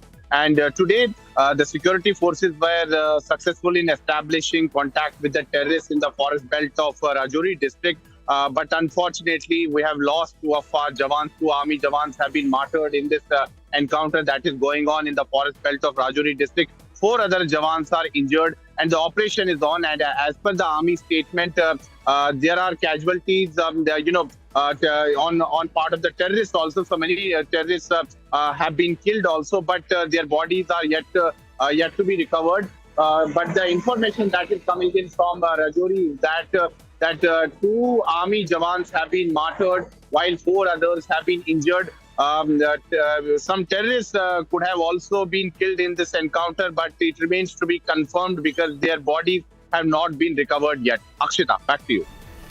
Okay, so that's the news that's coming in right now. We are going to be tracking the latest on this encounter that's currently underway. Our forces are out there, large numbers, trying to neutralize terrorists. 2 Jawans have died in this encounter. Several others also, we hear, have been injured. How long has this operation been going on, Sunilji? We hear internet now has also been snapped as a precautionary measure. Yes, Akshita, that's what the reports are, that internet has been snapped in many parts of Rajouri district, particularly in that forest area where this encounter is taking place. So we will have to wait before more information comes in. But this is the latest update that is that has just come from the army that 2 army jawans have been martyred while 4 others have been injured. And the injured have been rushed to their command hospital in Udhampur district of Jammu and Kashmir. Okay, so there's a statement that's just been put out by the army, which I'll just read out for our viewers, which gives us more details of exactly what's happened. A group of terrorists involved in an ambush on an army truck in the Totagali area of Bhataduria in Jammu region is who's been cornered right now. Indian Army columns have been conducting relentless intel-based operations to flush out this group. On specific information about the presence of these terrorists in Rajouri, a joint operation was launched on 3rd May. 2 days ago. A search team established contact with a group of terrorists well entrenched in a cave. The area is thickly vegetated with rocky and steep cliffs. The terrorists triggered an explosive device in retaliation. As a result, the army team has suffered 2 fatal casualties with injuries to 4 more soldiers, including an officer. Additional teams from the vicinity have been directed to the site of the encounter. A group of terrorists are trapped in the area. There's a likelihood of casualties in the terror groups as well. The operation is in progress. So that's the statement that's been put out right now by the army. Details coming in that there are in fact 4 soldiers, including an officer, who've been injured, besides 2 army men who've tragically died in this operation. The terrorists have triggered an explosive device. Sunilji, more information coming in that this is a group of terrorists who are hiding there. Obviously, at this point, the terrain is extremely tricky. The army also confirming that the terrorists seem to be hiding in some sort of a cave. We have been saying, that this, this area where this encounter is taking place, it's a very difficult area. Terrain is a huge challenge. And that is why it has taken so many days for the security forces to establish contact with the terrorists. Today they were able to do that, but unfortunately we have lost 2 of our army jawans, 4 others are injured. But the operation is on, reinforcements are being sent to that particular area because, the area is surrounded by dense forest. There are caves there are natural hideouts there. So terrorists are hiding there and they have got huge consignment of weapons from Pakistan. So those weapons and ammunition is being used by terrorists to carry out these attacks. But a fierce encounter is on. Operation is in progress. Akshita. Okay, so the operation is currently underway. And let me just once again get you some of the highlights of what the army's put out in their statement. They have said that this is a group of terrorists that they've been hunting for the last 2 days. Is this the same group that was involved, Sunilji, according to the army at least, in the attack on our jawans a few weeks ago? Yeah, Akshita, that's what, it's being speculated that this is the same group of terrorists who carried out that gruesome terror attack on an army vehicle in Punch last month. So since then, there has been a massive search operation that has been going on in the twin border districts of Rajouri and Punch. And the security forces picked up many suspects also in the last fortnight. Many were questioned, and one of the locals, had admitted to his role. He had said that he had given shelter to those terrorists. So based on the investigation that was carried out, the army, the CRPF and the Jammu and Kashmir police were carrying out this search operation. And today they succeeded in, establishing contact with the terrorists. That's why an encounter broke out. But unfortunately, in this encounter, we have lost 2 of our brave hearts. 4 others are injured. They have been rushed to the command hospital in Udhampur. Reinforcements are being sent to the spot, and the operation is in progress.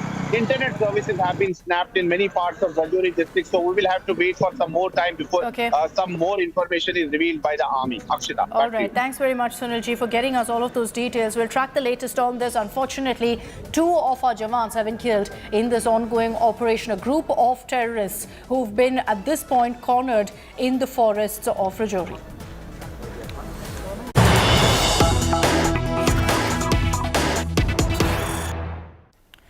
The showdown over the Kerala story continues. The film has released today to shows being cancelled, to protests breaking out in some parts of Kerala, and now relief that's coming for the makers on the day of the release as the Kerala High Court has refused to stay the screening of the film. The court observed that the trailer doesn't contain anything offensive against a particular community as a whole.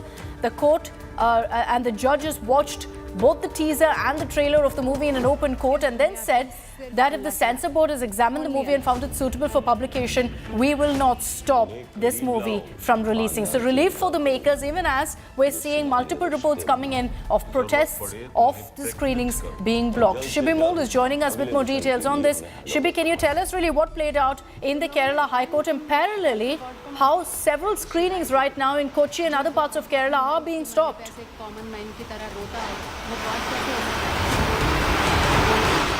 Akshita, like you mentioned, it's a big relief for the makers as the Kerala High Court has refused to stay the screening of the film. As we know, the petitioners had approached the Supreme Court and the Supreme Court had directed that directed the petitioners to approach the High Court. So around 5 petitions were considered by the Kerala High Court today morning, where the High Court felt that this is a pure work of fiction and there's something called freedom of expression and speech, and that cannot be compromised, and it was given clearance by the censor board, so there's no point in interfering and seeking a ban on this film. But the Kerala High Court also said that it's a proper work of fiction and it's not insulting or offensive to any community as a whole. If it is offensive to anybody, it's only the ISIS, is what the Kerala High Court said. Another development is that the producers of the film had promised to remove the teaser from all the social media handles, because the High Court did question the producers of the film on the teaser, the claims in the teaser that around 32,000 women from Kerala were recruited to the ISIS. So based on that, the producers had recorded the statement that they will be removing the teaser from all the platforms, and the censor board also said that the teaser did not get a clearance from their end. So considering all this, the teaser will be removed from all the social media handles, and also a disclaimer that this is a pure work of fiction will be added before the movie begins, because the producers had claimed that this is based on true events. The court had questioned them on that, saying that is this actually a work of is this actually based on true events? So the producers said that it was based on the inspiration was based on from true events. So but the producers were directed to issue a notification that this is a pure work of fiction. But of course the High Court has given a clear go-ahead for the producers, saying that this is not insulting to any community, this is not going to create any riot or any disturbance in the society, because earlier there were many films, especially in Malayalam itself, which had come up where Hindu priests were showed as rapists and smugglers. So that did not cause any rift in the society. So this is also not going to create any rift, is what the Kerala High Court has said. But of course there are a lot of protests going on across the state. Stay with me. I also want to bring in our legal correspondent Anisha Mathur on this. The Supreme Court refused to stay the screening. Anisha, the Madras High Court refused to stop the screening, and now the Kerala High Court also making it very clear they find nothing objectionable in the Kerala story, even saying that if there's anything objectionable in the film, it's to one community, it's to the ISIS. Well, this is something that we've been seeing for the last several days, that the Jamiat Ulema Hind and several other organizations as well as individuals have approached various forums, including the Supreme Court, the Kerala High Court and the Madras High Court, against the CBFC certification as well as the release of the film itself. Just yesterday we saw the Supreme Court saying that this is not for us to say something. Say if there is any problem, you can go to the concerned High Court. And today, the Kerala High Court judges have watched the trailer in open court, and that is the info we're getting, that they watched it in open court, and the judges seem to be indicating that they find nothing offensive in it.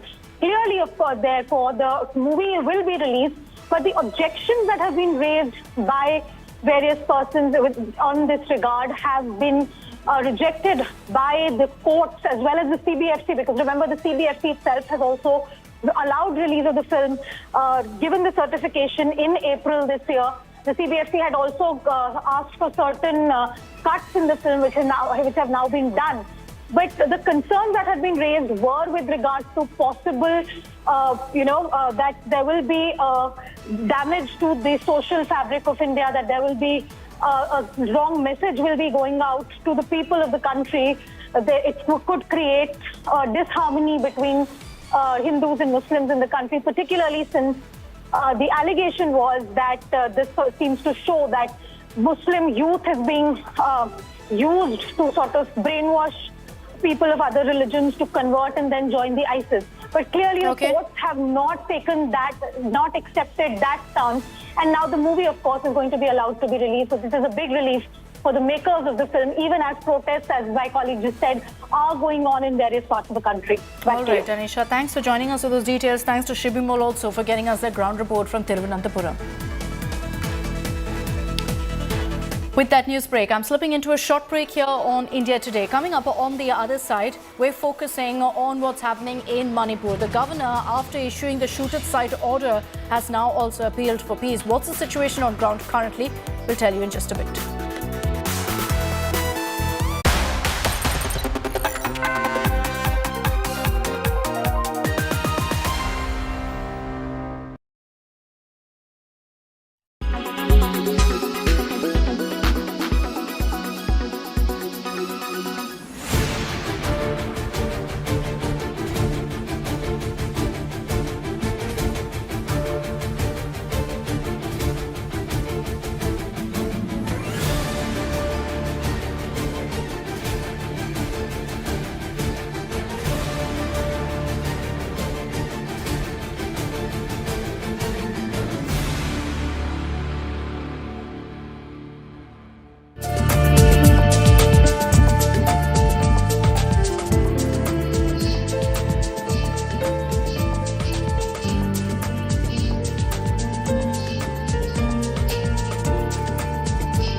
Why does this happen?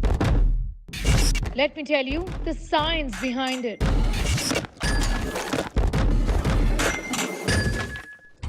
For more informative videos like this, keep watching India Today News Mo. Make your media plan smarter with India Today Live TV on your connected devices. Amplify your brand with 100 million smart internet viewers. To advertise, mail us at sales@aajtak.com.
Make your media plan smarter with India Today Live TV on your connected devices.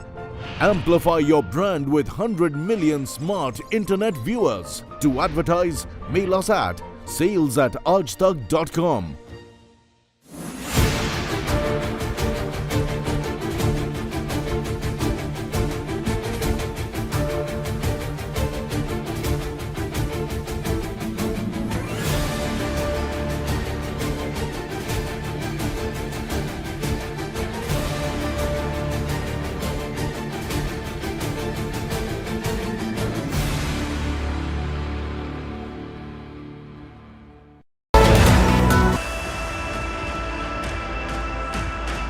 Amidst Karnataka's poisonous snake politics, we set out to find the king.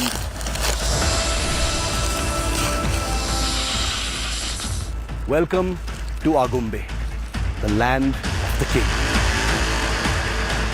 In search of India's national reptile,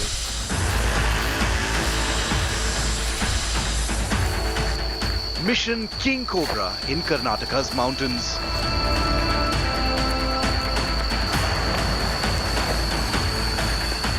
A heart-stopping encounter with reptile royalty. The return of the king.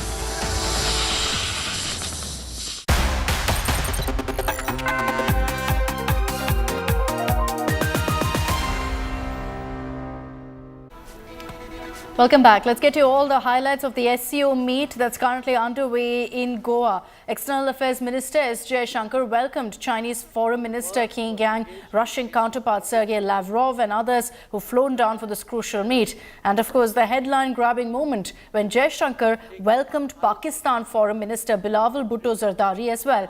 It was evidently cold with him. If you compare all of the images that you see on your screens of Jaishankar's meeting with all the other ministers and then with Bilawal Bhutto, there's a stark difference. Jaishankar had light moments, chit-chats with other counterparts.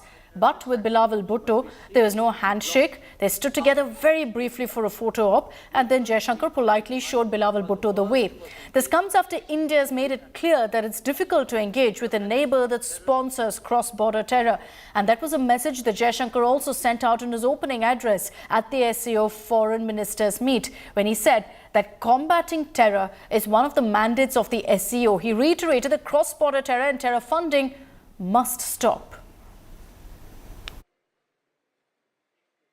While the world was engaged in facing COVID and its consequences, the menace of terrorism continues unabated. Taking our eyes off this menace would be detrimental to our security interests. We firmly believe that there can be no justification for terrorism and it must be stopped in all its forms and manifestations, including cross-border terrorism. The channel of finances for terrorist activities must be seized and blocked without distinction. Members need not be reminded that combating terrorism is one of the original mandates of the SCO.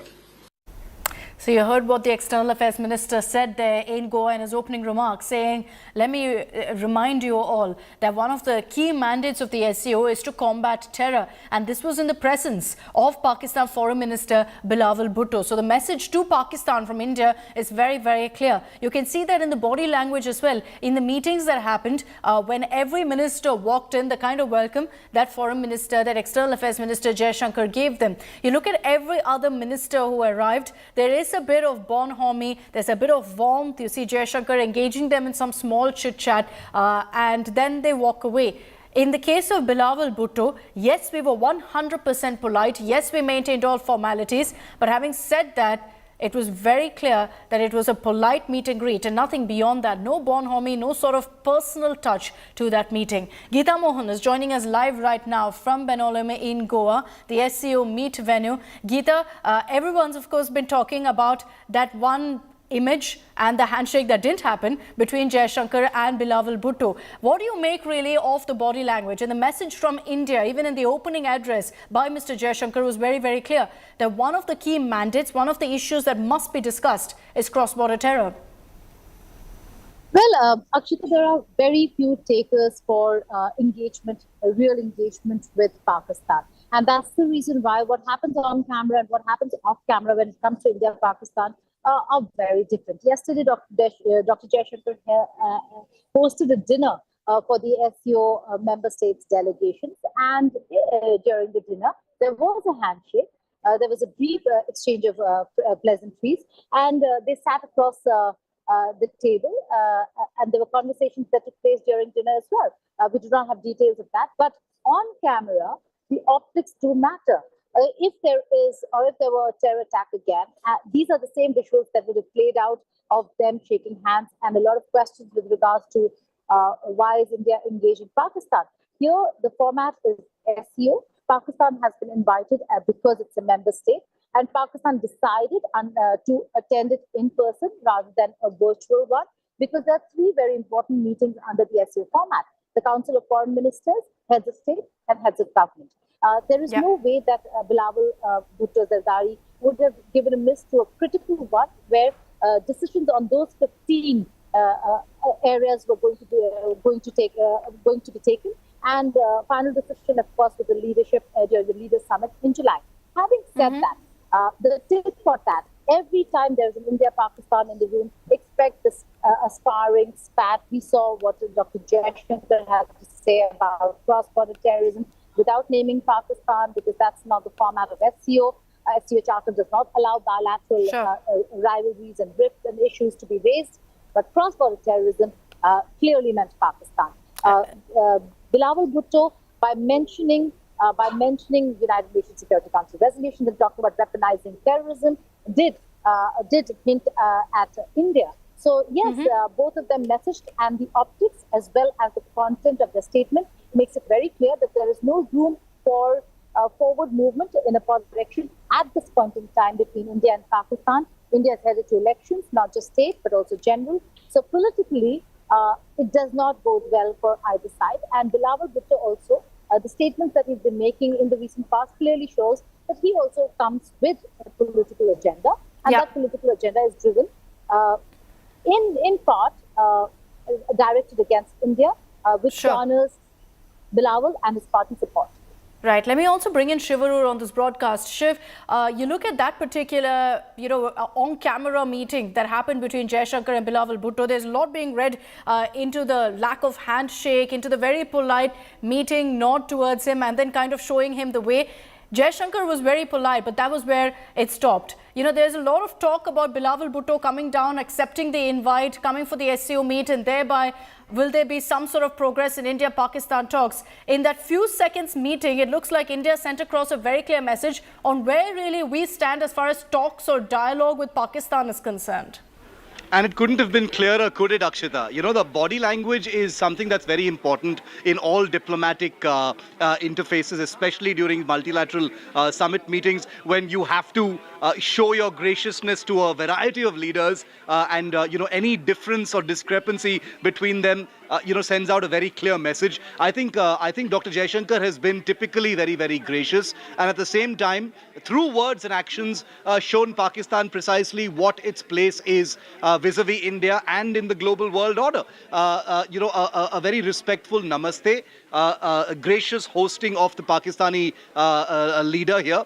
All of it, very much in keeping with India's hospitality and diplomatic protocol. But the very fact that Bilawal Bhutto has been quite loose-mouthed in his comments in the recent weeks as far as India is concerned, as far as the Indian Prime Minister is concerned, as far as Pakistan and Kashmir is concerned, have all, I think, in some way seeped into the manner in which India regards Pakistan. India is no longer hyphenated with Pakistan. India does not consider Pakistan on par as far as its problems is concerned. India's main adversary in the world right now is the world's largest economy, that is China, and therefore I think the messaging, the body language, the subliminal actions and gestures by the External Affairs Minister, I think said that writ large as far as Pakistan is concerned. And I think the fact that Bilawal Bhutto is a bit of a lightweight, and I don't mean this disrespectfully, but a bit of a lightweight politically speaking. He seems to be still pretty, a bit of a motor mouth when it comes to diplomatic language. I think all of that has been factored into how he's been treated here in India. Interesting perspective. Thanks very much, Shiv and Geeta, for joining us on this broadcast with your take really on those images that are now going viral of Jaishankar's meet and greet with, in fact, the Pakistan Foreign Minister.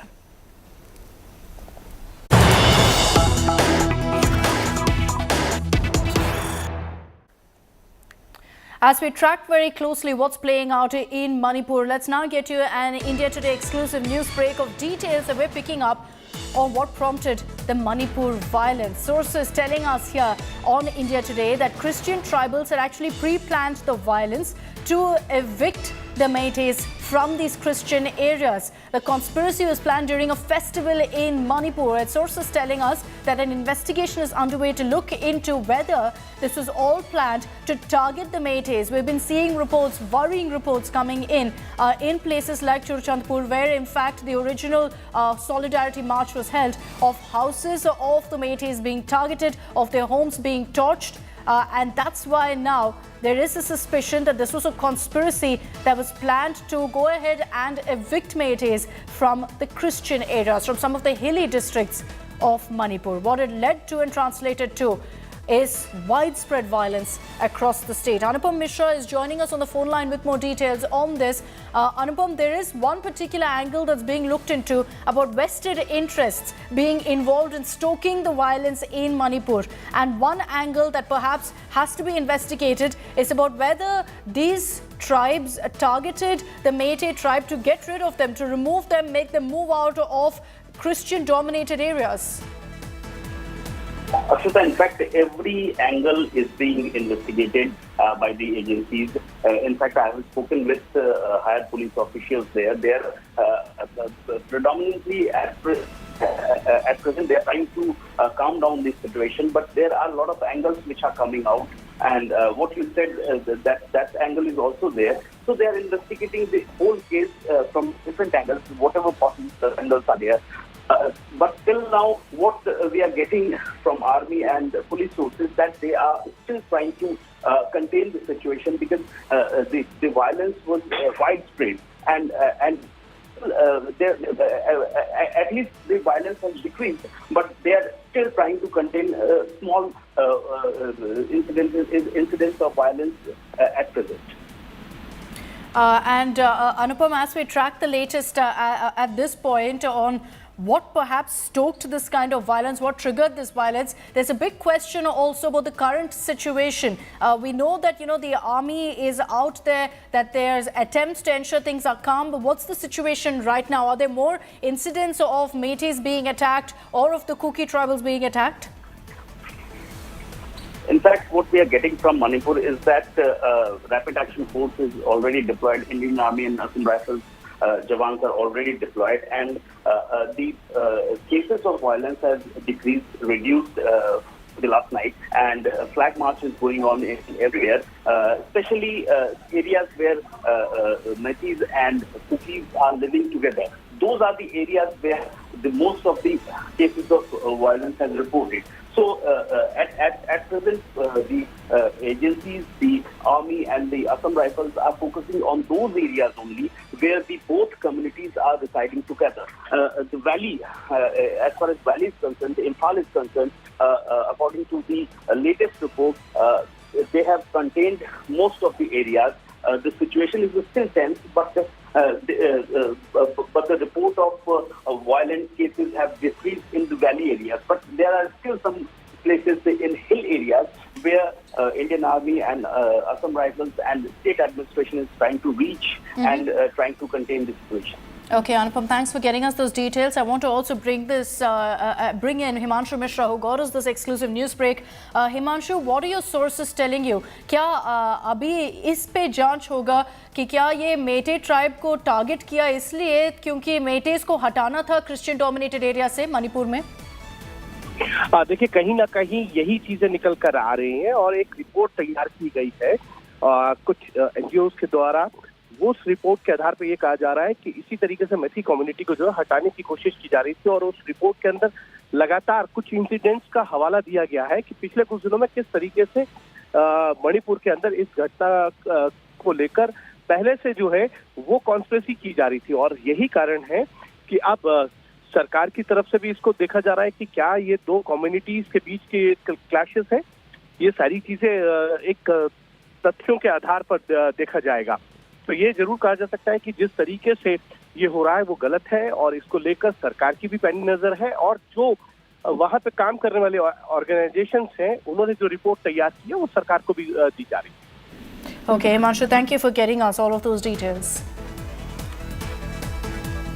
As we speak, at this point, the situation continues to remain tense in some pockets of Manipur. The Manipur governor has appealed to maintain peace in the state. The army and Assam Rifles continue to stage flag marches in sensitive areas. Internet services continue to remain suspended.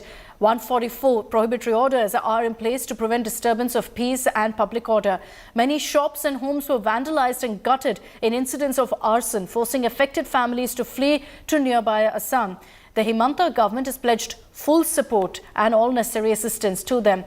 The Manipur government has also issued shoot-at-sight orders to contain the spiraling violence in the state. As this violence rages on, Home Minister Amit Shah has cancelled all of his Karnataka rallies as of now because he's constantly monitoring the situation in Manipur. The Congress, meanwhile, has alleged that the BJP has created fissures among communities with its politics of fate and has now imposed a draconian law to shoot its own people. So they've been critical of the shoot-at-sight orders. प्रदेश में कल एवं आज की हिंसक घटनाओं से मुझे बहुत दुख हुआ है और दुखी हूं। सभी मणिपुर प्रदेशवासियों को से आग्रह करती हूं कि वे अपनी परंपरा के अनुरूप शांति, स्नेह, भाईचारा एवं सद्भाव बनाए रखें। किसी भी प्रकार की हिंसा, आगजनी में भाग न ले। साथ ही मैं हिंसा में मारे गए वो सभी मणिपुर वासियों को अपनी श्रद्धांजलि अर्पित करती हूं। Properties are being burnt. Arson, loot and murder is happening openly. Communal clashes are galore. Violence is unabated. Law and order machinery has ceased to exist. And what is the order issued by Modi government? That the governor is pleased to authorize shoot-at-sight orders. And where are India's Prime Minister and Home Minister? They are busy electioneering in Karnataka. They do not care if Manipur or rest of India burns. For Mr. Modi, only vote matters. The Congress is, raising objection to the Prime Minister's roadshow. They say this is misplaced priorities because the law and order situation in Manipur is very serious, whereas the Prime Minister is coming to Karnataka for 3 continuous days. Yes, as a former Union Minister of State for Home Affairs, since I have dealt with Manipur, since I have dealt with the northeastern states, I know it very well how important at this juncture it is for the Prime Minister to be in Delhi to monitor. When in Manipur shoot-at-sight orders have been given and Manipur is burning, imagine the kind of situation. A strategically important place like Manipur, northeastern state, is burning and Prime Minister is busy electioneering and campaigning elsewhere outside Delhi. So it is misplaced priority. The Prime Minister should prioritize his constitutional responsibility is to ensure that in the entire country, if there's something going wrong, he has to be at the forefront. Questions are also being asked of the Prime Minister and the Union government because at a time when the law and order situation is so grave in Manipur, the Prime Minister is in Karnataka. He'll be in Karnataka holding roadshow. What do you think of this? See, when the Pulwama happened, the Prime Minister was busy in some park, game sanctuary, shooting. And he wanted to finish that shooting and then leave in spite of knowing that Pulwama had happened. So our Prime Minister's priority is not the country and its people. His priority is power, how to hold on to power. That's it. So for him, anyone can be sacrificed, anybody can die, anything can burn. That is not important. What is important is how we can win elections, how we can misuse power and authority to gain more power. So that's their obsession. No normal Prime Minister would have done what Mr. Modi is doing, and in a way, people also are reacting badly to this. And the more Prime Minister spends time in Karnataka, the greater the benefit for the Congress. So even as a shoot-at-sight order has now been issued in Manipur, let's break down for you exactly what triggered this unprecedented violence in the state.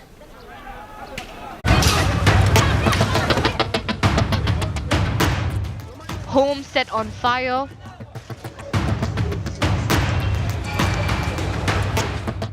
Shops vandalized. Armed mobs went on a rampage. The northeast jewel plan, Manipur, is rocked by violence. The unrest broke out during a protest march on Wednesday, Thousands of tribal people opposed the demand by the state's Meitei community for the scheduled tribe status. The protesters feared such a categorization for the Meiteis will cut into the share of benefits reserved for tribal communities. Curfews imposed, mobile internet services suspended, and the army carried out flag marches in violence-hit areas. Manipur Chief Minister N. Biren Singh appealed for calm as he blamed the violence on misunderstanding between communities. These accidents are a result of prevailing misunderstanding between two sections of our society. The state government is seized of the developments and taking all steps to control the law and order situation. In this hour, I appeal to one and all to maintain peace and harmony in your respective areas. Union Home Minister Amit Shah spoke to the Manipur Chief Minister and promised full central assistance to restore peace in the northeastern state. Security forces, meanwhile, evacuated thousands of people caught in the violence. Of Manipur's 16 districts, the Meitei Hindu community dominates 5. The hill districts dominated mostly by Christian, Naga and Kuki tribes. On April 20th, the Manipur High Court directed the state government to consider within 4 weeks the request of the Meitei community to be included in the scheduled tribes list. Violence spiraled during the protest march by the Kukis against any move to categorize the Meiteis as a scheduled tribe on Wednesday. On Thursday, the state governor issued an order to shoot protesters in extreme cases where warnings and reasonable force do not work. Bureau Report, India Today.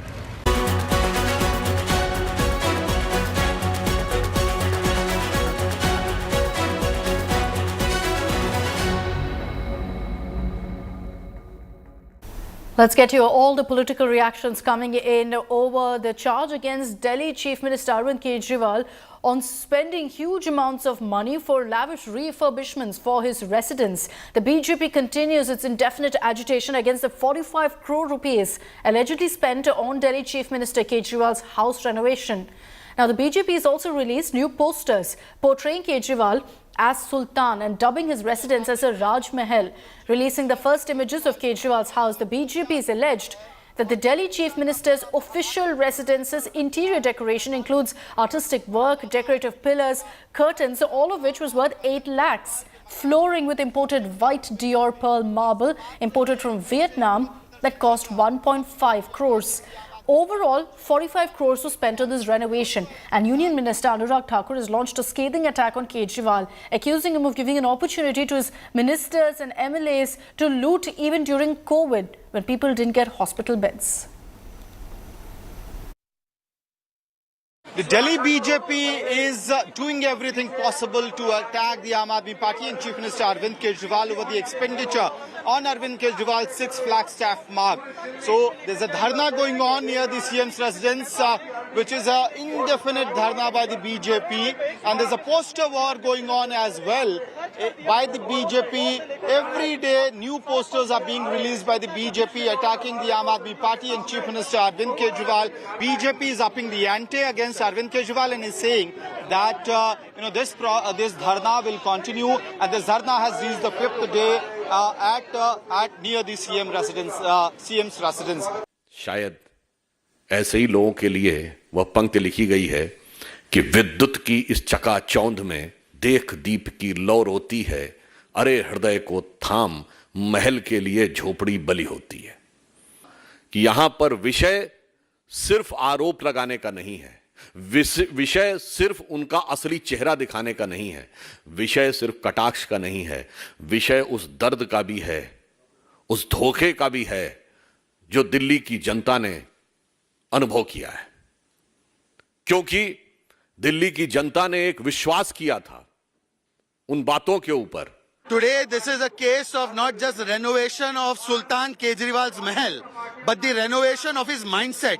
Those who said, wearing a 45 rupee muffler, that I will stay in a very small house, I will stay like a common man on affidavit. there was such an ideological renovation, there was such a moral renovation, and there was such a political renovation that today they have spent 45 crore rupees of public taxpayer money at peak of COVID. It is a case of not just moral corruption, it is also financial corruption. We'll continue tracking that story and getting you all the latest political reactions. Slipping into a very short break here on Lunch Break. We'll be right back with lots more news and updates.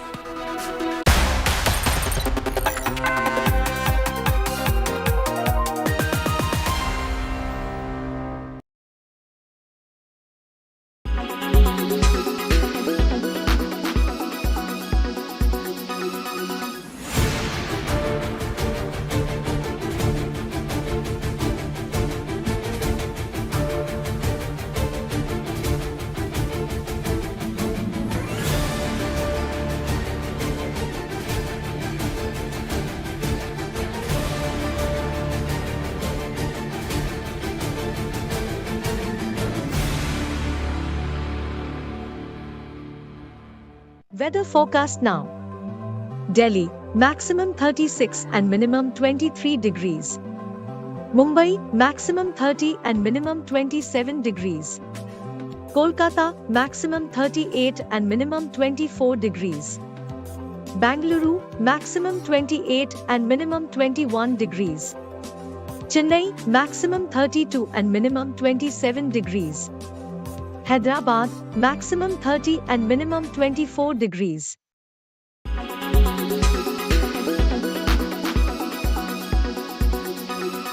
Why does this happen? Let me tell you the science behind it.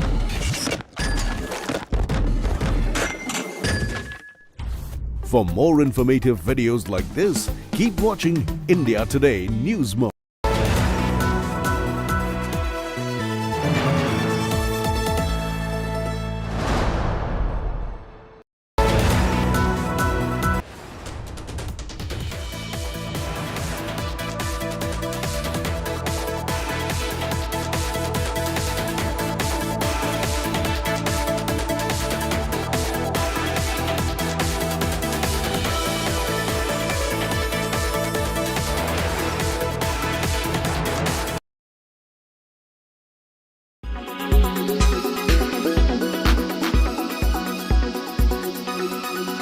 We recently saw the skills of ChatGPT extend to creative skills as well.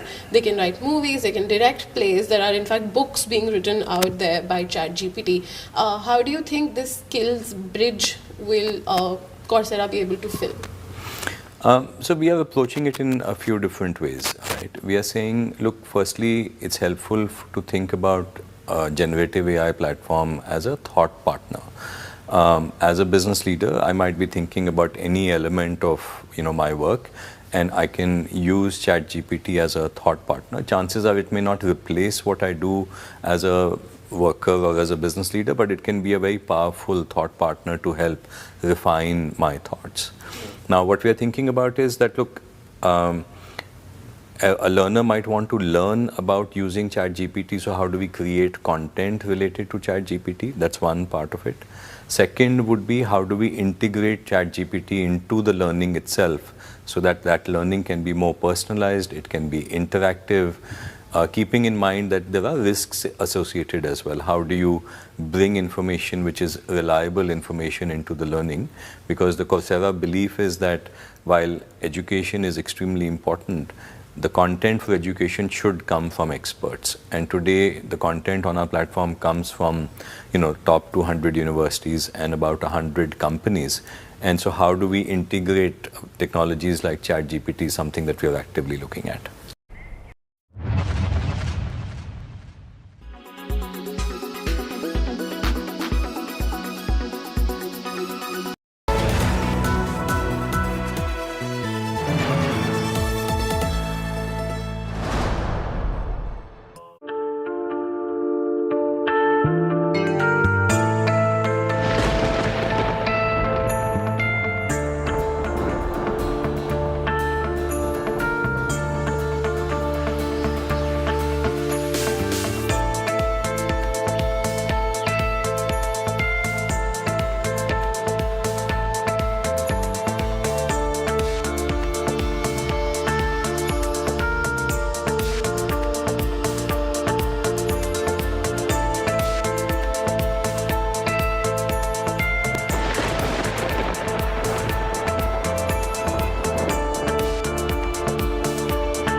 afternoon. You're watching Lunch Break here on India Today. I'm Akshita Nandagopal, rounding up the day's top stories. Let's begin with the headlines. Bajrang Dal ban war intensifies across India. BJP protest turns ugly outside Congress office in Hyderabad. Cops seen dragging BJP workers.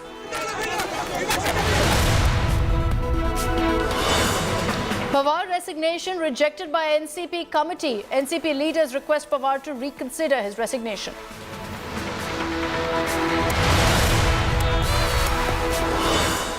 Jaishankar talks tough on terror at SCO meet in the presence of Bilawal Bhutto. Says nothing can justify cross-border terror. No handshakes with the Pakistan foreign minister.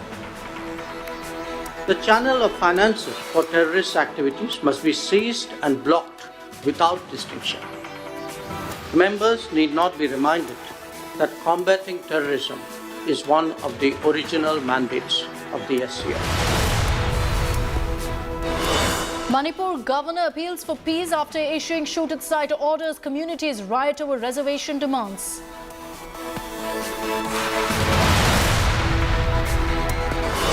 US President Biden congratulates Ajay Banga on becoming World Bank president. Says we'll address global challenges together.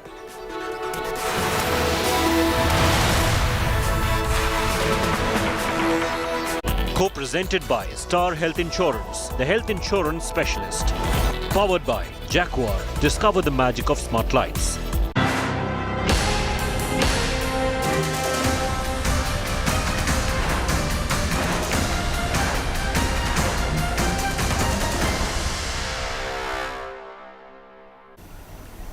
And let's begin this broadcast by telling you all about the showdown over the Congress's proposed ban on the Bajrang Dal in Karnataka, which continues to escalate. BJP workers held a massive protest against Congress in Hyderabad. The BJP workers, who gathered in large numbers, chanted the Hanuman Chalisa and were finally detained by the police. In a bid to counter BJP, Congress workers visited Hanuman temples in Bengaluru and sought blessings as well. This comes a day after State Congress Chief D.K. Shivkumar offered prayers at a Hanuman temple, vowing to build more Anjaneya temples in the state. The Congress has also lodged a complaint against Prime Minister Modi for invoking the name of Lord Hanuman in election rallies in Karnataka. The BJP has responded to this, calling the Congress anti-Hindu. Congress Hindu विरोधी है। राम भक्तों के खिलाफ election commission में Congress party ही जा सकती है। बजरंग बली का नाम लेने के लिए, उसकी खिलाफत करने के लिए इलेक्शन कमीशन कांग्रेस पार्टी ही जा सकती है। आज तक बीजेपी का कोई भी प्रतिनिधि भगवान का नाम लेने के लिए किसी को दंडित करने का प्रयास करता है? नहीं। The Congress has filed a complaint with the Election Commission against Prime Minister himself because he's invoking religious symbol and it's against the law. What religious symbol? That he's saying that आप ये बजरंग बली को याद कीजिए vote डालने से पहले, आप बजरंग बली के स्लोगन्स चैंट कीजिए। So बजरंग बली को याद करना आज भारत में क्राइम हो चुका है कांग्रेस के दृष्टिकोण से। Remembering Lord Bajrang Bali is now become a crime in the eyes of the Congress party. People of Karnataka will teach the Congress a lesson on the 10th of May. Few more things. You have tweeted this morning on the Congress page one ad. In almost every newspaper publication, they have given a rate card of the 40% Sarkar, as they call it, and they've called it the trouble engine circle and not the double engine circle. How do you see this? Nagarjun, appreciation is due.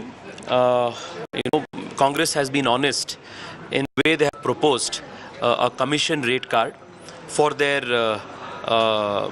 government, which they think will come in Karnataka. What they have forgotten to mention is that in addition to all the commissions that the common citizens of Karnataka would have to pay in their government, they would also have to pay an additional protection money to be safe from the PFI terrorists that the Congress party will let loose, just like the way they did during Siddaramaya's tenure. ये कर्नाटक कांग्रेस को क्या करना क्या नहीं करना मालूम हो रहा है, क्योंकि सारे राज्य में राष्ट्रीयवादी पार्टी भारतीय जनता पार्टी है, इसलिए राष्ट्रीयवादी पार्टी को सभी लोग सपोर्ट कर रहा है। ये कांग्रेस वालों को सहन नहीं कर रहा है, इसलिए वो नरेंद्र मोदी जी को बोला विश्व सर्पा, उसका बेटा बोल रहा है प्रियंका खरगे, वो क्या बोलता है उसे नालायक लीडर। अभी कांग्रेस का चुनाव प्रणालिका में बोल रहा है वो बजरंग दल को भी हम बैन करेगा। ये सारे लोग कर्नाटक लोग देख रहा है ये कांग्रेस को कर्नाटक में हराता है, बीजेपी को जिताता है। Sir, is there a feeling amongst Congress leaders that possibly the promise that they made with respect to Bajrang Dal was, an unnecessary ammunition that they had given to the BJP? No, not at all. Not at all.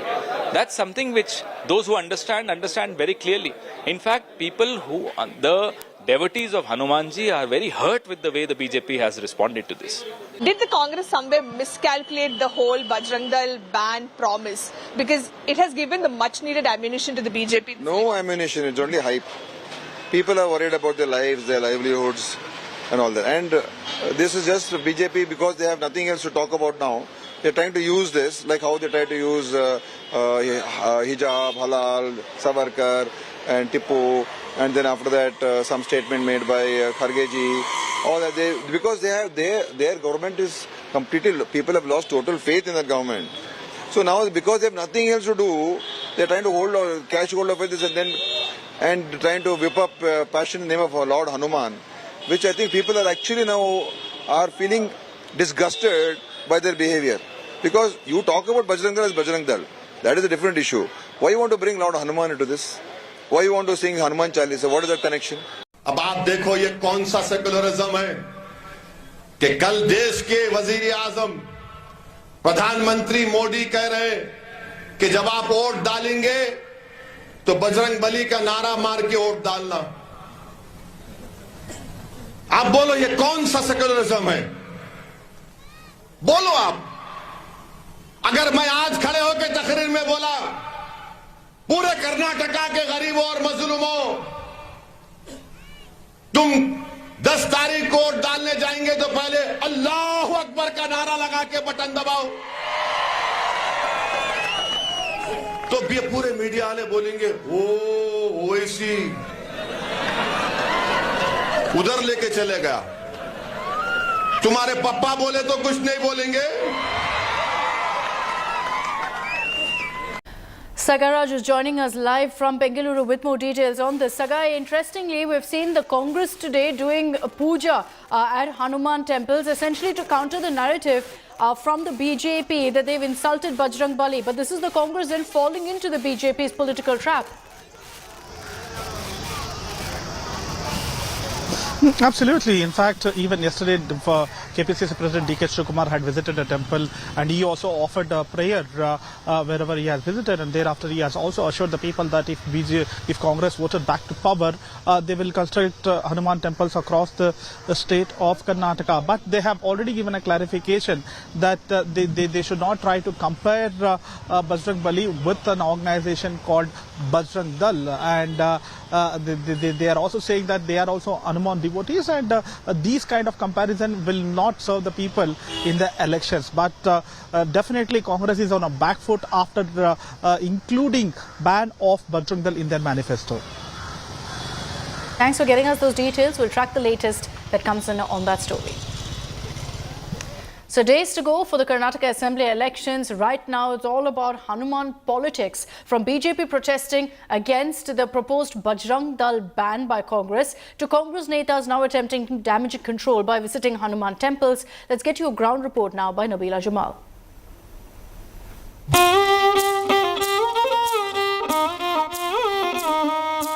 Now, the Congress has gone all out to assure the people of Karnataka that they are building several temples. If they come to power, they will be building many Anjaneya temples of such kind. That one that I see here in Mysuru, a stunning Lord Anjaneya standing right on top of that temple here. It is and has huge gathering devotees wanting to pay their respects here. Such kind of temples will be built across the state of Karnataka is what the Congress assures, and also will be forming a committee to monitor the functioning and happenings of the Anjaneya temple, since Karnataka is the birthplace of Hanuman, of Anjaneya. politicians referring to God, saying you are insulting God. You know, you're always trying to poke at people's emotions.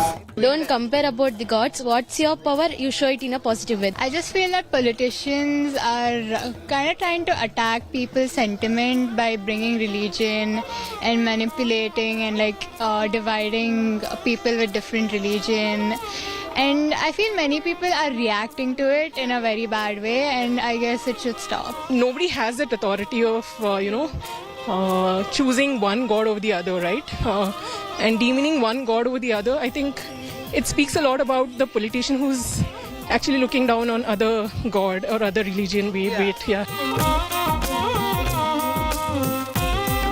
Now we have just a few days to go for Karnataka elections, and all the top netas are seen busy rushing to all the famous temples in Karnataka and seeking blessings. Of course, they want to be viewed as religious netas who are rooted and respect the culture of the state. We saw many netas seeking their blessings. Now, how will this really turn into favor for them?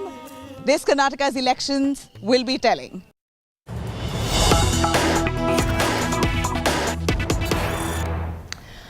Let's get to a news break coming in from Karnataka. Chief Minister Basuraj Bommai is now taunting Siddaramaiah over stars joining him for his campaign in his seat of Varuna. Bommai said that the Congress is getting these stars to campaign out of fear. And Bommai has reiterated that the BJP will win Varuna seat. This comes after Kannada superstar Shivraj Kumar was seen campaigning for Siddaramaiah in Varuna constituency. Shivraj Kumar is part of the Rajkumar family in Karnataka, hugely significant, and of course the superstars in Karnataka.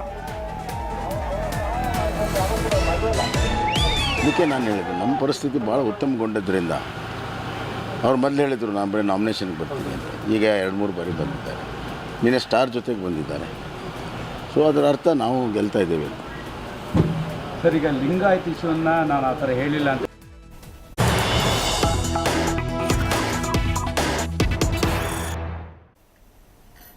Let's get here now another news break coming in. We have accessed more CCTV footage from the Tihar jail showing you Tillu Tajpuria, the gangster's murder. This is the second camera footage that we have accessed from the central gallery, and it's visible in the camera that 3 policemen come from inside. Along with them, a person is also present. Now, one of the 3 policemen goes straight inside the door towards the right-hand side. And 4 people, 2 in police uniform, 2 in civilian, bring Tillu's dead body out by lifting it in a sheet. 4 more cops are then seen following behind, and they place Tillu Tajpuria's body close to the camera, facing the camera.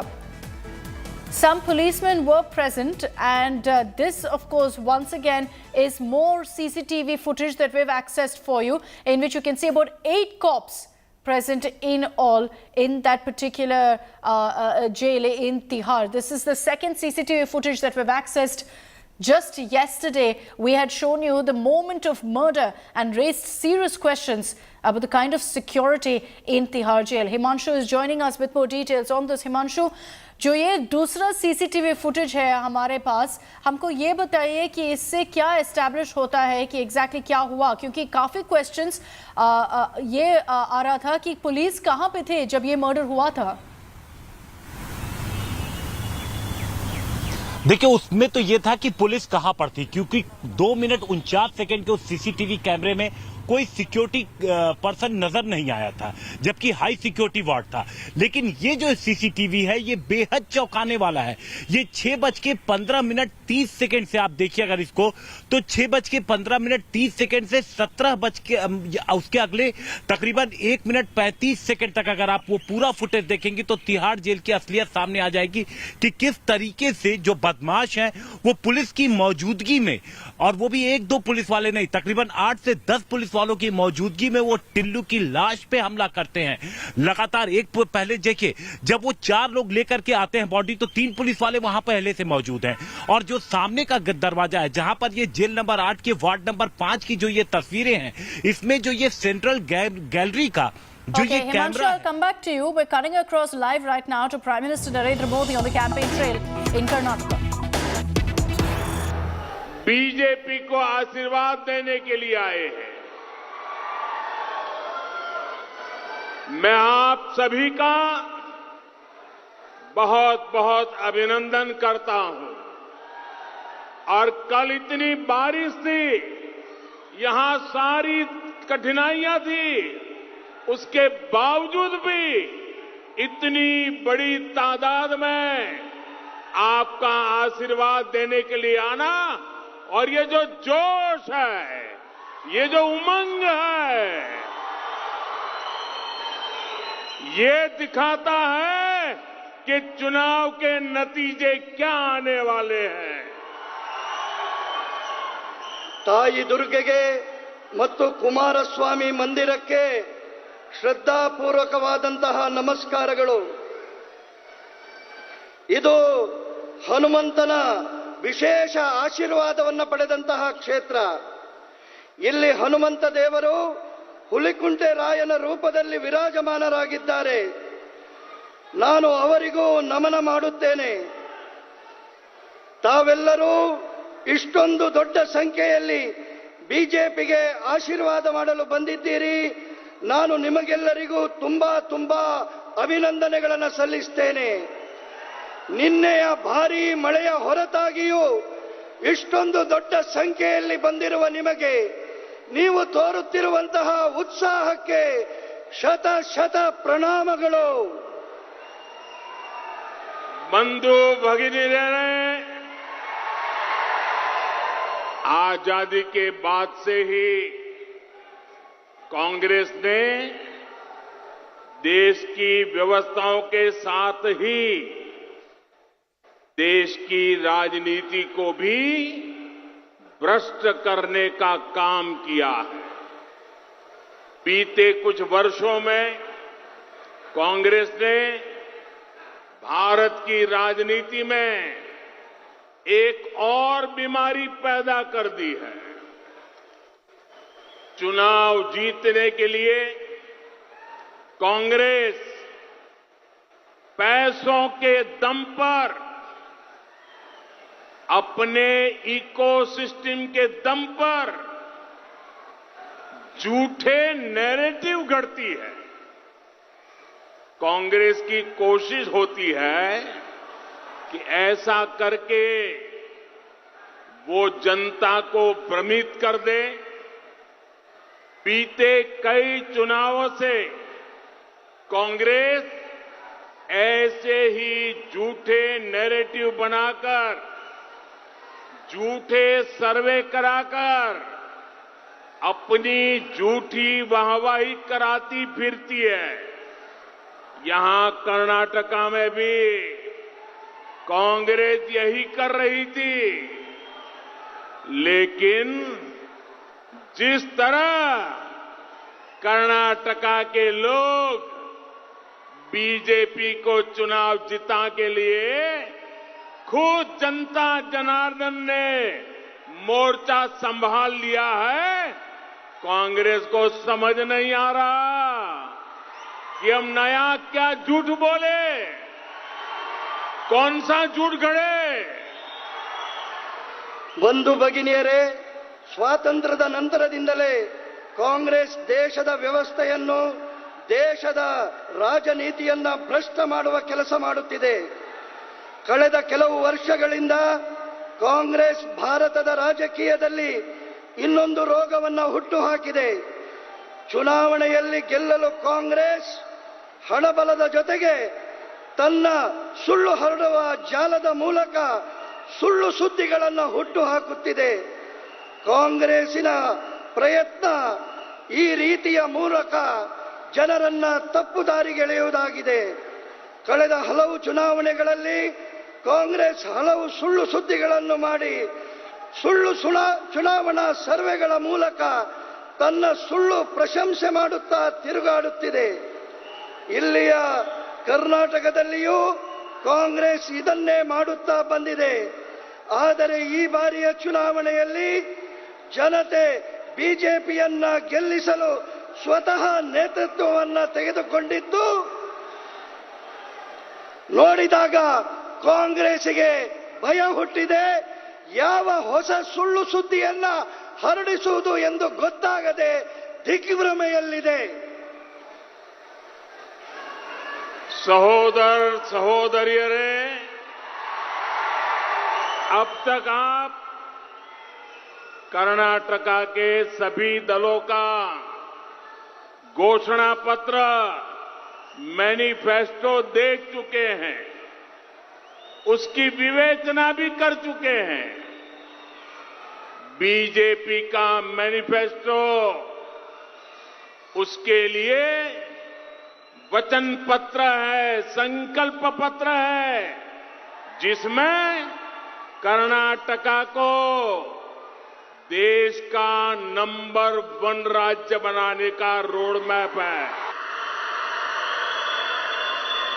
आप बताओ मेरे भाइयों बहनों, कर्नाटका को number 1 बनाना है? कर्नाटका को number 1 बनाना है। और दूसरी तरफ कांग्रेस के घोषणा पत्र में क्या है? कांग्रेस के घोषणा पत्र में ढेर सारे झूठे वायदे। कांग्रेस का घोषणा पत्र मतलब तालाबंदी और तुष्टीकरण का बंडल है। कांग्रेस के पूरे घोषणा पत्र में क्या लिखा है? ये वापस ले लेंगे, ये हटा देंगे, वो निरस्त कर देंगे, उसे रोक देंगे, इस पर प्रतिबंध लगा देंगे। ये कर्नाटका की जनता को ये देने वाले हैं, यही इनका फोकस है। और अब तो कांग्रेस की हालत इतनी बुरी है, इतनी बुरी है, उनके पैर कांप रहे हैं। और इसलिए कांग्रेस को मेरे जय बजरंग बली बोलने पर भी आपत्ति होने लगी है। तुष्टीकरण के लिए कांग्रेस किस हद तक जा रही है, ये देश और कर्नाटका के लोग देख रहे हैं। ಸಹೋದರ ಸಹೋದರಿಯರೇ, ಈಗಾಗಲೇ ನೀವು ಕರ್ನಾಟಕದ ಎಲ್ಲ ಪಕ್ಷಗಳ ಚುನಾವಣಾ ಪ್ರಣಾಳಿಕೆ ನೋಡಿದ್ದೀರಿ, ಅದರ ವಿಮರ್ಶೆ ಮಾಡಿದ್ದೀರಿ. ಬಿಜೆಪಿಗೆ ಚುನಾವಣಾ ಪ್ರಣಾಳಿಕೆ ಕರ್ನಾಟಕವನ್ನ ದೇಶದ ನಂಬರ್ 1 ರಾಜ್ಯ ಮಾಡುವ ಮಾರ್ಗಸೂಚಿಯ ಸಂಕಲ್ಪ ಪತ್ರವಾಗಿದೆ. ಆದರೆ ಕಾಂಗ್ರೆಸ್ಸಿನ ಘೋಷಣಾ ಪತ್ರದಲ್ಲಿ ಏನಿದೆ? ಕಾಂಗ್ರೆಸ್ಸಿನ ಘೋಷಣಾ ಪತ್ರ ಸುಳ್ಳು ಆಶ್ವಾಸನೆಗಳಿಂದ ತುಂಬಿದೆ. ಕಾಂಗ್ರೆಸ್ಸಿನ ಘೋಷಣಾ ಪತ್ರ ನಿಷೇಧ ಮತ್ತು ತುಷ್ಟೀಕರಣಗಳ ಕಂತೆಯಾಗಿದೆ. ಕಾಂಗ್ರೆಸ್ಸಿನ ಪೂರ್ಣ ಪ್ರಣಾಳಿಕೆಯಲ್ಲಿ ಇದನ್ನು ವಾಪಸ್ ತೆಗೆದುಕೊಳ್ಳುತ್ತೇವೆ, ಅದನ್ನು ಬಿಡುತ್ತೇವೆ, ಅದಕ್ಕೆ ನಿಷೇಧ ಹಾಕ್ತೇವೆ, ಇದನ್ನು ನಿಲ್ಲಿಸ್ತೇವೆ ಅಂತ ಹೇಳುವಂಥದ್ದನ್ನು ಬಿಟ್ಟರೆ ಬೇರೆ ಏನೂ ಇಲ್ಲ. ಈಗ ಕಾಂಗ್ರೆಸ್ಸಿನ ಬುಡವೇ ಅಲ್ಲಾಡುತ್ತಿದೆ.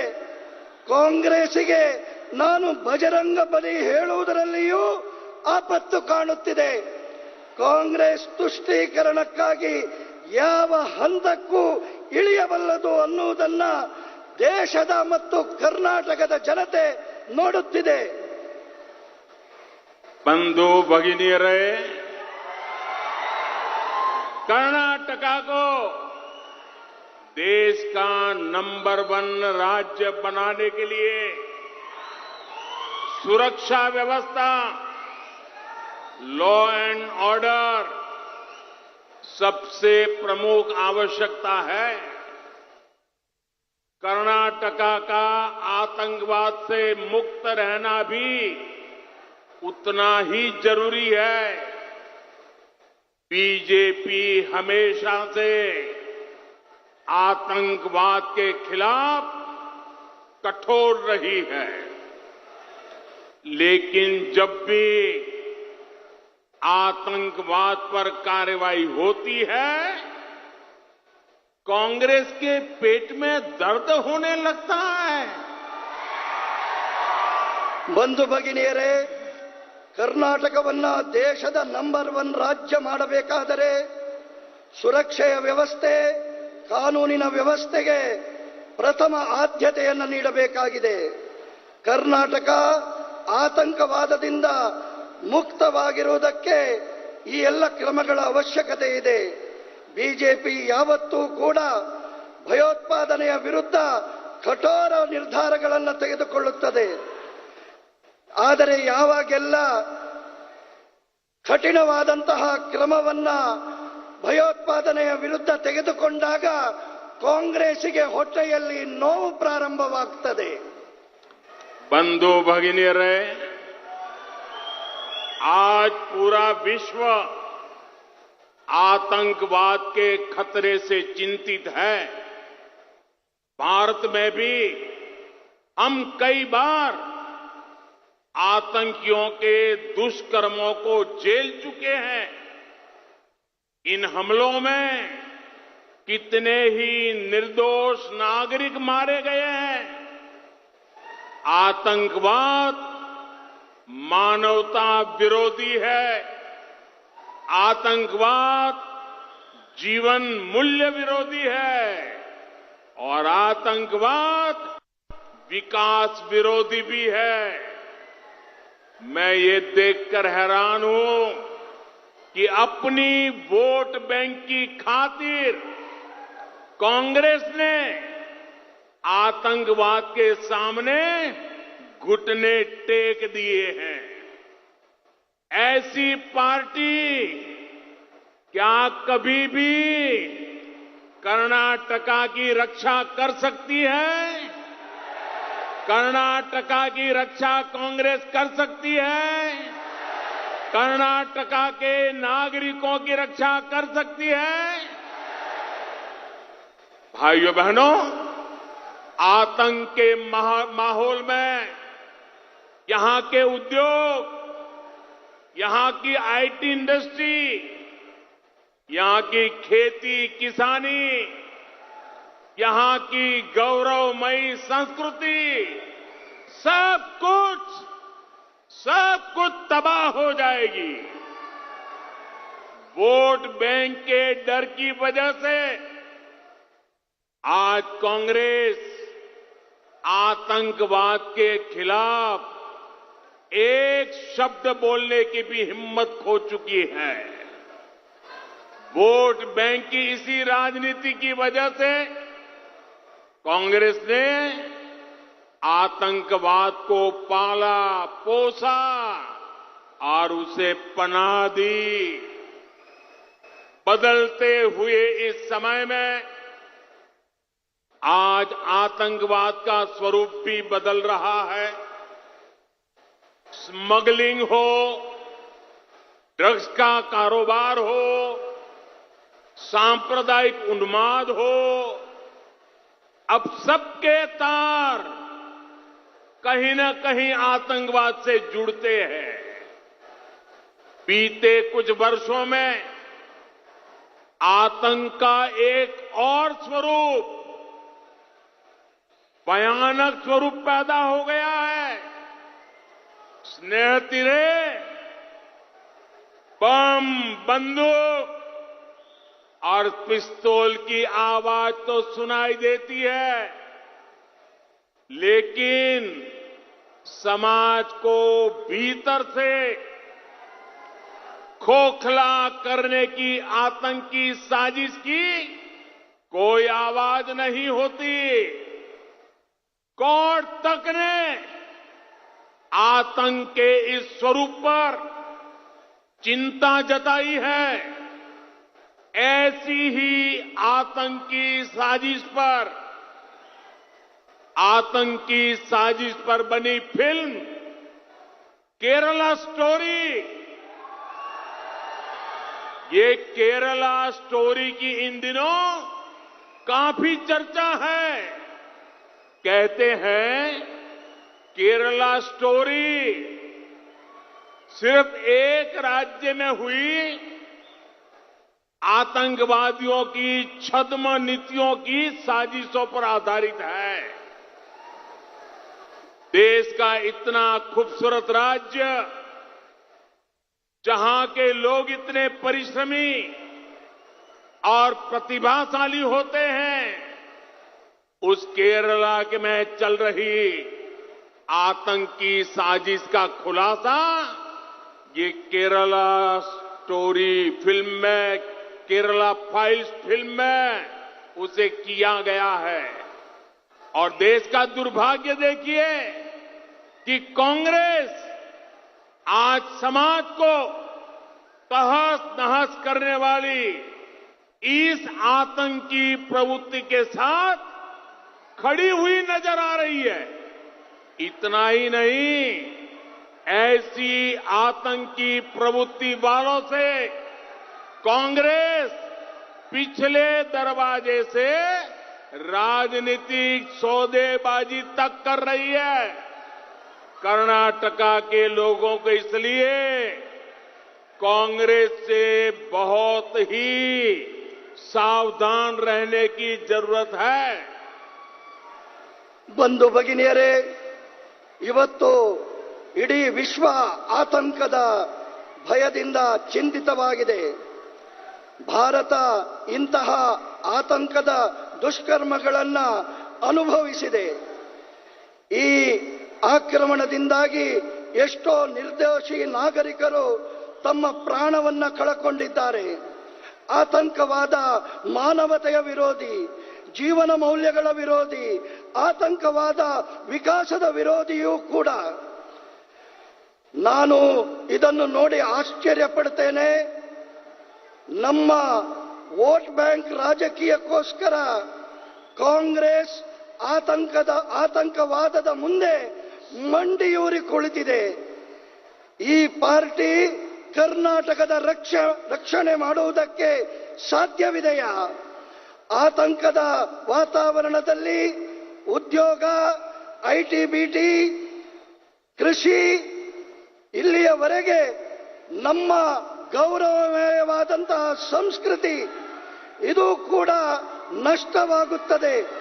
ವೋಟ್ ಬ್ಯಾಂಕಿನ ಭಯದಿಂದಾಗಿ ಇವತ್ತು ಕಾಂಗ್ರೆಸ್ ಆತಂಕವಾದದ ವಿರುದ್ಧ ಒಂದು ಶಬ್ದವನ್ನು ಕೂಡ ಮಾತನಾಡುವುದಕ್ಕೆ ತಯಾರಿಲ್ಲ. ವೋಟ್ ಬ್ಯಾಂಕಿನ ಈ ರಾಜನೀತಿಯ ಕಾರಣದಿಂದ ಕಾಂಗ್ರೆಸ್ಸಿನ ಆತಂಕವಾದವನ್ನ ಪಾಲನೆ ಪೋಷಣೆಯನ್ನ ಮಾಡಿದೆ. ಬದಲಾಗುತ್ತಿರುವ ಈ ಸಮಯದಲ್ಲಿ ಆತಂಕವಾದದ ಸ್ವರೂಪವೂ ಕೂಡ ಬದಲಾಗುತ್ತಿದೆ. ಸ್ಮಗ್ಲಿಂಗ್, ಡ್ರಗ್ನ ವ್ಯವಹಾರಗಳು, ಸಾಂಪ್ರದಾಯಿಕ ಉನ್ಮಾದ ಇವತ್ತು ಈ ವಿಷಯಗಳ ಜೊತೆಗೆ ಸಂಬಂಧವನ್ನು ಹೊಂದಿದೆ. ಕಳೆದ ಕೆಲವು ವರ್ಷಗಳಿಂದ ಆತಂಕದ ಹೊಸ ಒಂದು ಸ್ವರೂಪ ಜನ್ಮ ತಾಳಿದೆ. ಬಾಂಬ್, ಬಂದೂಕು, ಪಿಸ್ತೂಲ್ನ ಶಬ್ದಗಳು ಕೇಳುತ್ತವೆ. ಆದರೆ ಸಮಾಜದ ಮಧ್ಯೆ ಇದ್ದು ಷಡ್ಯಂತ್ರವನ್ನ ಮಾಡುವಂತಹ ಇಂತಹ ವ್ಯಕ್ತಿಗಳ ವ್ಯವಸ್ಥೆಯ ಸ್ವರ ಕೇಳುವುದಿಲ್ಲ. ಕರ್ನಾಟಕದಲ್ಲಿ ಆತಂಕದ ಈ ಸ್ವರೂಪ ಚಿಂತೆಯನ್ನ ಉಂಟು ಮಾಡಿದೆ. ಇಂತಹದೇ ಆತಂಕದ ಷಡ್ಯಂತ್ರದ ಬಗ್ಗೆ ಒಂದು ಸಿನಿಮಾ ಕೇರಳ ಸ್ಟೋರಿ ಅಂತ ಹೇಳುವಂಥದ್ದು ಬಹಳ ಚರ್ಚೆಯಲ್ಲಿದೆ. ಹೇಳ್ತಾರೆ ಕೇರಳ ಸ್ಟೋರಿ ಕೇವಲ ಒಂದು ರಾಜ್ಯದ ಆತಂಕದ ಷಡ್ಯಂತ್ರಗಳ ಮೇಲೆ ಆಧಾರಿತವಾಗಿದೆ. ದೇಶದ ಇಂತಹ ಒಂದು ಸುಂದರ ರಾಜ್ಯ, ಅಲ್ಲಿಯ ಜನರು ಪರಿಶ್ರಮಿಗಳು, ಪ್ರತಿಭಾಶಾಲಿಗಳು. ಆದರೆ ಇಂತಹ ಕೇರಳದಲ್ಲಿ ಆತಂಕದ ಷಡ್ಯಂತ್ರದ ಬೆಳಕು ತರುತ್ತಿರುವ ಈ ಸಿನಿಮಾದ ಬಗ್ಗೆ ಕಾಂಗ್ರೆಸ್ ಒಂದು ಶಬ್ದವನ್ನು ಮಾತನಾಡುತ್ತಿಲ್ಲ. ಬದಲಾಗಿ ಇಂತಹ ಆತಂಕ ಪ್ರವೃತ್ತಿಯ ಜೊತೆಗೆ ನಿಂತಿದೆ. ಇಷ್ಟು ಮಾತ್ರವಲ್ಲ, ಈ ದೇಶದ ಆತಂಕದ ಷಡ್ಯಂತ್ರವನ್ನ ಮಾಡುವವರ ಜೊತೆಗೆ ಕಾಂಗ್ರೆಸ್ ಹಿಂಬಾಗಿಲಿನಿಂದ ರಾಜಕೀಯ ಒಪ್ಪಂದವನ್ನ ಮಾಡ್ತಾ ಇದೆ. ಕರ್ನಾಟಕದ ಜನತೆ ಈ ಕಾರಣಕ್ಕಾಗಿ ಎಚ್ಚರ ವಹಿಸಬೇಕಾದಂತಹ ಅಗತ್ಯವಿದೆ. ಸಹೋದರ ಸಹೋದರಿಯರೇ,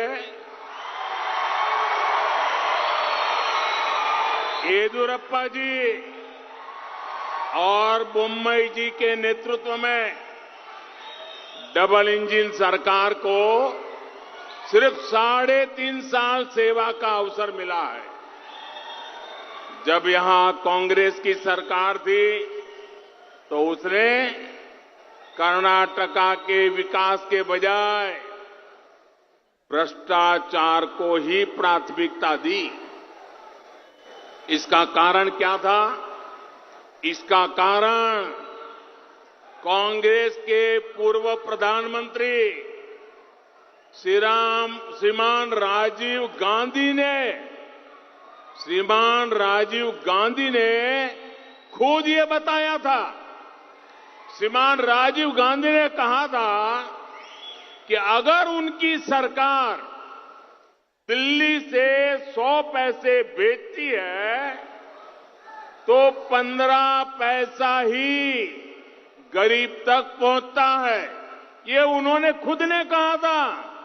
यानी एक तरह से उन्होंने खुद ही मान लिया था कि कांग्रेस 85% कमीशन वाली पार्टी है। आज भी कांग्रेस की पहचान 85% कमीशन खाने वाली पार्टी की है। कांग्रेस की इसी संस्कृति ने कर्नाटका का बहुत नुकसान किया है। ಸಹೋದರ ಸಹೋದರಿಯರೇ, ಯಡಿಯೂರಪ್ಪರವರು ಮತ್ತು ಬೊಮ್ಮಾಯಿಯವರ ನೇತೃತ್ವದ ಡಬಲ್ ಇಂಜಿನ್ ಸರ್ಕಾರಕ್ಕೆ ಕೇವಲ 3.5 ವರ್ಷಗಳ ಸೇವೆ ಮಾಡುವ ಅವಕಾಶ ಲಭಿಸಿತು. ಇಲ್ಲಿ ಕಾಂಗ್ರೆಸ್ ಸರ್ಕಾರ ಇತ್ತು. ಕರ್ನಾಟಕದ ವಿಕಾಸದ ಬದಲಾಗಿ ಭ್ರಷ್ಟಾಚಾರಕ್ಕೆ ಪ್ರಾಥಮಿಕತೆ ನೀಡಿತು. ಇದರ ಕಾರಣ ಏನು? ಇದರ ಕಾರಣ ಕಾಂಗ್ರೆಸ್ಸಿನ ಪೂರ್ವ ಪ್ರಧಾನಮಂತ್ರಿ ರಾಜೀವ್ ಗಾಂಧಿ ಅವರೇ ಸ್ವತಃ ಹೇಳಿದ್ರು.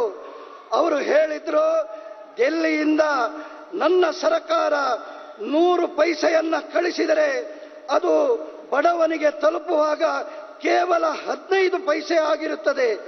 ಅದರ ಅರ್ಥ ಅವರು ಸ್ವತಃ ಕಾಂಗ್ರೆಸ್ ಪಾರ್ಟಿ 85% ಕಮಿಷನ್ ತೆಗೆದುಕೊಳ್ಳುವ ಪಾರ್ಟಿ ಅಂತ ಹೇಳಿ ಒಪ್ಪಿಕೊಂಡಿದ್ದರು. ಇವತ್ತು ಕೂಡ 85% ಕಮಿಷನ್ ತಿನ್ನುವಂತಹ ಪಾರ್ಟಿ ಕಾಂಗ್ರೆಸ್ ಆಗಿದೆ. ಕಾಂಗ್ರೆಸ್ಸಿನ ಈ ಸಂಸ್ಕೃತಿಯ ಕಾರಣಕ್ಕೆ ಕರ್ನಾಟಕ ಬಹಳ ನಷ್ಟವನ್ನು ಅನುಭವಿಸಿದೆ. बंधु भगिनियरे,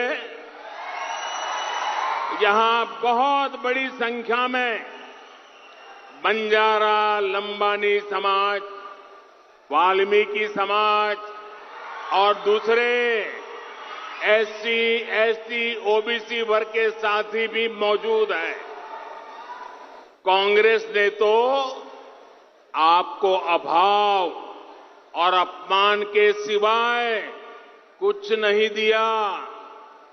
टॉयलेट का अभाव, पक्के घर का अभाव, पानी का अभाव, अस्पताल में इलाज का अभाव, शिक्षा का अभाव। बीते 9 वर्षों से आपका ये बेटा जो दिल्ली में बैठा है, आपका ये सेवक इस अभाव को दूर करने के लिए निरंतर प्रयास कर रहा है। आज इन परिवारों को पक्के घर में टॉयलेट, घर में बिजली, घर में पानी, मुफ्त राशन, मुफ्त इलाज, ऐसी हर सुविधा मिल रही है। सिर्फ 3.5 साल में ही डबल इंजन सरकार ने बल्लारी के करीब 1.5 लाख, सिर्फ बल्लारी की बात कर रहा हूं, सिर्फ बल्लारी के करीब 1.5 लाख ग्रामीण परिवारों को नल से जल दिया है।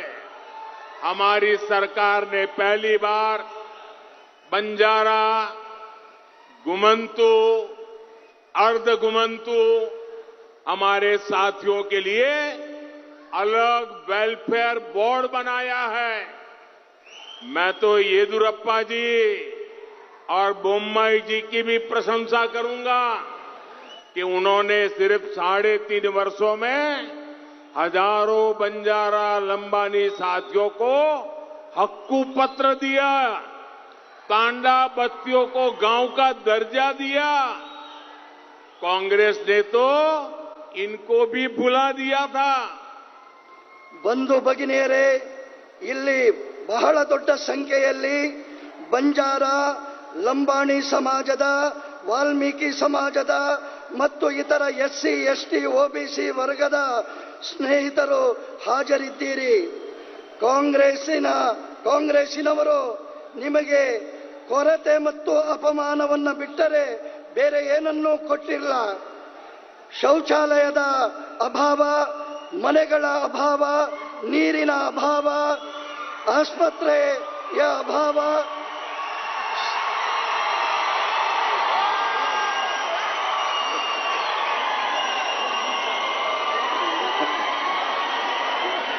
ಶಿಕ್ಷಣದ ಅಭಾವ. ಕಳೆದ 9 ವರ್ಷಗಳಿಂದ ದೆಹಲಿಯಲ್ಲಿರುವ ನಿಮ್ಮ ಮನೆಯ ಮಗ, ನಿಮ್ಮ ಸೇವಕ ಈ ಕೊರತೆಗಳನ್ನು ದೂರ ಮಾಡುವುದಕ್ಕೆ ನಿರಂತರ ಪ್ರಯಾಸವನ್ನು ಮಾಡುತ್ತಾ ಇದ್ದೇನೆ. ಈಗ ಪ್ರತಿಯೊಂದು ಕುಟುಂಬಕ್ಕೆ ಸುದೃಢವಾದ ಮನೆ, ಶೌಚಾಲಯ, ವಿದ್ಯುತ್ತು, ನೀರು, ಉಚಿತ ರೇಷನ್, ಉಚಿತ ಚಿಕಿತ್ಸೆ. So that's the Prime Minister's campaign currently in Ballari. And just a few moments ago in that speech, he also made a mention of the film The Kerala Story. And joining us here on India Today is the producer of the film, Mr. Vipul Shah. Mr. Vipul Shah, we spoke a couple of days earlier, and today your film is now out, has been released. The Prime Minister has now made a reference to your film, saying that this is a message for everyone to be careful of what could perhaps happen in their state, in their land. I am so humbled and I am so honored that our film has been noticed by none other than the Prime Minister of this nation, and he has raised the issue which the film talks about. He's mentioned about it, and he's very clearly said that this is a national issue. This is not Kerala. This issue is not limited to Kerala. We feel extremely vindicated with two things. One, of course, Honorable PM speaking about the film, and the Kerala High Court giving a landmark judgment today. The day could not have been better for us. Now, the whole country just needs to go and see the film and save our daughters. Was this your intention also? You know, the Prime Minister is saying that while speaking in Karnataka, he says the people of Karnataka should be warned that this could happen in your state too. So was that the intention of actually making this film as well, Vipul, to send out a message of what could go wrong if this is not addressed? That exactly is my point, and the intention of the film being recognized by the Honorable Prime Minister is a huge honor. We all are absolutely over the moon. My director, Sudipto Sen, all my artists, we are feeling that all the hard work and all the hardship that we went through in the last few days, everything for 3 years, the effort that we put into making this film, all has come to a great culmination. And the fact that our film has been noticed by the Honorable Prime Minister is an unbelievable honor for us. I'm sure you've been seeing all the reactions that have been coming into your film the last few days, and I'm talking about the controversy as well. When the Prime Minister says that there were some elements, particularly the opposition, when he refers to the Congress, who tried to question your film, who tried to question the motive and the message that your film has been putting out, would you agree with that comment, that there has been some negative, there's been criticism of your film from the Congress? Well, we have not discussed about any politician. We have stayed away from speaking on the politics, or politicians' comments. But when Prime Minister himself has made that a point. After that, there is no question or no doubt left in anything. I mean, he's just spoken the truth out. And I just want that more than anything else, we need to make sure that we bring this issue to the fore. We make sure that our daughters are safe and everybody takes notice of this issue. And that was the purpose of the film. And we've got the most amazing validation today. So we are feeling blessed and we are feeling honored. Your film is released today, which is why I can understand, Vipul, why your phone is also ringing off the hook. Just stay with me. Sudipto Sen, the director of the film, is also with us on this broadcast. Mr. Sudipto Sen, moments ago, the Prime Minister has made a reference to your film, sir, saying that this is a message, a lesson that must be learnt. Watch this film and understand the consequences of what can go wrong. Your first reaction to the fact that the Prime Minister has invoked your film to send out a larger message today? We are grateful to him, we are thankful to him, and it is a vindication of our hard work of last 7 years. And today, little while back, I saw a group of 33 girls from the survivor of manipulative conversion. They went to watch the film in a cinema hall in Trivandrum. They sent us the photograph. So I don't think anything could be better than this, that the issue which we were trying to bring forth into the main conversation, main dialogue of this country, with the release today and Honorable Prime Minister's acceptance of the importance and significance of this subject, I think now country will discuss the manipulative conversion, the issue of manipulative conversion, and the girls of this country will feel safer. We've seen so much controversy over your film, The Kerala Story, over the numbers, over the title and whatnot. Do you think that with the Prime Minister speaking now, the focus is firmly on the issue that you wanted addressed, that you wanted spoken about? Absolutely, because we are not important. The issue is, and if the Prime Minister has taken the cognizance of this issue, then our job is done. I think the nation will now take cognizance of this issue, and what we wanted to raise as an issue will become a national issue, and that's what we wanted. We are absolutely inconsequential in the things. We are just filmmakers. We made a film to get a message out, to raise an issue, and that's been raised by none other than the Prime Minister. So nothing more can be expected. Now the nation will see what we were trying to do. Nation will now, join the cause. That's what is most important.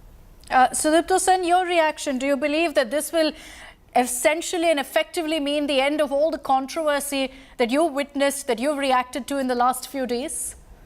Yes, of course. You know what? We never find any reason that why our film will be in the zone of controversy. We did not make any controversial film. The subject of forced conversion has nothing to do with any religion, any state, or any culture, any community of this country. It is an international conspiracy. International conspiracy that Europe is suffering, America is suffering, Australia is suffering, India was also suffering. But the problem was that here the political fever, political confrontation is so high that the issue of the international terrorism, which was hatching, the hatching and the breeding ground of the terrorists from India, that was not being recognized, or that was coming into the purview of the debate or the controversy. Now, with Honorable Prime Minister's acceptance and the cognizance, I am sure, and also the Kerala High Court's final verdict, I am sure this controversy will be over, and every Indian, 150 crore Indian, will go to the cinema hall to watch the film.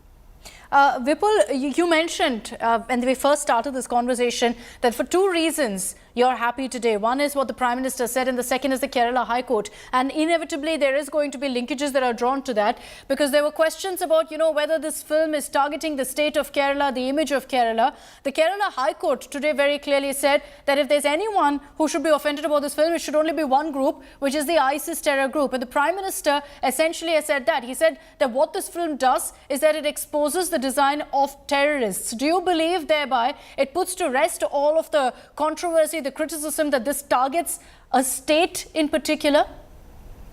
We have been saying it. We've been constantly harping on the fact that we are not against Kerala. We are not against the state of Kerala. We are not against any community or any religion. We are against the terrorists, and that's something that we have been saying. But as you know, that when people are targeting you and there is a big force going after you, your voices tend to get drowned. But now, with the PM and the court both vindicating what we have been saying, after this, I don't see any reason for anybody to question the subject, the intention, or the film itself. The Kerala story is not about, maligning Kerala. It's about bringing something that is actually a national problem. Just that this story is of 3 girls from Kerala, but the problem is national, and that's why I think every Indian must watch it. Do you believe it was a motivated campaign against your film, Sudipto Sen? The Prime Minister did refer to some political motives. Do you agree with that there were political motives behind targeting your film? I think yes. Why, that in the country, we all accepted the fact that the terrorism has no religion. But when we started talking about terrorism in Kerala, some political party jumped in to tell us that, see, you are talking about terrorism, so you are attacking this particular religion.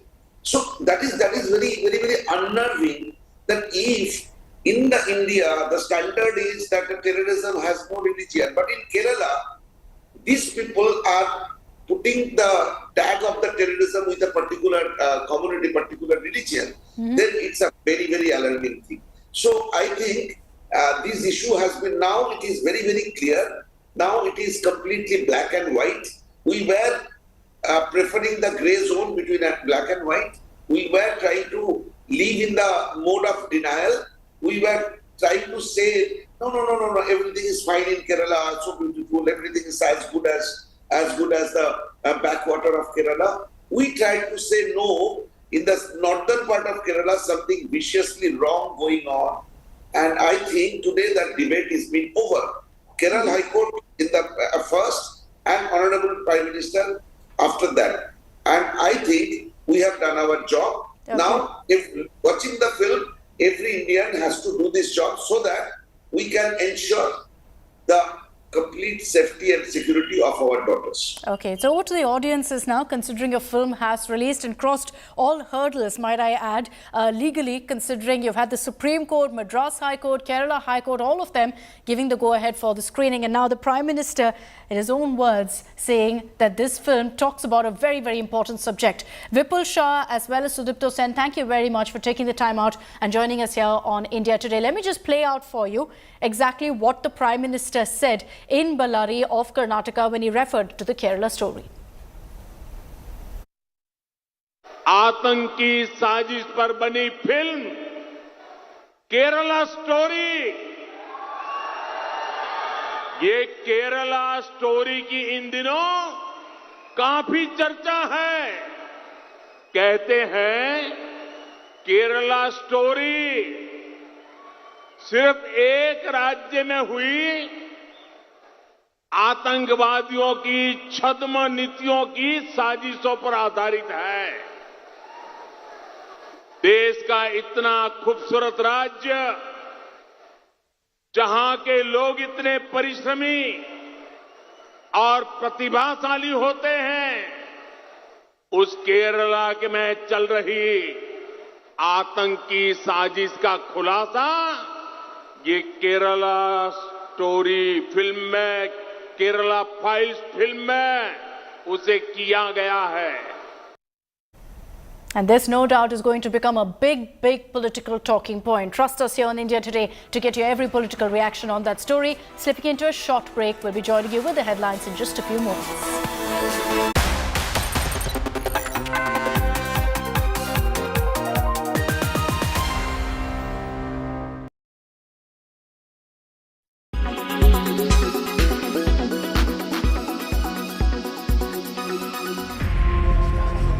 Basuraj Bommai, an unlikely chief minister from the BJP. For one, he's not a leader cast in the Sangh Parivar mold. An import from the Janata Dal, Bommai, contrary to expectations, has followed the saffron ideology to the T. His term as the chief minister of Karnataka has been marred by charges of corruption and divisive politics. And today, he's fighting the toughest battle of his political career from Shigao, a seat he's won thrice. For Bommai, who has many detractors within the party, just a victory will not be enough. The margin has to be big enough to silence his critics and stamp his claim to the chief minister's post if his party wins power again. Into the last leg of his campaign, Bommai has been camping in his constituency, meeting voters, carrying out roadshows. Bommai on Thursday visited the Pagia Halli Dargah to meet Muslim voters. From campus ban on hijab to politics over azan, the chief minister has faced much criticism from the community. He blames the Congress for that, claiming his rivals are hand in glove with the PFI. They entertained PFI. They gave a lot of help also through removing their cases. So PFI and SDPI are two faces of the same coin, and they have grown so much. Now Congress has taken open support of them, and SDPI and PFI are blackmailing them now. They are under the clutches of PFI SDPI. The Congress poll promised to ban the VHP's youth wing Bajrangdal has given Bommai fresh ammo, and he's milking it to consolidate the Hindutva vote. Bajrangdal, they are equating with PFI. PFI is a known banned organization. It's an anti-national organization, pro-terrorist organization. How can you compare Bajrang Dal with that? See, all families are the members of Bajrang Dal. How do you know that we are not members? For Bommai, the fight will not end with winning his seat. The Lingayat leader will have to negotiate many landmines within the party to secure his second term as chief minister. But first, he has to deliver the elections for the BJP. Bureau Report, India Today.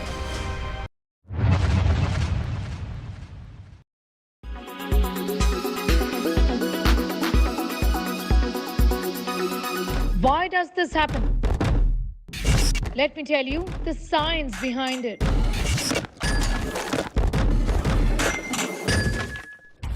For more informative videos like this, keep watching India Today News Mo.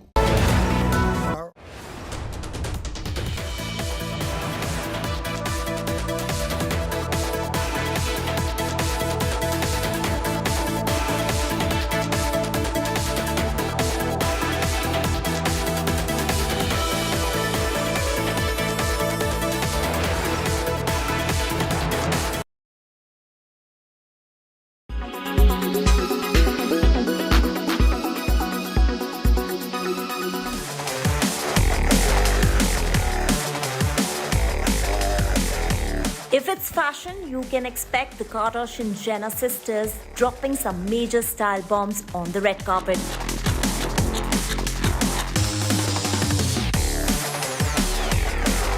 And Met Gala 2023 was all that and more.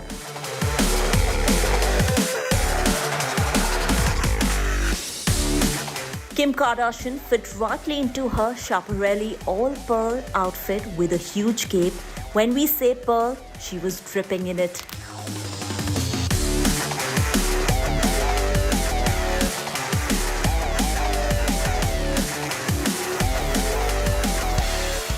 Kim Kardashian paired her look with a choker neckpiece, dainty rings, and a matching pair of heels.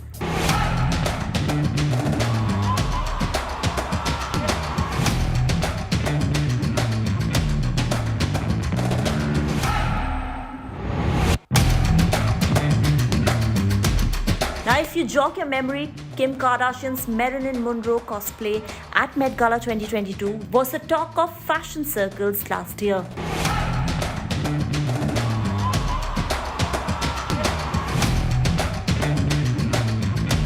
The television personality was trolled for ruining an iconic outfit which the late American sensation had worn for President Kennedy's birthday.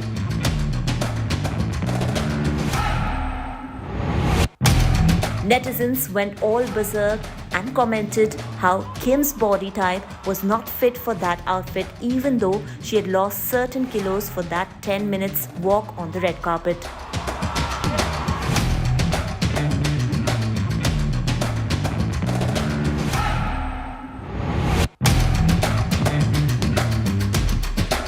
However, this time the outfit was meant for her. Prior to her appearance at the fashion's biggest night, Kardashian had even dropped in at Karl Lagerfeld's office to get inspired for her outfit. She even posed along with Karl's cat. And for the unversed, the designer who brought revolution with his vision in the world of fashion, and Met Gala 2023 paid tribute to his legacy.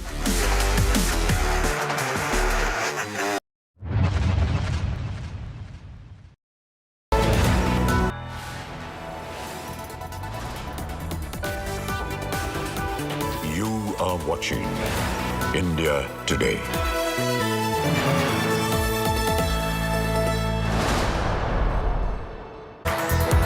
Hi there, very good afternoon. You're watching India Today TV. I'm Sneha Mordani. Let's get started with the headlines in this edition first. Big escalation in Bajrangdal ban war. Prime Minister Modi hits out at the Congress. Says Congress is objecting to my Bajrang Bali chants. Bajrang Bali ki. Bajrang Bali ki, Anjaneya Swami ki, Anjaneya Swami ki. Prime Minister Narendra Modi rakes up the Kerala story in his Karnataka rally, says movie exposes anti-India plot and terror design. Kerala के में चल रही आतंकी साजिश का खुलासा ये Kerala story film में, केरला फाइल्स फिल्म में उसे किया गया है. Pawar resignation rejected by the NCP committee. The CP leaders requested Pawar to consider his resignation. ये हम सब लोगों ने जो मीटिंग में पास किया प्रस्ताव, ये आपको हम सादर कर रहे हैं और उन्होंने कहा है कि मुझे थोड़ा वक्त मैं इस पे सोचता हूँ और उसके बाद में मैं आपको बताऊंगा. Jaishankar talks tough on terror at the SCO meet in presence of Bhutto, says nothing can justify cross-border terror. No handshakes with Pakistan, FM as he arrives for the SCO summit. The channel of finances for terrorist activities must be seized and blocked without distinction. Members need not be reminded that combating terrorism is one of the original mandates of the SCO. Manipur governor appeals for peace after issuing shoot-at-sight orders. Communities riot over reservation demands.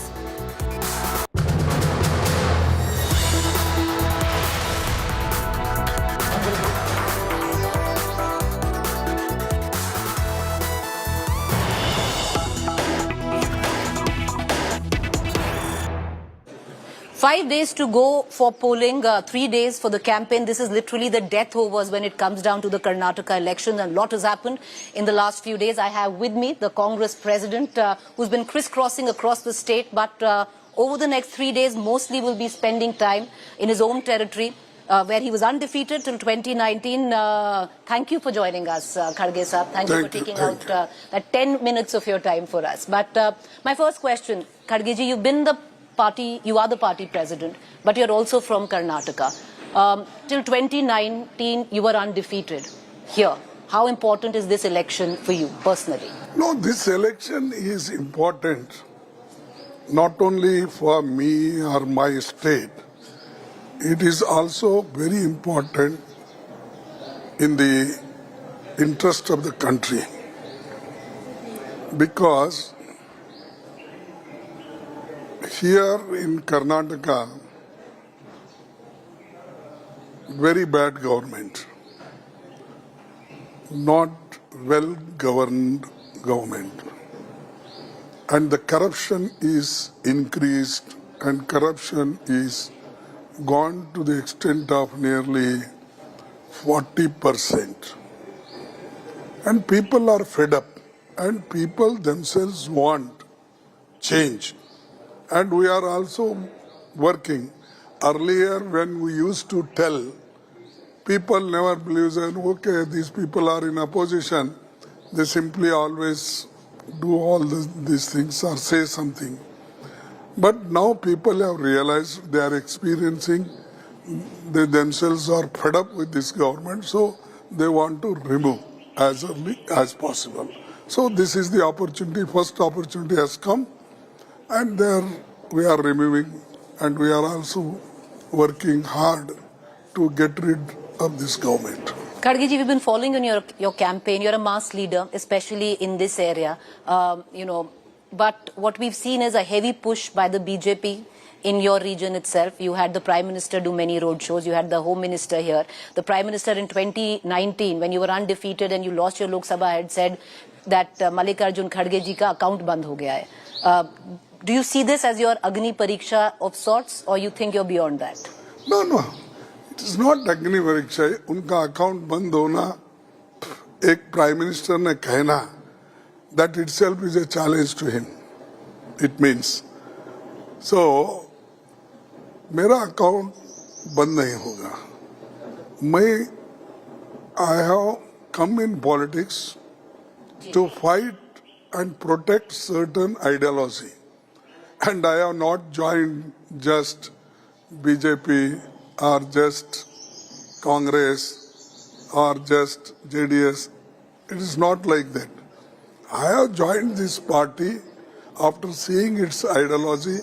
Nehru's mainly ideology influenced me, and Indira Gandhi's working also I have seen personally. She visited Gulbarga twice, and even she inaugurated our Dr. Ambedkar statue here in 1977. So all this contributed to my saving my personality or my whatever I believed deeply has gone in my mind. And another thing is Dr. Ambedkar Jayanti we used to do in my childhood days. Here textile mill was there, ACC mills were there. Lot of believer in Ambedkar philosophy, they were there. So this Nehruji's philosophy and Ambedkar's social justice philosophy, it influenced me. So whether I am in politics or not, I have to fight for these things. I am going to fight. Kharge ji, you're that old school politician who's no holds barred. Matlab, the blowback that you get possibly for other politicians get or are scared of using the Prime Minister's name, you're not. Be it, saying anything, or even the kind of, I was reading somewhere you said that 56 inch ka seena hai to darji ke paas jao. So there's just completely no holds barred. Even, what you said in terms of the snake or the other comments, you're unapologetic about it politically. See, it is not like that. He says openly in Parliament, in public. Not only that, the Prime Minister is so proud of himself, telling that I am alone facing all of you. The entire opposition is one side. I am alone. I am giving them fight. It means a people who speaks such long ways, then what should I do? I have to reply in the same way. Though it is in a bad taste. You agree? No. What he says is also bad taste. Okay. What I replied, because it is a counter reply, no. Right. Now I have not created 56 inch dialogue. He created So naturally I have to reply in my own way. So people should realize while speaking, in future, one day we have to face this. But they keep on telling, then we can't tolerate beyond certain point. So that's why I said, दर्जी के पास जाओ, इसका मतलब है हम तो रोज छाती आपका मापेंगे नहीं. जब आप जैकेट सिलवाएंगे, शर्ट सिलवाएंगे, तो दर्जी ही माप करेगा ना, मेजरमेंट. हम तो नहीं करेंगे आपका छाती कितना है, क्या है. But you agree it's bad taste? Both sides is bad taste? No, in politics nowadays it has come. I have not seen, because my political career is 56 years and as a legislator and parliamentary career is 52 years. I have not seen such prime minister or other leaders attacking each other in a single language, abusing Sonia Gandhi ji, abusing our Rahul ji, Priyanka ji, to me, and so many people. But Kharge Sahab, you give it back, and so does your son. The Election Commission has now taken action against your son on what he said against the Prime Minister. Now the gone is gone, they have given notice. We will reply it, face it. When we can't go back, no. We will fight, let us see. Could it have been avoided? No, which circumstances he spoke, I don't know, because I was somewhere. Now also I thought that he will come here, but he is not here. But he is capable to reply, and let us see what is going to happen in Election Commission.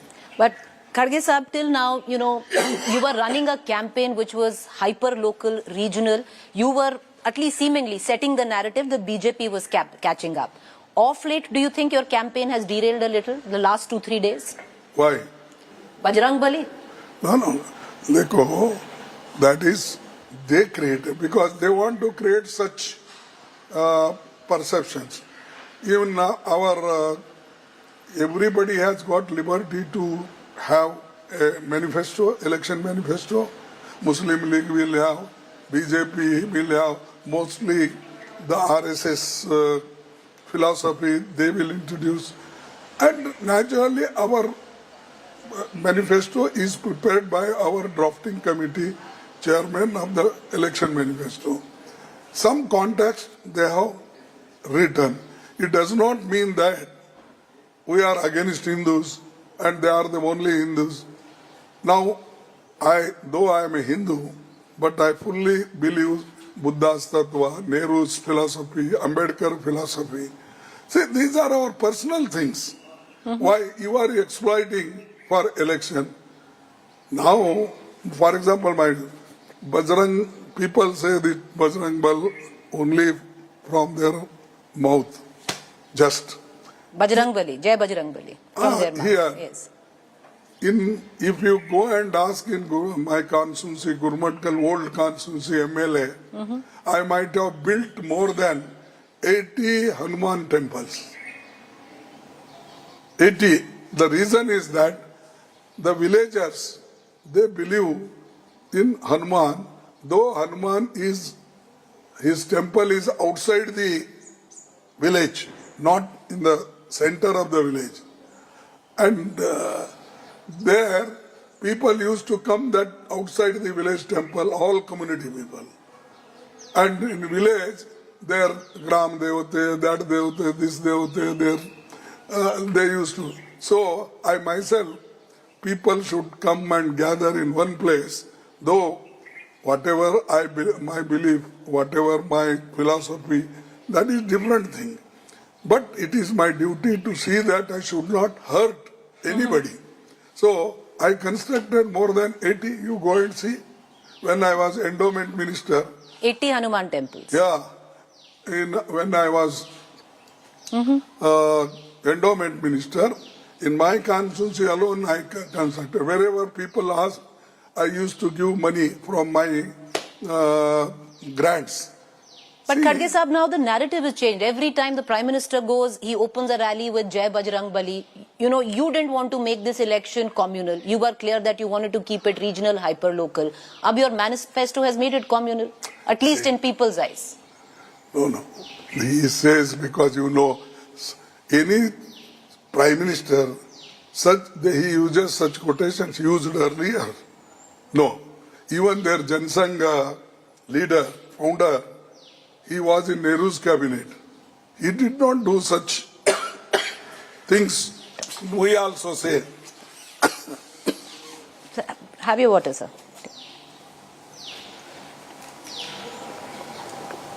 हम तो बोलेंगे जय बजरंग बली तोड़ दे भ्रष्टाचार की नली हम बोलेंगे The next rally. The next rally is Jai Bajrang Bali tod de bhrashtachaar ki nali. Do you want to, Kharge Sahab, take this opportunity of anyone who might have taken offence, because at least the BJP is equating Bajrang Dal with Lord Hanuman, Bajrang Bali. Do you want to, distinguish, This is not fair. You should not equate. In one religion, followers of one religion, there will be several leaders in different parties. So like that, why you are equating Bajrang Bali? I have taken contract that only the BJP should say. Our people are many people, they believe. And my own friends, my own family members, they go and worship. Monday is Shiva's, Guruvar is that Dattatreya, and Shanivar is Hanuman. People are there, so why should we leave them to follow their own way? You don't hurt others, but you have got every right to whatever you believe, you can practice it. But Kharge Sahab, the political pundits say this is a move by the Congress to possibly warm up to the Muslims in the old Mysuru region that they don't fall behind the JDS. To make it clear, because every time... It is not our intention. We will not do that politics, because since 75 years we have not preached. We believe in Constitution. We believe in secularism. We believe in equality and equal social justice. So we are asking them to give justice, this caste census, you do it. They are not ready to do it. Why? But Kharge Sahab, even the Congress wasn't ready to do it initially. No, we surveyed it, we did everything. When the elections came, that was taken little backside. Otherwise, everything we have done, do you declare it now? Kharge Sahab, one question I want to ask you. Your manifesto now in Karnataka, it does equate Bajrang Dal with PFI. Now, I want you to clarify, because many people are saying, how can you equate a Bajrang Dal with a PFI, which is anti-national, has NIA cases against them, terrorism cases against them? Was this unfair? Should it have been avoided?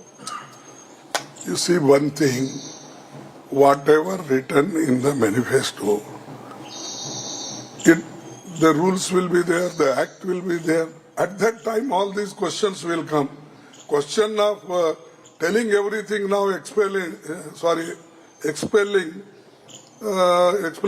is... So there will be different demarcations? No, when time comes, when act becomes, it will be consultation with all. If the assembly agrees, then only it will pass. No. No, therefore, why unnecessarily you are creating hype? Why unnecessarily you are creating problem?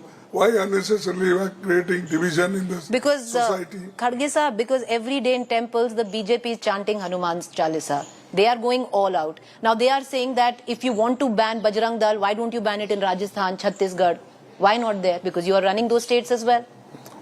See, this is... Every state has got its own manifesto. Right. In certain... Here, many many states, we have got internal differences, like Maharashtra border issue with Maharashtra, Kaveri water dispute with Tamil Nadu, So while giving manifesto, that will be given on broader way, not just one or two, depends on one or two issues. Last three questions, Kharge Saab, that I will ask you. If you win the election, the credit goes to who and the blame goes to who, if you lose? No, I don't think that. I am ready to take any blame, but I want somehow, at all cost, that Congress should win. My main aim is to win the election, not for credit or other things. I don't bother. If there is a hung house, are you open to taking help? Why you presume that it means if it is an option? Still you are doubting our victory. We are going to we'll have is there a clear figure? Majority, and we'll form a stable government, and I don't think that that situation will not come. Kharge Saab, do you have a figure that the Congress will reach? Nobody gives figures. I think that BJP saying 150. No. They are, earlier they told 130, then 140. Now he is taking 150. Tomorrow they will say all 224. They will win. See, it is not possible, but we have put a higher target this time because any other ruling party should not snatch our MLAs or take. Because this we have experienced 16 people they took and they formed the government. It is an illegal government and people are with us. But you formed the government and you talk Niti, that, this, everything you talk. But you act, you have taken all illegal method and aniti marg. Kharge Saab, I will ask you one final question which is asked of a lot of leaders who are, let's say, over the age of 70. You have been now campaigning without a break since 24th of April, not a day's break. 10 o'clock you leave, you come back at 11 o'clock. Back-to-back rallies, back-to-back meetings. You are 81. I don't want to sound ageist, but, like a lot of other leaders are asked, how do you do it? And it's hot and it's humid. No, I have to do it because one should have will and commitment. If you have got commitment, come what may, you will fight, you will go, you will see. Now, daily I am doing 4 meetings, 4 talukas. I'm getting down from helicopter, sitting, sometimes evening meetings. I have traveled 100 kilometers because chopper will not take place. Then people also say that they will also see easy things. Right. Evening people will gather more and their expenditure will be less. So therefore, we have to do it when we have determined. To do it because you have to do it. We have determined to defeat BJP, so we have to tolerate everything. What do you eat during your campaign? What is it that, how do you keep going? Just hydrated water? In the morning I eat roti, some dal, like that. And noon I take little because of very hot. Neend aati hai.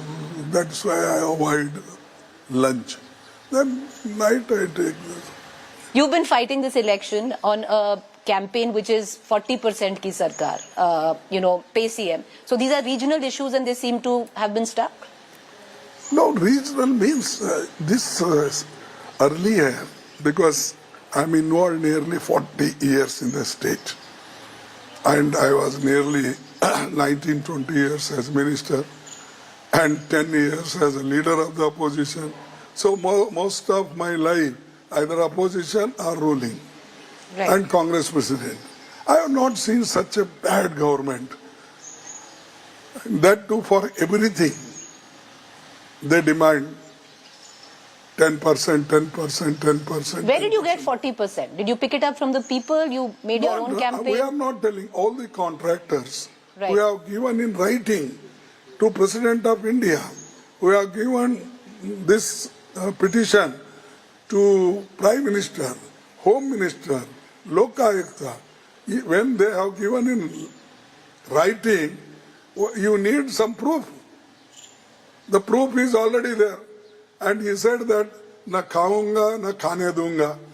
The khane wale to tumhare baaju mein hi baithe hain, and you are helping them and you are speaking high about them. It's a very good government, double engine sarkar ki government. You talk all these things. But one engine is already derailed. If people have given complaint, you are not opening your eye, neither you are hearing, nor you are opening your mouth to deny that. This is, therefore, it is people's demand, and we also see that. When we used to say earlier, people used to, BJP used to say, no, they are in opposition, they will talk like that. When Contractor Association, NGO Association, and grant-in-aid schools, colleges, all teachers are telling, without giving money, they can't approve our teacher post. Without money, they can't sanction our leave, these things. So for everything, if they take money, it has become talk of the, not only town, talk of the household everywhere. Khadge Sahab, in our conclave, you had said that, why should you even think of being chief minister, because you will pick the chief minister. Who will you pick if it comes to it? Will it be Siddaramaiah or D.K. Shivakumar? Why? There are several others people. Also. Several people in Congress. I can't say that this man, that man. I have got a party, high command people are with me, everybody. After election, we'll naturally, whomsoever the legislator likes, they will be given the hearing, and after that, the party will decide who should be the chief minister. Thank you.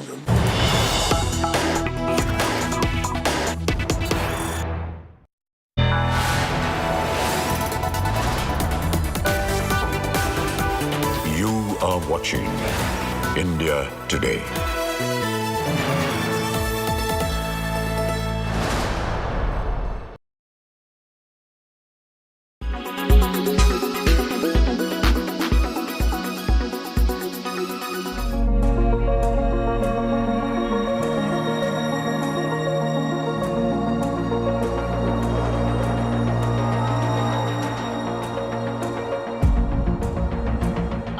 Ladha has become the youngest Indian to reach the Mount Everest base camp at a height of 17,500 feet.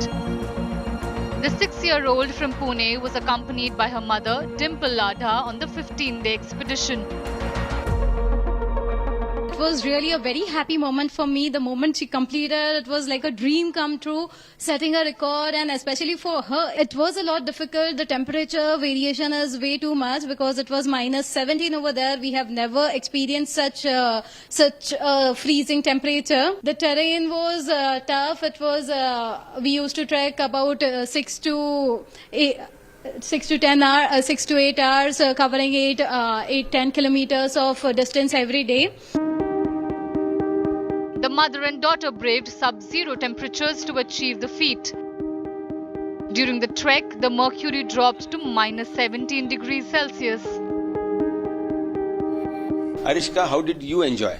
Good. And did you shiver over there? Yes. And did you wear woolen clothes? Yes. How many layers? 7. And your mother? 3. 3 layers.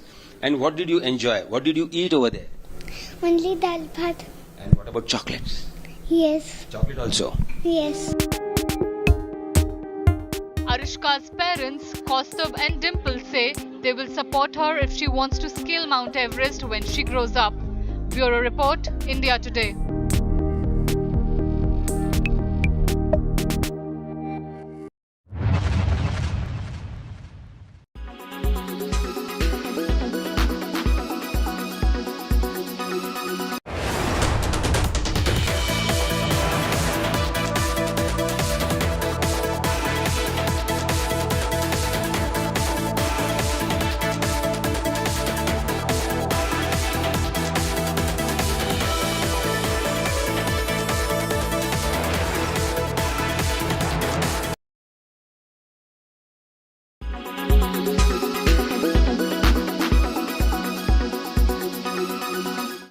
there are a number of reasons for receiving an IT notice. Now, what should an income taxpayer do to avoid them in the first place as well? Receiving a tax notice can be a daunting and unpleasant experience, leaving many wondering what to do next. Broadly, there are main 5 reasons why a taxpayer may receive a notice from the Income Tax Department. First is mismatch with Form 26AS or Annual Information Statement. A mismatch between the TDS stated in your ITR and Form 26AS can lead to a notice from the Income Tax Department. To avoid any such discrepancy, it is essential to cross-check it in Form 26AS and Annual Information Statement while filing ITR. Second reason can be a high-value transaction. This is because your high-value transactions are shared by banks or other third-party sources with the Income Tax Department. If these details do not tally with the ITR of the taxpayer, one may receive a notice under Section 142 subsection 1 and Section 143 subsection 2 for additional information. Third common reason is set-off of refund against the old tax demand. The Income Tax Department has the power to set off refunds due against any outstanding demand, and there is no time limit prescribed for issuing this notice. Here the tax officer issues a notice under Section 245, providing an opportunity for the taxpayer to file objections if any. Fourth can be non-filing of income tax return. The Income Tax Department conducts an e-campaign to notify taxpayers who still need to file their ITR for a specific assessment year. Fifth and last reason for notice could be defect in the income tax return. This is a system-generated notice under Section 139, subsection 9. You would receive it when the tax department encounters a defect or an error while processing the income tax return.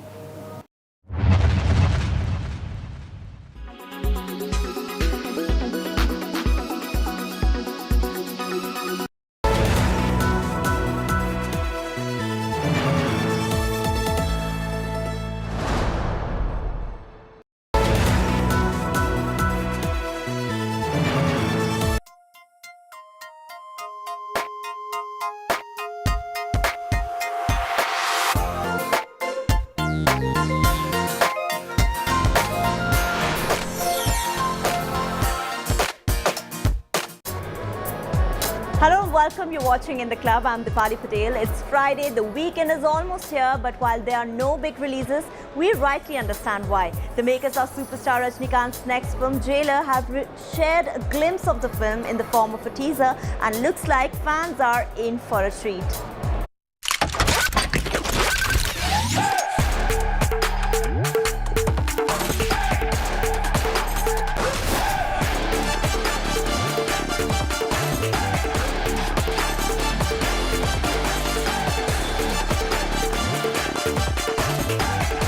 Rajinikanth is the superstar of superstars. He's the palaver of Indian cinema.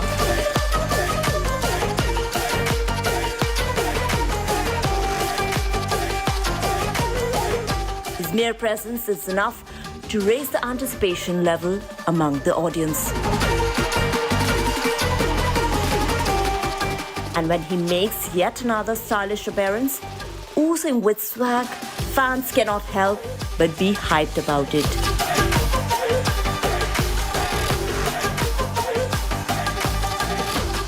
Rajinikanth is awaiting the release of his next outing, Jailer.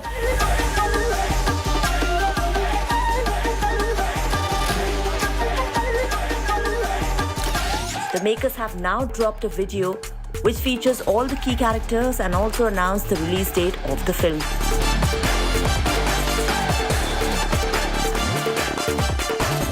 Official handle of production house shared this clip and captioned it as, "Jailer is all set to hunt from August 10th.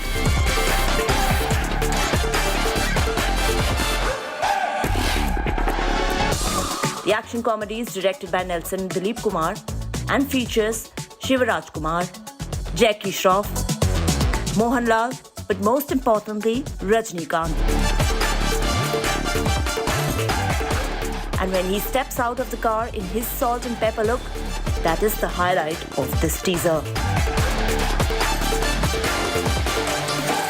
Earlier, the makers had also dropped a promo with the caption, "Muthuvel Pandian has arrived." Rajinikanth will essay the role of Muthaval Pandiyan, and the short video shows some stylish silhouette shots of him. And towards the end, he's seen taking a machete out before facing the camera and sporting his trademark smile. Jailer also stars Ramya Krishnan and Tamanna Bhatia in pivotal roles. Every single detail of the film has been piquing fans' interest, be it the behind-the-scenes videos or posters. And when a film stars Rajinikanth, fans flock to the theatres to watch their hero. Entertainment Bureau, India Today. With Jailer, Rajinikanth will be returning to the big screen after a gap of 2 years. While the movie is all set to roll out in cinemas in August, let's rewind the clock and revisit his highest-grossing films. Nana. MGR. I am Chitti. Reloaded.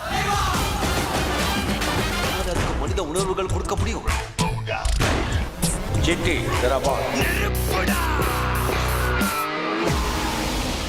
Rajinikanth films are not just a treat for cine lovers, but are also known to mint fortunes at the ticket counters. The superstar not only creates magic on screen, but the box office collection of his films is magical too.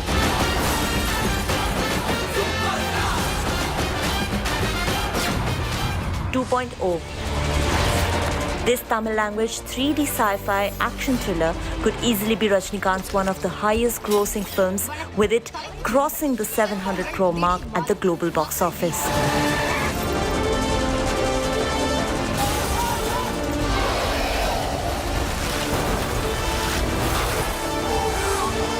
Directed by S. Shankar, Rajinikanth returned as Chitti in 2019 and fans love to see him as Robot yet again.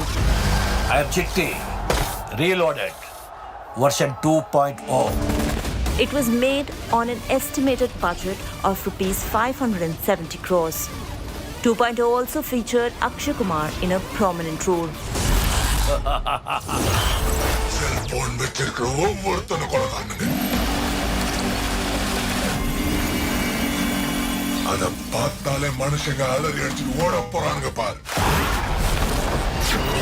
Kabali.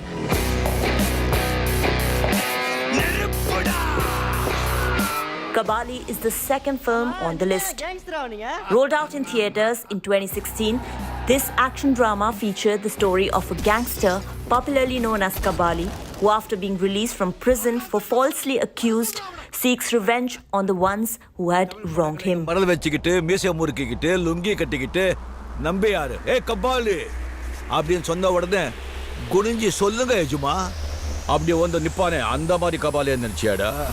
Directed by Paranjeet, this film was mounted on a budget of over 100 crore rupees and went on to earn rupees 275 crores globally. Kabali was not well received by critics, but what worked in its favor was the Rajinikanth factor.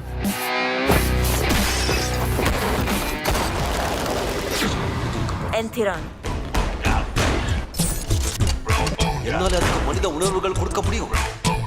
Enthiran is one of Rajinikanth's all-time blockbuster for all the right reasons.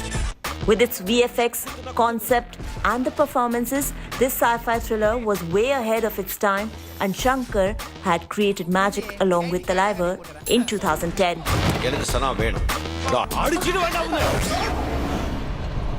Aishwarya Rai Cannes played the female lead in the film. Made on a budget of over 100 crore rupees, the film grossed approximately 290 crores worldwide.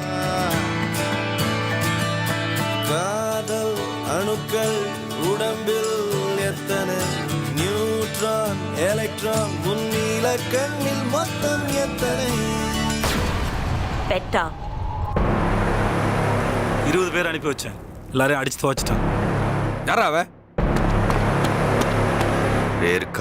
Rajinikanth's yet another highest grosser is Petta, which hit cinemas in 2019.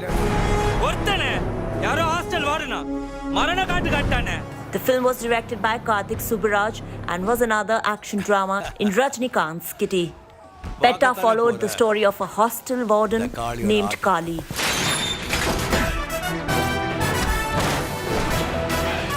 Made on a budget of 135 crore rupees, it minted over 220 crores at the global box office. Petta also featured Vijay Sethupathi and Nawazuddin Siddiqui in key roles. உங்களுக்கு கம்ஃபர்ட்டபிளா இல்லனா நீங்க கண்ண மூடிக்கலாம். ஐயோ இது நல்லா இருக்கு. Darbar.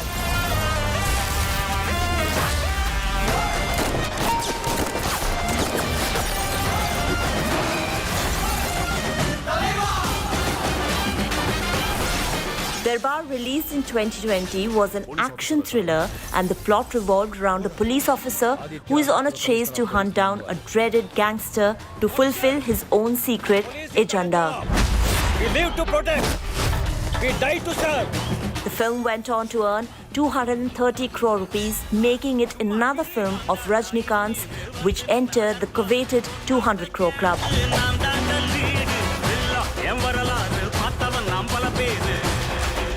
However, whenever Rajinikanth is on the screens, you cannot get enough of him. And when we speak of his all-time blockbusters, Shivaji will always be there on the list.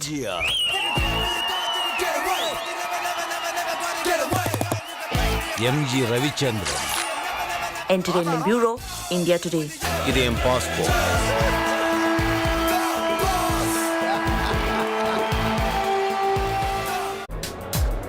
Now adding another feather to her already embellished cap, Anushka Sharma will be seen making her Cannes debut. She will honor women in cinema along with Kate Winslet. Here's the complete story.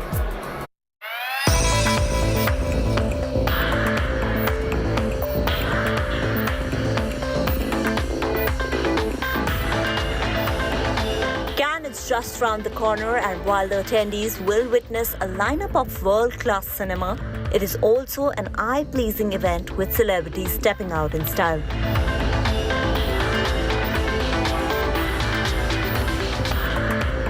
With Aishwarya Rai Cannes, Deepika Padukone and Priyanka Chopra Jonas among others walking the Cannes red carpet over the years, it's time for Anushka Sharma to make her Cannes debut.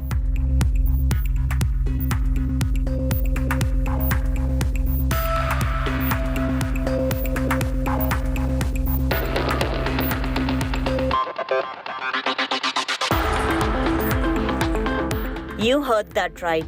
The actress is all set to walk the Cannes 2023 red carpet, and the news was confirmed by the French ambassador to India, Emmanuel Linin. Sharing this picture, which featured Virat Kohli and Anushka Sharma, the French delegate wrote, and we quote, "A pleasure meeting Virat Kohli and Anushka Sharma. I wish Virat and Team India all the best for the upcoming tournaments," and discussed Anushka's trip to Cannes Film Festival.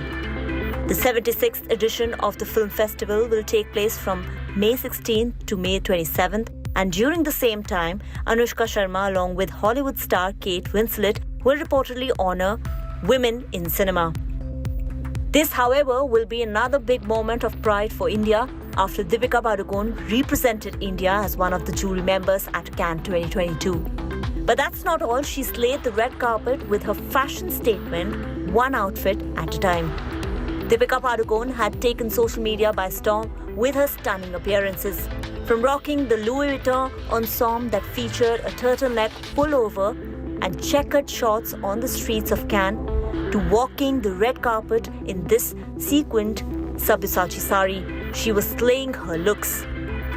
And if that wasn't enough, she dropped another look in which she can be seen in the printed white shirt paired with a pink skirt.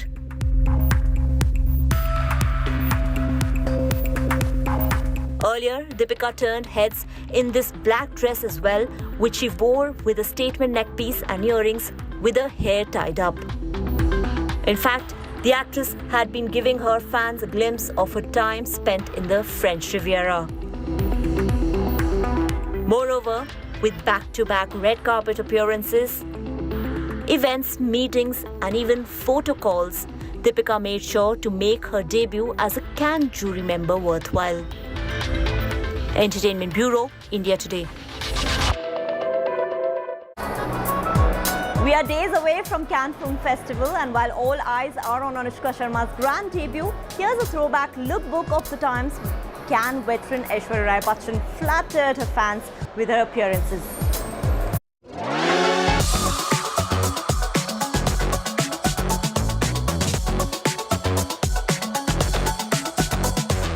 Aishwarya Rai Cannes over the years has become a Cannes veteran. The actress has donned unique outfits for her appearance on the red carpet of the prestigious film festival. She walked the Cannes 22 red carpet wearing a black gown with a burst of flowers on one side of her sleeve and a side of her gown. Aishwarya's choice for a second red carpet appearance was replete with an array of voguish elements like pleated details, sparkling embellishments and elaborately sculptured shoulders. She ditched her signature middle-parted straight hair and rocked the side-swept soft waves. Going back in time for her debut at the Cannes back in 2002, Aishwarya wore a golden Neeta Lola sari with a heavy matching jewellery. She walked the red carpet alongside Shah Rukh Khan and Sanjay Leela Bhansali, and there has been no looking back for her ever since. In 2003, Aishwarya wore a neon green Neeta Lola sari with her hair all tied up in a neat bun. In 2004, Ash ditched her traditional Indian looks and decided to go contemporary. Spotted in this white sequined gown, again by designer Neeta Lola. She also wore a Giorgio Armani ensemble in 2005. Her next look was a plunging neck black Gucci gown. In 2006, the actress chose to wear a navy blue strapless gown teamed with a snake-shaped neck piece. Come 2007, and Ash is now married. Ash and Abhishek made their debut as a couple in 2007. Ash wore a white strapless gown, while husband Abhishek chose to go safe in a black suit. A year later, Aishwarya engaged in different looks. A golden Armani gown and a Cavalli fuchsia gown in 2008 caught her fancy. By 2009 Cannes appearance, Ash was now wearing a floor-sweeping Roberto Cavalli white gown, followed by an Elie Saab one-shoulder gown the following day. By the change of the decade, Aishwarya decided to be a Sabya muse. Her other looks included a beaded strapless Armani gown and a pink pleated Gucci gown with a butterfly neck. Come 2011, Ash donned this Elie Saab ensemble and Armani dress. By 2012, Ash had turned a mother. She returned to the Cannes carpet post-delivery in an Elie Saab embellished midnight blue creation. The same year, she wore a white embroidered Abu Jani Sandeep Khosla sari with a jacket blouse. For 2013, the actor showcasing 4 different looks including the family favourite Abu Jani Sandeep Khosla's work. In 2014, choosing Cavalli again and a champagne-coloured Armani Coteau gown. 2015 was when fashion police took note of her in a white Ralph and Russo Coteau gown. But in 2016, Aishwarya Rai was heavily trolled on social media for her viral purple lip colour in a floral embroidered Rami Kadi gown. In 2018, walking the aisle in a maximalist ensemble with a long trail courtesy designer Michael Sinko. This was the same year when she made her Instagram debut. Accompanied by daughter Aradhya, this time netizens were going "Oh!" In 2019, Ash chose a Jean-Louis Sabaji Coteau. Here too, she was accompanied by her daughter Aradhya, who wore a lemon yellow outfit complementing her mommy. For her second appearance in the same year, she wore a white gown by Ashi Studio with smoky eyes and nude lips. Well, Cannes is a film festival, but celebrities take their red carpet looks quite seriously. Entertainment Bureau, India Today. Earlier, Anurag Kashyap's Kennedy featuring Sunny Leone was also selected as a part of the midnight screening section of the 76th Cannes Film Festival. Interestingly, it's also the only Indian film which has made it to the lineup of 2023 edition.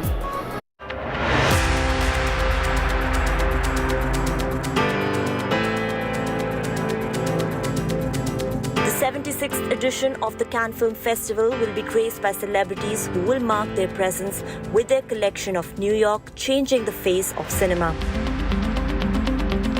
Anurag Kashyap directorial Kennedy, featuring Sunny Leone, has been selected as part of the midnight screening section and is the only Indian film which has made it to the festival. For the Anwars, this is not the first time that the filmmaker will be presenting his film at Cannes. Sardar Khan नाम है हमारा, बता दीजिएगा सबको. Anurag screened his feature film Gangs of Wasseypur at the 2012 festival. मजा आ रहा है? मजा आ रहा है? सुन के बताओ मंत्री जी नाश्ता में क्या खाए हैं? जोरू का माँ. हाँ.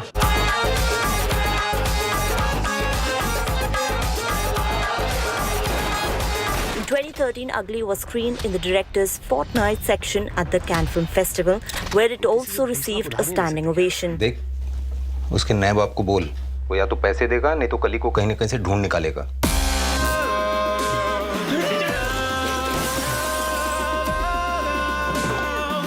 आप बता रहे हैं कि मैंने खुद ही अपनी बेटी को गायब किया. करेक्ट. कुछ तो दिमाग वाली बात करें ना सर. दिमाग नहीं मेरे को. Even Bombay Talkies, the anthology film in which Anurag Kashyap served as one of the directors, had also premiered under the special screening section at the 2013 Cannes Film Festival. Following that, Raman Raghav 2.0 premiered at the 2016 Cannes Film Festival in the director's fortnight section.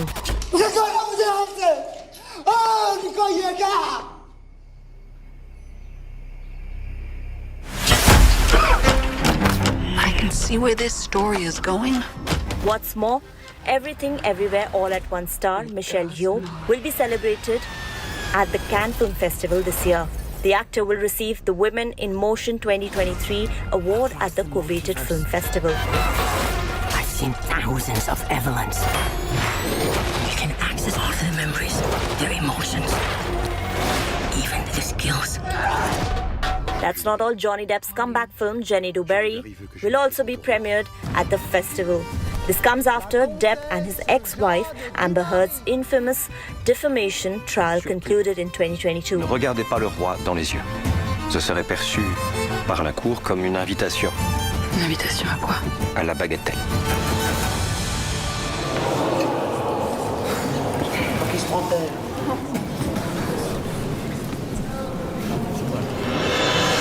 On compte tous sur vous pour que cette misérable femme soit chassée de la cour. Le roi a d'autres maîtresses? T'es en train de découvrir le côté sombre du roi. Indiana Jones and the Dial of Destiny will also make its debut in Cannes, along with a special tribute to Harrison Ford, as will Martin Scorsese's Killers of Flower Moon, his big-budget adaptation of David Grant's non-fiction bestseller. Dr. Jones, get him.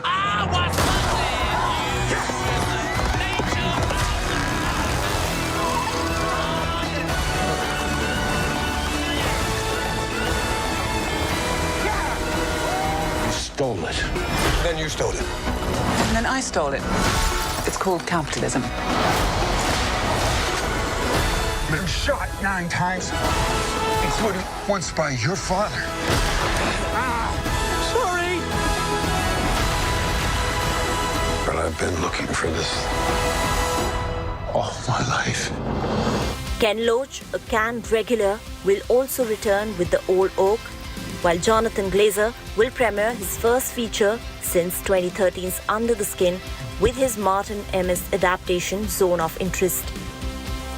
Cannes is coming off as a movie year that has reinforced the French festival's position as arguably the premier international launching pad for a film. Entertainment Bureau, India Today. Don't let anything distract you from it.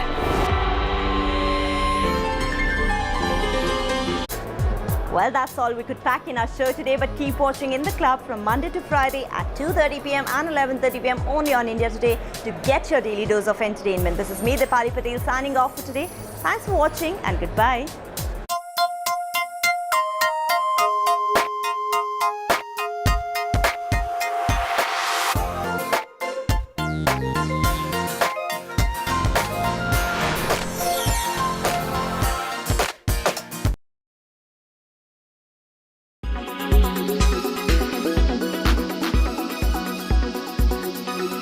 what's your longer term strategy on Europe?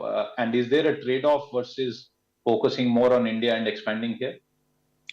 So, Siddharth, the situation in Europe needs to be understood, in a slightly more detailed level, right? You have the Dutch assets, operations in Netherlands, which is 70% of our European footprint, is a pretty strong asset.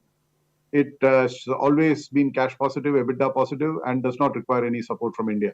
So they can run on their own. Okay, so we are less concerned about that. We've had a couple of bad quarters. We will have one more bad quarter simply because there's a blast furnace relining which is going on there. In Q3, Q4, we were hit by higher energy costs, etc. So, but we are not, worried about the structural, strength of the Dutch operation. It's a sustainable business. It can run on its own. It can transform. The challenge is UK, which is 30% of our footprint there. That's not cash positive. More often than not, it's cash negative. More often than not, it's EBITDA negative. And many of the facilities there, particularly in the upstream, are reaching the end of life. So the clock is ticking on that one. So that's a call we'll have to take during this year or latest by next year. During this year and next year, those assets will come to end of life. And if there is not enough support from the government, we cannot transition to a new process route. The cash flows from the business don't support any more investments than we've made already there. So that's the challenge.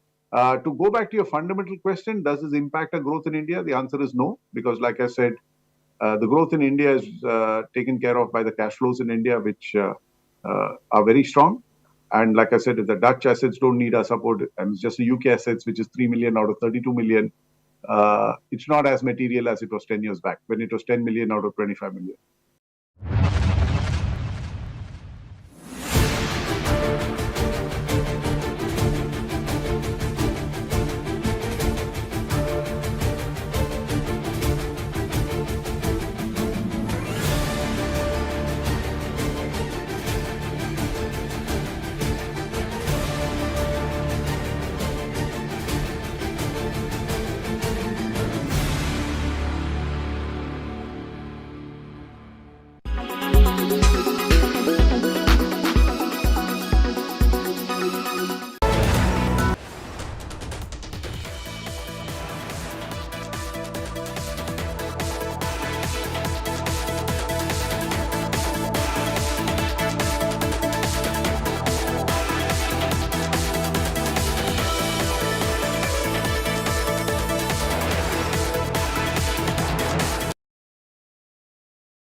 Recently saw the skills of ChatGPT extend to creative skills as well. They can write movies, they can direct plays. There are in fact books being written out there by ChatGPT. How do you think this skills bridge will Coursera be able to fill?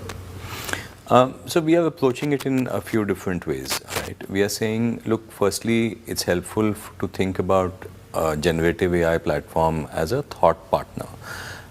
As a business leader, I might be thinking about any element of my work, and I can use ChatGPT as a thought partner. Chances are it may not replace what I do as a worker or as a business leader, but it can be a very powerful thought partner to help refine my thoughts.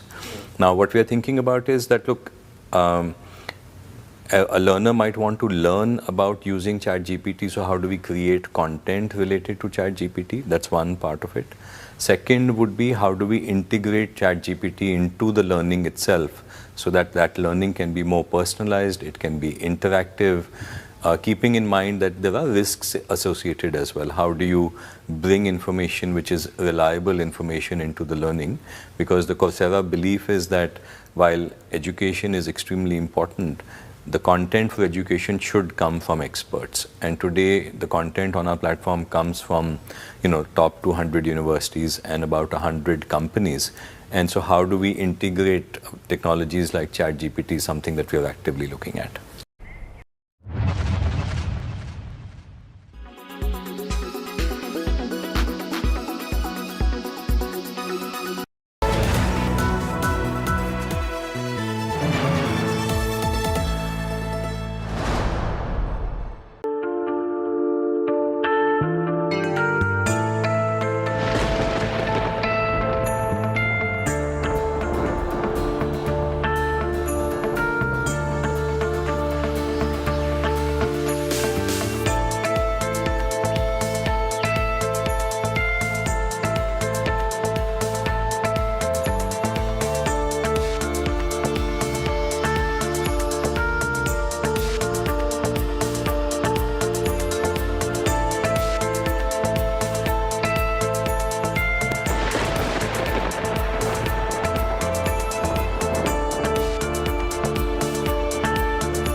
India Today.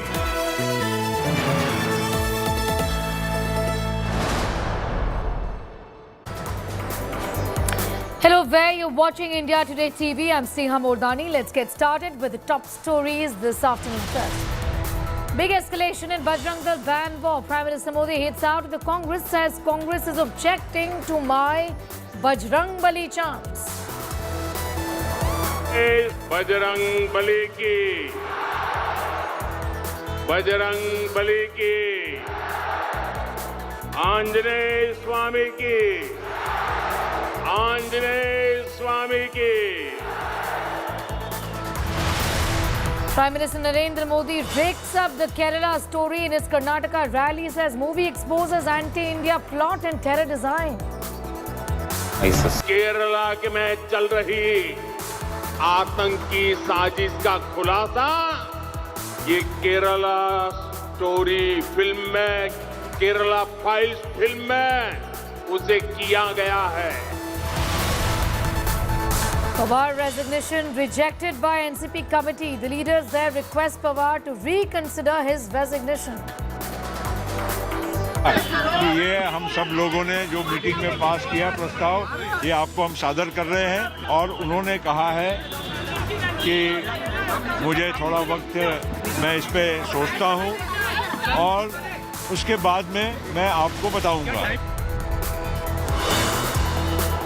Jaishankar talks tough on terror at the SCO meet in presence of Bhutto, says nothing can justify cross-border terror. No handshakes with Pakistan FM as he arrives in the SCO. The channel of finances for terrorist activities must be seized and blocked without distinction. Members need not be reminded that combating terrorism is one of the original mandates of the SCO. Manipur governor appeals for peace after issuing shoot-at-sight orders. Communities riot over reservation demands there.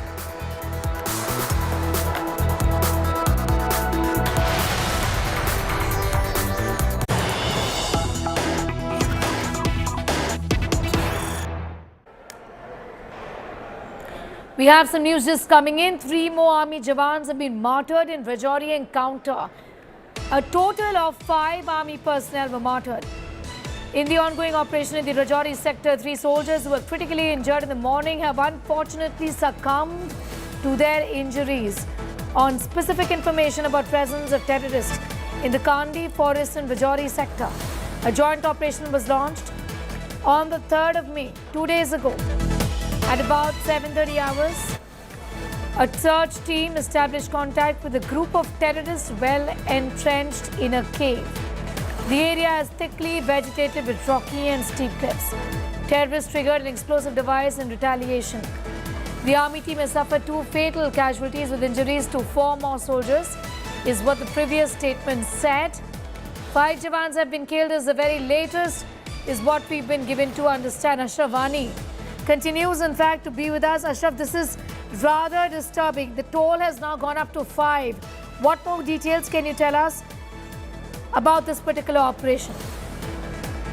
Sneha, not only the toll has reached to 5, but in fact, in whole this operation, when this terror attack started in the Rajouri, now 10 Indian Army soldiers, including an officer, have sacrificed their lives in that attack. Now, in the first terror attack, when army vehicle was ambushed by a group of terrorists, in that attack, 5 soldiers lost their lives. And now today, when that particular group of terrorists who were responsible for the killing of those 5 soldiers was being tracked and was intercepted by the joint team of army and the police, their encounter started, in which the terrorists used the ID and exploded them, which resulted on spot death of 2 soldiers and injuring 4, including an officer. Now, out of those 4 who got injured yesterday late evening and early in the morning, 3 more have succumbed, and now this toll has reached in today's encounter to 5. The big loss for the Indian Army and a major terror attack. Now, big news for the security agencies and the army is that this group has been traced who were responsible for these terror attacks in the Rajouri, and the more army commandos had been pushed in the area so that they could not be allowed to move away from that thick forest area in the Rajouri. The operation is currently going on, and one soldier is being treated in the hospital in Udhampur, and the more troops had been rushed to the area so that these terrorists who were responsible in the previous attack of the terror in the Rajouri and today's attack may be killed or arrested. This is the massive operation still going on. The internet has been snapped in the Rajouri since morning after this ongoing encounter, and still the massive combing operation by the army, by the special forces of the army is going on, and the every moment is being tracked as well as being monitored in the Northern Command. I'm going to thank you for the moment for getting us those details. Unfortunate news coming in of 5 Jawans being martyred in that ongoing operation. Ashravani with those details. Co-presented by Star Health Insurance, the health insurance specialist. Powered by Jaguar. Discover the magic of smart lights.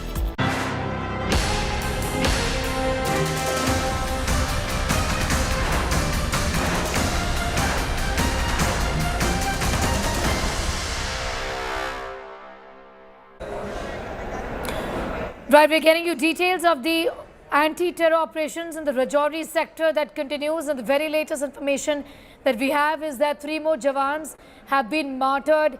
The total count unfortunately now stands at 5. These are 5 army personnel martyred in the ongoing operation in the Rajouri sector, where 3 soldiers who were critically injured in the morning have unfortunately succumbed to their injuries, is what a statement from the army said.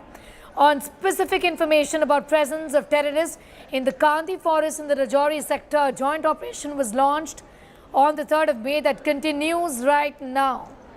So for 2 days this operation has been ongoing. A search team established contact with a group of terrorists well entrenched in a cave. The area is thickly vegetated with rocky and steep cliffs.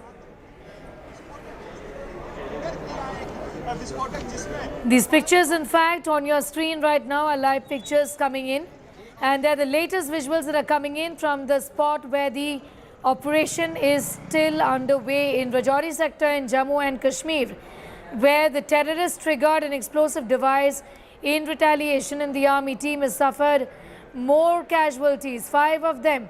Injuries, in fact, also to other soldiers, and 5 Army Jawans have lost their lives in this ongoing operation against terrorists who in fact set off a bomb from inside a cave, is what we've been given to understand.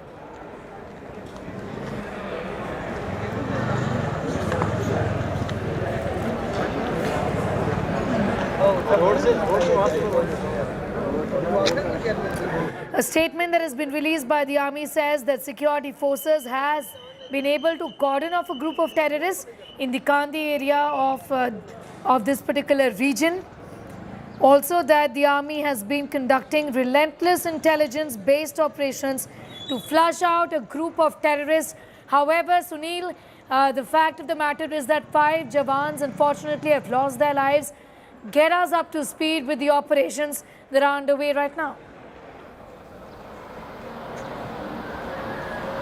Well, Sneha, tragic news is coming in. 3 more Jawans have succumbed to their injuries, and since morning, 5 army personnel have attained martyrdom in this anti-terror operation that is going on in the Kandi forests of Rajouri district of Jammu and Kashmir. Earlier this morning, there was a specific input which the security forces had, and based on that input, they carried out a massive coordinated search operation in that particular region.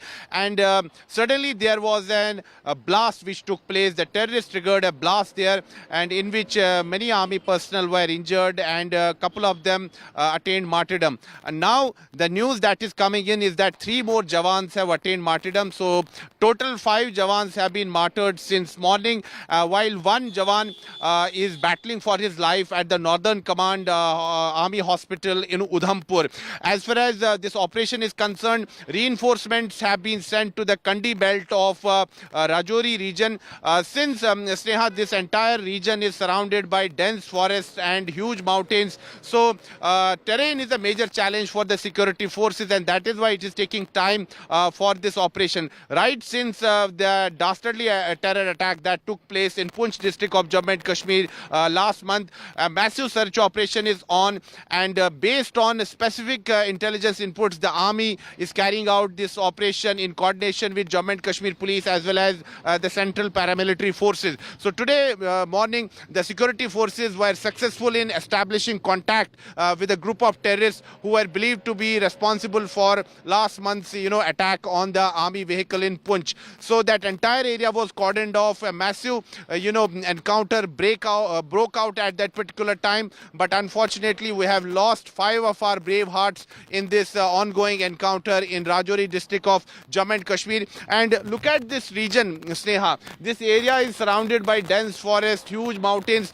so it's very difficult for security forces to operate in this particular region. But the morale of the security forces is high. Reinforcements have been sent, and the priority for the security forces is to ensure that these terrorists are neutralized as soon as possible. What we have learned from our sources in the army is that these terrorists were hiding in a natural cave. Since this entire belt has natural caves, so they become hideouts for the terrorists. So this group of terrorists was hiding in a natural cave which was turned into a terror hideout by these terrorists, and the security forces had a specific input that terrorists were hiding in this cave.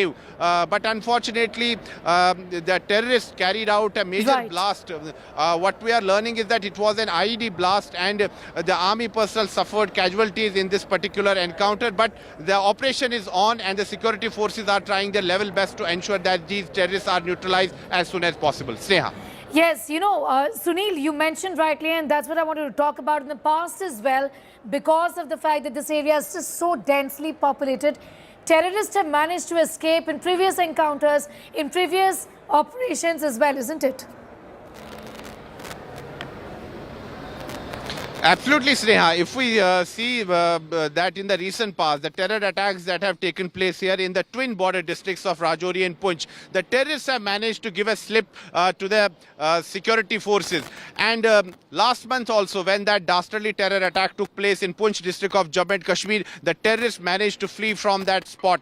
Now, intense search operation is on both in Rajouri as well as Poonch districts. But given the terrain of this area, it has become very difficult for the security forces to operate, and weather is also not good these days. The security forces are braving inclement weather and facing all odds. They are carrying out this operation, but it's not an easy operation, and it's a very difficult operation given the terrain of this area. I have already said that this area is surrounded by dense forests, tall mountains, so it has become difficult for the security forces to operate in this particular area, and there are natural hideouts, Sneha, and terrorists are taking advantage of that. And police has confirmed that some locals provided logistics help to these terrorists. So that is why there was a massive crackdown on the overground workers of terrorists in both Rajouri as well as Poonch district. As many as 100 people were apprehended. They were questioned, and one of the persons who was apprehended by the security forces confirmed that he sheltered those terrorists in his house in Mender area of Poonch district. So clearly the terrorists got some support from few locals, and that is why they have been able to sustain in these forests. Sneha, back to you. All right, Sunil is getting us all of those details, and we are going to be extremely careful not to give out any information. In fact, keeping in mind that this in fact is an ongoing operation as we speak. But Sunil, if you have any idea about the number of terrorists, any more details that you can share with us at this point in time?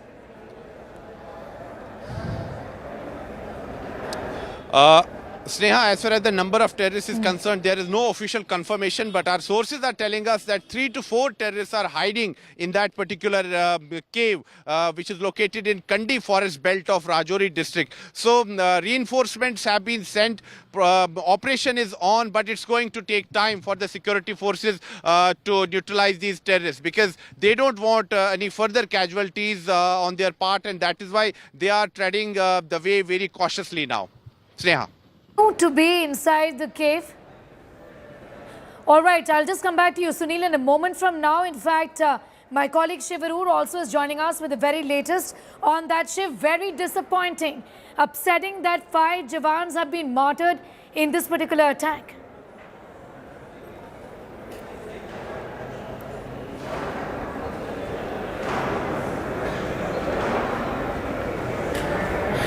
Shiv, the army has confirmed that 5 Jawans have lost their lives in this horrific attack. Sneha, this is an extremely troubling incident that has taken place in Rajouri sector. This was in the Kandi forest area. It's the second attack of this kind, in just the last few weeks. This particular attack is especially troubling. I'm sorry to our viewers. I'm still getting instructions from our producers. This particular incident is especially troubling because 5 soldiers that were killed in action in this incident, who were apparently attacked using an improvised explosive device, were actually killed. They were actually soldiers from the special forces. They were part of a para special forces unit that was operating in that area. This was an ambush attack that we're hearing about that took place in that particular area, Sneha. This particular unit, remember, the para special forces are elite commando units. They're not just regular infantry soldiers. These are the creme de la creme, as it were, of the army attack forces. These are soldiers who are trained in guerrilla warfare. They're trained in asymmetric warfare. To be able to target them in this manner and to extract such a terrible cost of 5 lives from the special forces is a very troubling incident. The last time 5 special forces soldiers were killed in action during a terror encounters was in April 2020 in the Keran sector of Jammu and Kashmir. This was just after the COVID lockdown had initially kicked in, and there was a high altitude fight in which 5 para special forces soldiers were killed in action. This time, two of these soldiers, 2 of the commandos were killed on site. 4 were critically injured, including 1 officer. All of them were evacuated to the command hospital in Udhampur, which is not very far from where this was taking place. 3 of them have since succumbed to their injuries. The officer, we're told, is very critical and is under treatment in Udhampur. But a very troubling day, because if special forces soldiers can be targeted in this way, the level of intelligence failure is many degrees higher. How was this information not known? It's very difficult to. It's very easy, in fact, Sneha, to make pronouncements about intelligence failure. But the fact is, the Poonch Rajouri area has been actioned up in a very visible way in the last few weeks. We saw what happened in Poonch Rajouri a few days ago, and now you're seeing this particular attack. So obviously Rajouri is emerging as a major area of concern. There is a marked increase in levels of terrorism from across the line of control, which is very close to this place in that area, and they're obviously able to target not just regular infantry soldiers but also the special forces. Yes. And that is very bad news. Yes, you did mention that this area is in fact has a history of terrorist movement. All the more difficult given the vegetation shift. It becomes all the more difficult to carry out an operation the kind that we're seeing is being carried out right now. Steep cliffs, thick vegetation, and all the more easier for the terrorists to escape and have an advantage. It is very difficult terrain. It's fairly medium to high altitude, thick forests in that area. The weather in for most part is extremely inimical. It's raining, it's cloudy, there's a lot of fog in these areas. All of this of course lends itself to hiding places for terrorists. In fact, Sneha, we're joined now by former Director General of the Jammu and Kashmir Police, SP Vaid. Vaid Saab, thank you for speaking to us.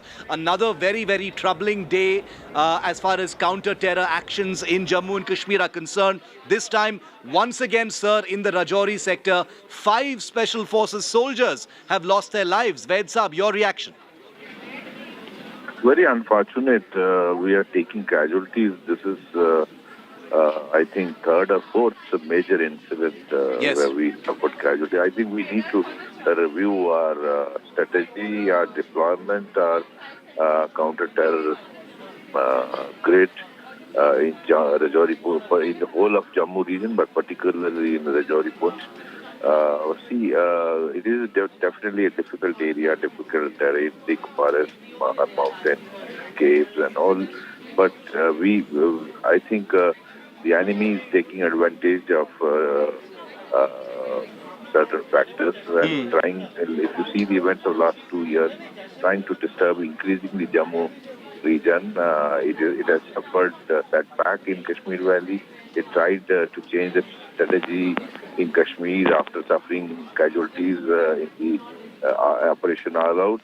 Then came out with a strategy of the targeted killings, which also has been largely controlled. Yes. The upper ground network was also demolished, and a lot of pressure from the NIA and JNK police and paramilitary on the OGW network. But as far as Jammu region is concerned, we had casualties in October 2021, where we lost 9 of our brave. Then a few days back, same Pata, Dunia, we had suffered another 5. Now today, I think a new strategy needs to be evolved to counter this, and we need to ensure that we don't suffer any more casualties. And of course, these people are able to come to this side of the border, and that's why these casualties are being suffered. We need to work out that strategy, how to check this. That is very, very important. And also, the local police needs to, I think, upskill its the network of information system, the ground level policing. The SOGs need to be revived. That is very, very important.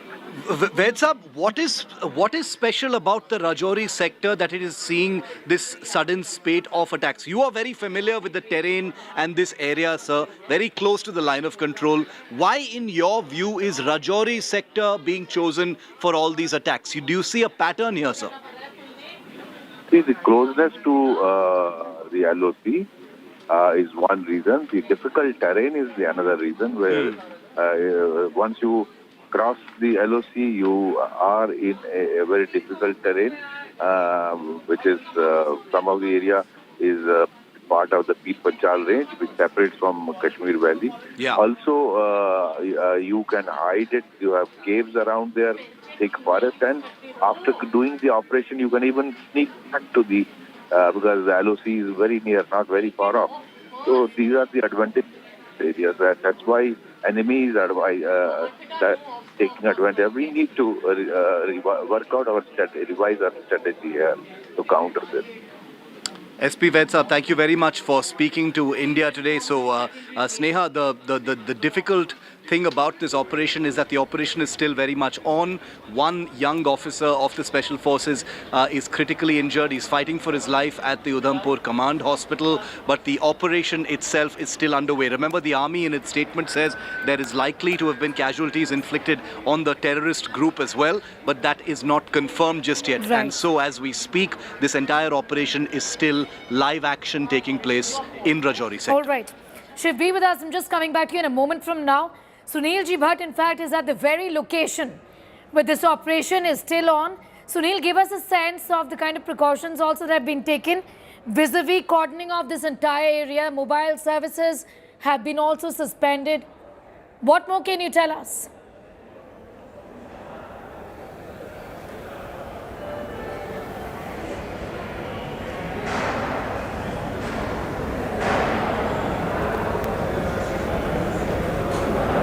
Jammu and Kashmir Police Department as well as from the other agencies are on the spot. They are taking stock of the situation.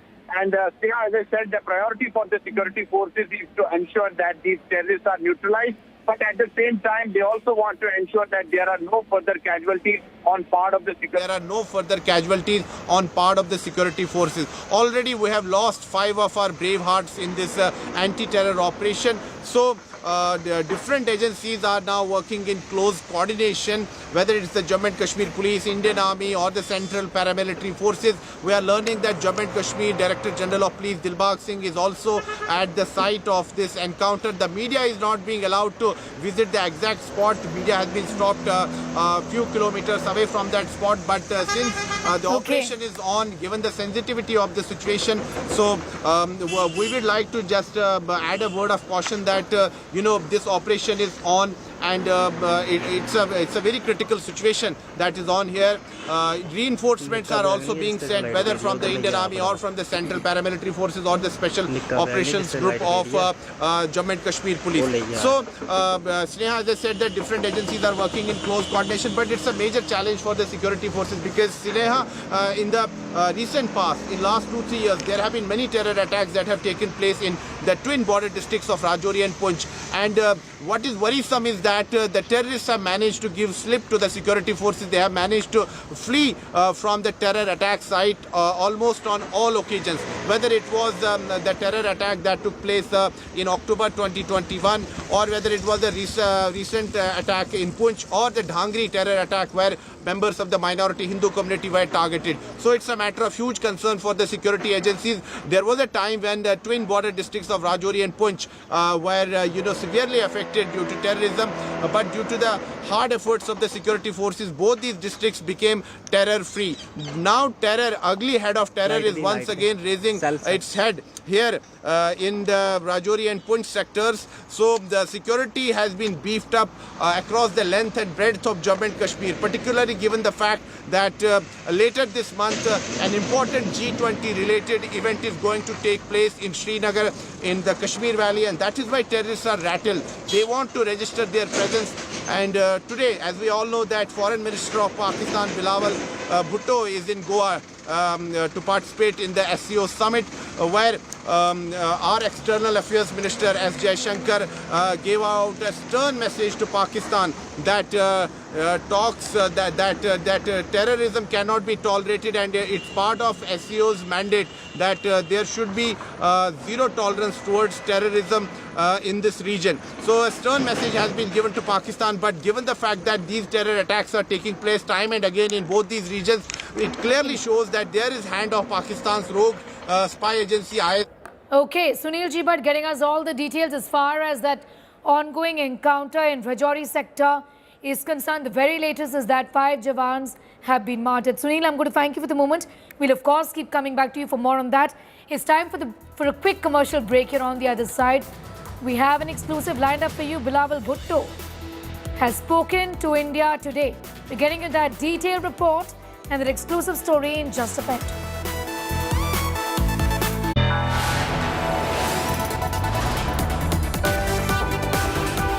You are watching India Today.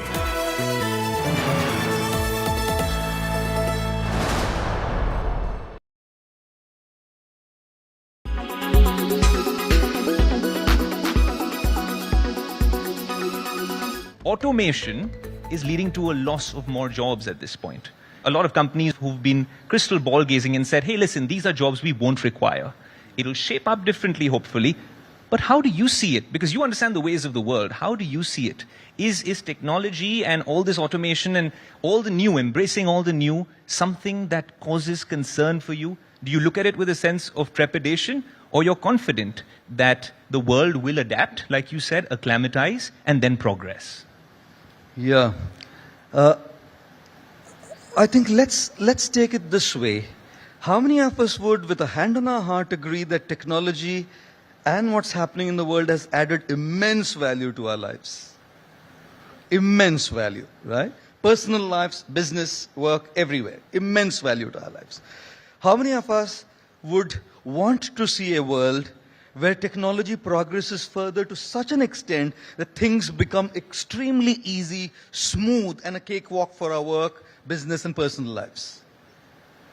Brilliant.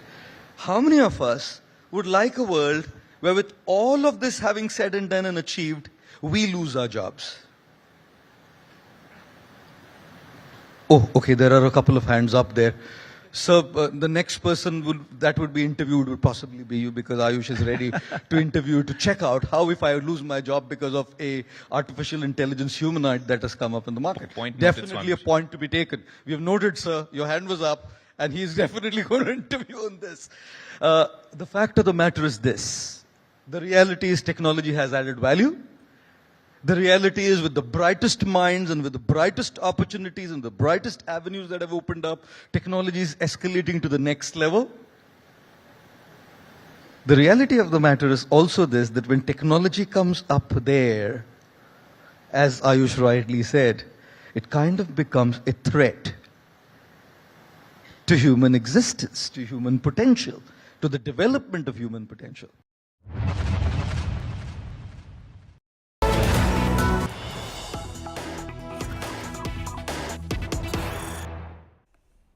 We have some breaking news just coming in. India Today has set the national news agenda.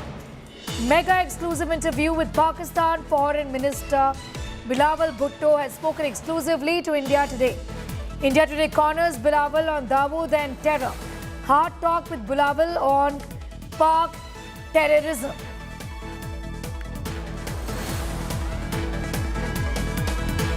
Why do groups like the Jaish and Lashkar continue to operate from terror camps within Pakistan? Show the world credible action. I mentioned Dawood Ibrahim, sir, because the fact is he lives in Clifton, which is where you live, and the fact is he's lived there since 1993 when the Mumbai blast took place. Act against him, hand him over to India, and maybe that will be the kind of gesture that breaks this frozen peace.